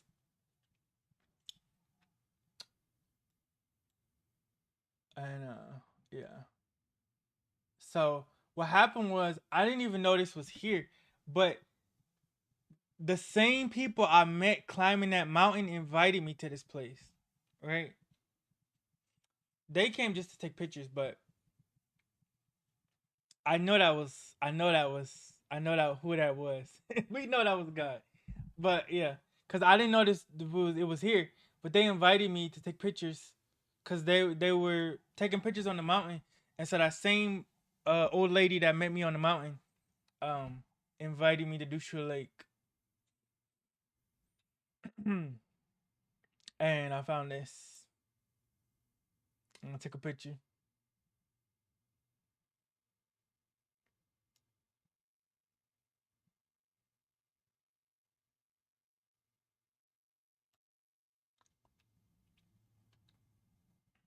A sanctuary in Chinese.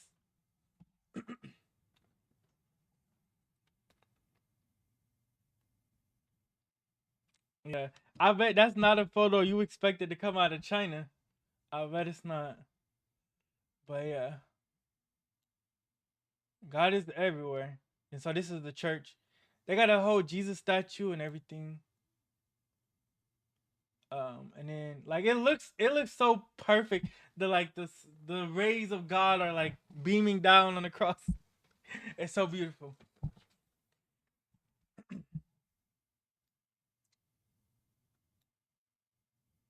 And yeah. Even in China, God's people are there. Okay, and then this is the steak thing again. So thanks. You said nice photo. Yeah, it was.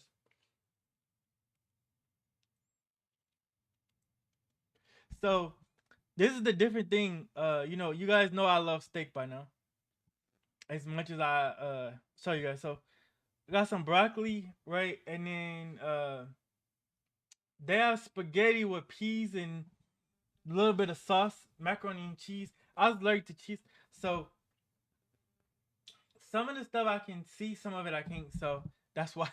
But yeah, that was a good steak. This place I kept coming back because, and it was in one of the malls.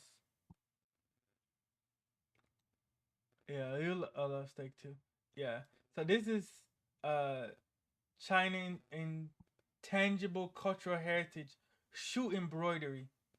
So I can actually go back to that one guy who was embroidering stuff. So a friend gifted this to me.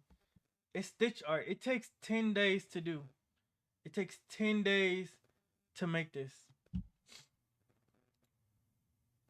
And here's the subway. I showed you guys this is how it looks when you go into the subway. Um and they have a subway like 5 or 6 lines that go through every city, and you can get around the city without a car and without a taxi in a reasonable amount of time. uh the bigger train that you saw earlier, that was for interstate travel. This is for local travel, and this is line 3 basically. Just yeah. So you can see it looks really nice.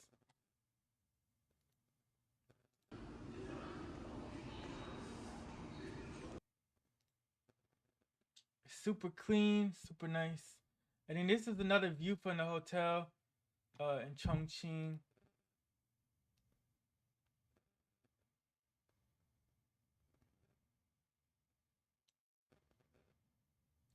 This is the People's Square and the Bund, and then U Gardens. So this is the what I was telling you about. This is Nanjing Lu. Nanjing Lu is huge. It goes for quite a while. And like I said, China's very safe. You can see there's always some police out, and maybe even you might see a soldier every now and then. So it's very safe. Nobody's gonna like attack you. Somebody might try to scam you. So there will be some people try to approach you and like sell you stuff, and just keep it walking. Just keep it walking. I definitely was approached a lot of times to try to sell me fake stuff on this road. But other than people trying to sell you fake stuff on the road, other than that, you're safe. But as soon as the guards find out, they will tell that person to stop. The security guards, police, and sometimes they have military.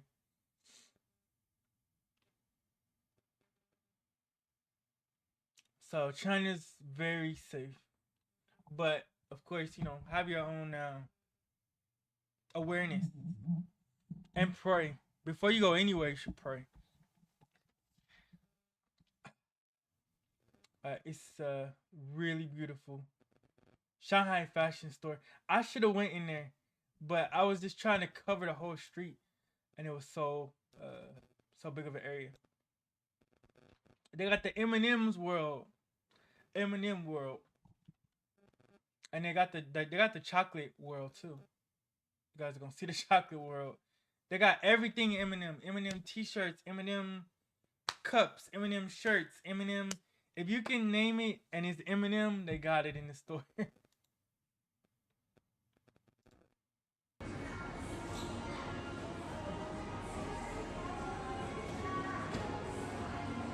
M&M glasses. They got all the M&M characters. Uh, uh, your favorite candy, M&M. This is the M&M store. Everything M&M hats, M&M everything, and all of the M&M characters. I guess he's called Fire Hydrant, huh? Oh, and they got their quotes too. I instinctively know how to have great. I have great instincts. My favorite thing about today is everything. I'm too busy shining to throw shade. I may look sweet, but I don't sugarcoat things. I woke up like this. I find your lack of concern extremely concerning. That's kind of funny. What's your best quality? If I had to pick one, I say charisma and my smarts, of course, my humility. Uh, well, I guess the first thing I would do is wake up.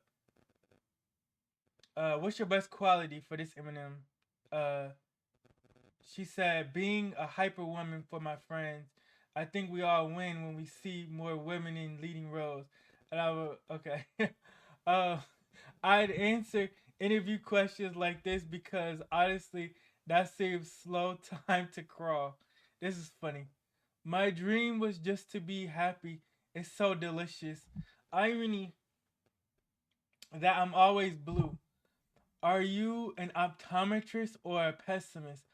I'm positive something will go wrong at any moment. Oh goodness.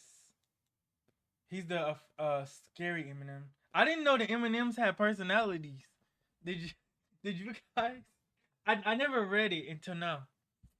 I didn't know they had personalities. That's kind of funny.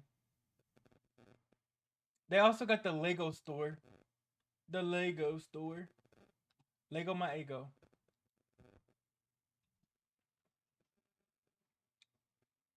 I've been wanting to play Lego Batman for a while, but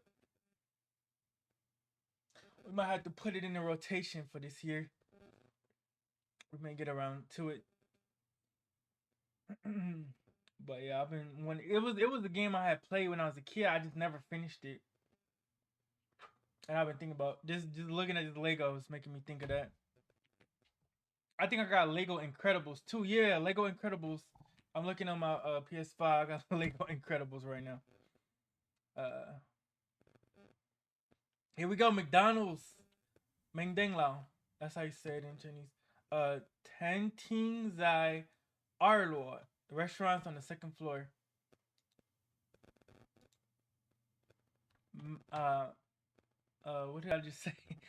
Mandang Lao. Mandang Lao. McDonald's. So this is the menu, obviously. I'm sorry it's on the side. You just gotta turn your head a little bit. I'm not the best photographer. But you got your, standard Coke, fish fillet, standard McDonald's menu.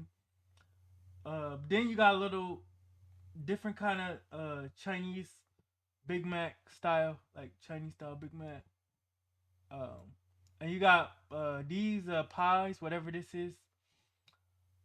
I'm not sure. I don't know that character. I don't know every character.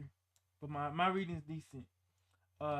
You can actually get a drumstick. They got drumsticks at McDonald's in China. Actual fried chicken. Look like Popeyes. They got oh, I didn't go there, but they do have Popeyes in China. Yes. Yes, that's the other one. They got Popeyes in Shanghai. And they also got Texas Roadhouse. That just reminded me. But I didn't go to those, but I did see those. Cuz I was, and they got Pizza Hut. I didn't go to none of those. The ones I just talked about. Texas Roadhouse, Pizza Hut, or Popeyes. I didn't go there, but they do have it. In addition to KFC, McDonald's, Subway, and Dairy Queen. Yeah. And Burger King. And they also have these chicken nuggets that look chicken cutlet thing majiggies. So yeah. And you kinda order on the little that little station thing majiggy. Let's go down, let's go down. They got a cool little like action figure store. I'm kind of go through this quick. Got a little cool action figures. I thought this was cool. I'm gonna kind of go through it quick.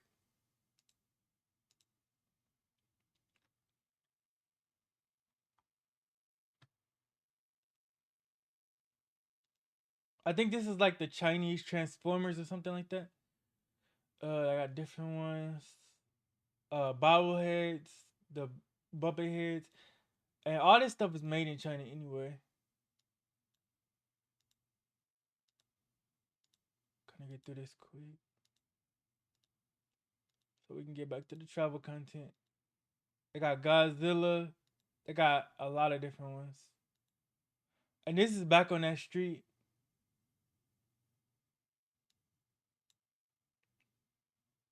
So I went. They also got a shoe store.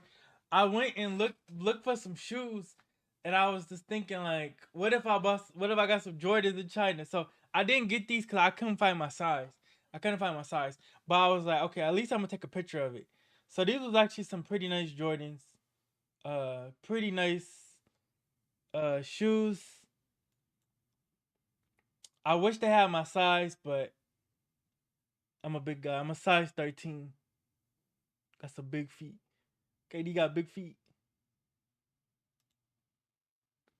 And also, if you are buying clothes in China, the size is different. So whatever your size is in the US, it's gonna be different than it is in China. So you might be 2 or 3 sizes up what you are in the States in China. I did buy a couple shirts.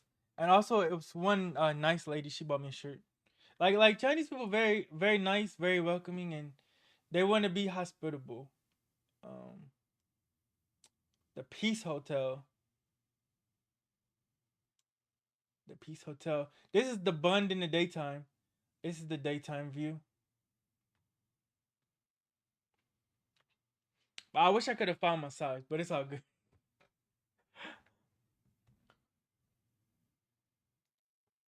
I'm trying to. Oh, Chocolate World. Okay, so we getting to the end, and then I'm gonna go back for my mind, cause she deserved that content, cause she was supporting. Not only that, but supporting monetarily, so she get all the content. So I'm gonna go back, cause we're getting towards the end. But this is Chocolate World. I'm just going, yeah. This is Chocolate World. So they got chocolate everything. Chocolate elephants, chocolate dinosaurs,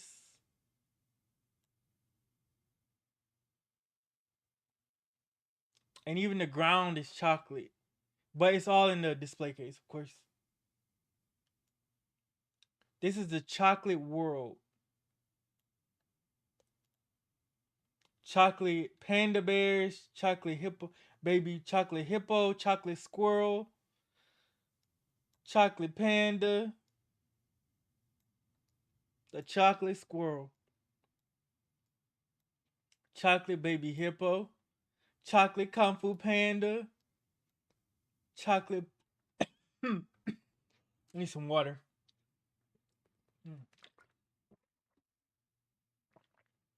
And this was around October, so that's why they had this stuff.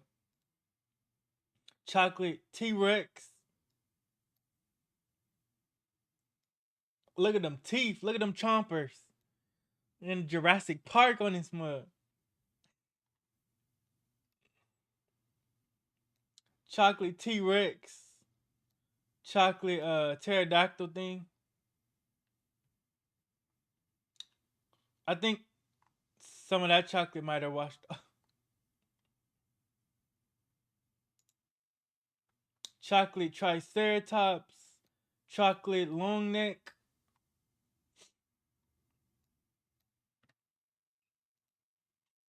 Yeah. Chocolate art. So like this is the real China. Like I'm showing y'all everything. So everything, a lot of stuff y'all was told. For the most part, I would say, as long as you're not, you actually do have some freedom in China. As long as you don't get political, you could pretty much do, you know, what you like. Obviously, they got laws and stuff, but it's not like you just can't be involved in politics. That's it. For the most part, like people can drink in public. I don't like that. But people can drink in public. The You probably won't get pulled over. They send tickets in the mail. They got cameras uh everywhere. Um and you wouldn't want to get charged with a crime no way cuz they got a 99% conviction rate. So if you get charged, you most definitely will get indicted. Um they got Gucci again. So, you can't be on no goofy stuff in China cuz they're not going to play with you. You got to be on your best behavior. Cause they will get you up out of there quick.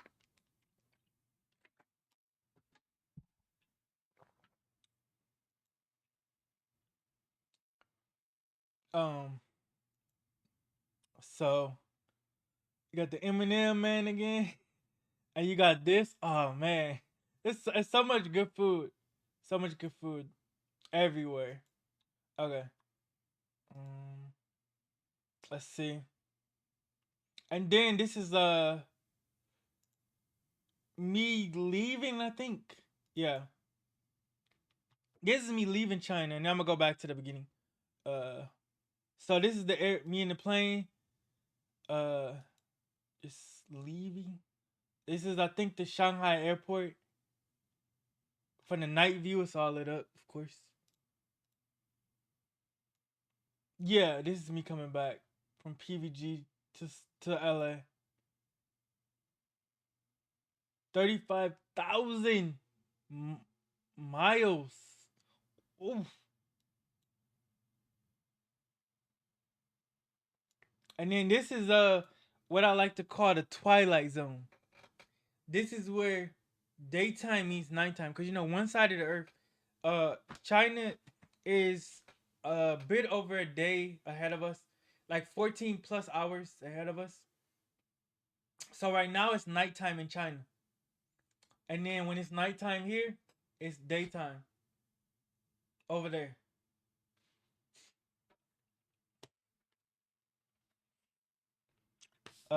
So right now it's like maybe 3 a.m. in China. And so this is the twilight zone. This is a part of the ocean where daytime means nighttime, which is crazy. And the ocean is so vast, so much dang water.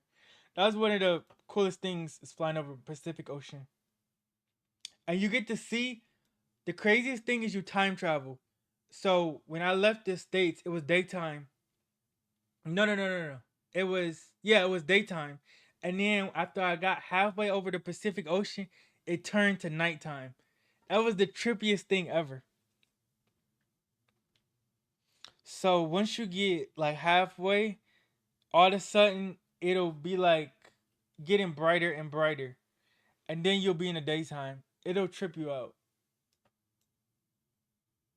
That's another experience you need to have. Whether you go to Japan or wherever, Hawaii. Well, not Hawaii, but Asia in general. Uh, whether coming or going, because it's like a 20 to 30 hour flight. Um, with multiple stops. It's a long flight. Uh,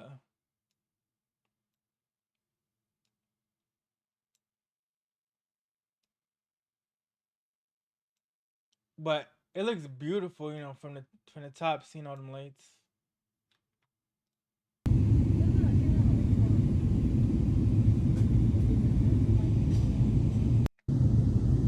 And this is the takeoff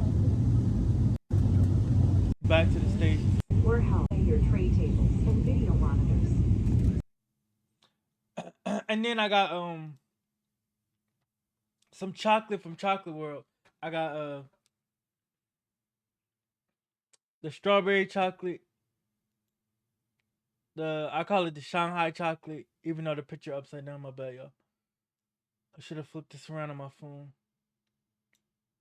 And then the coconut chocolate I got from the Chocolate World. Okay, let's go back to the top. I'm gonna go back up.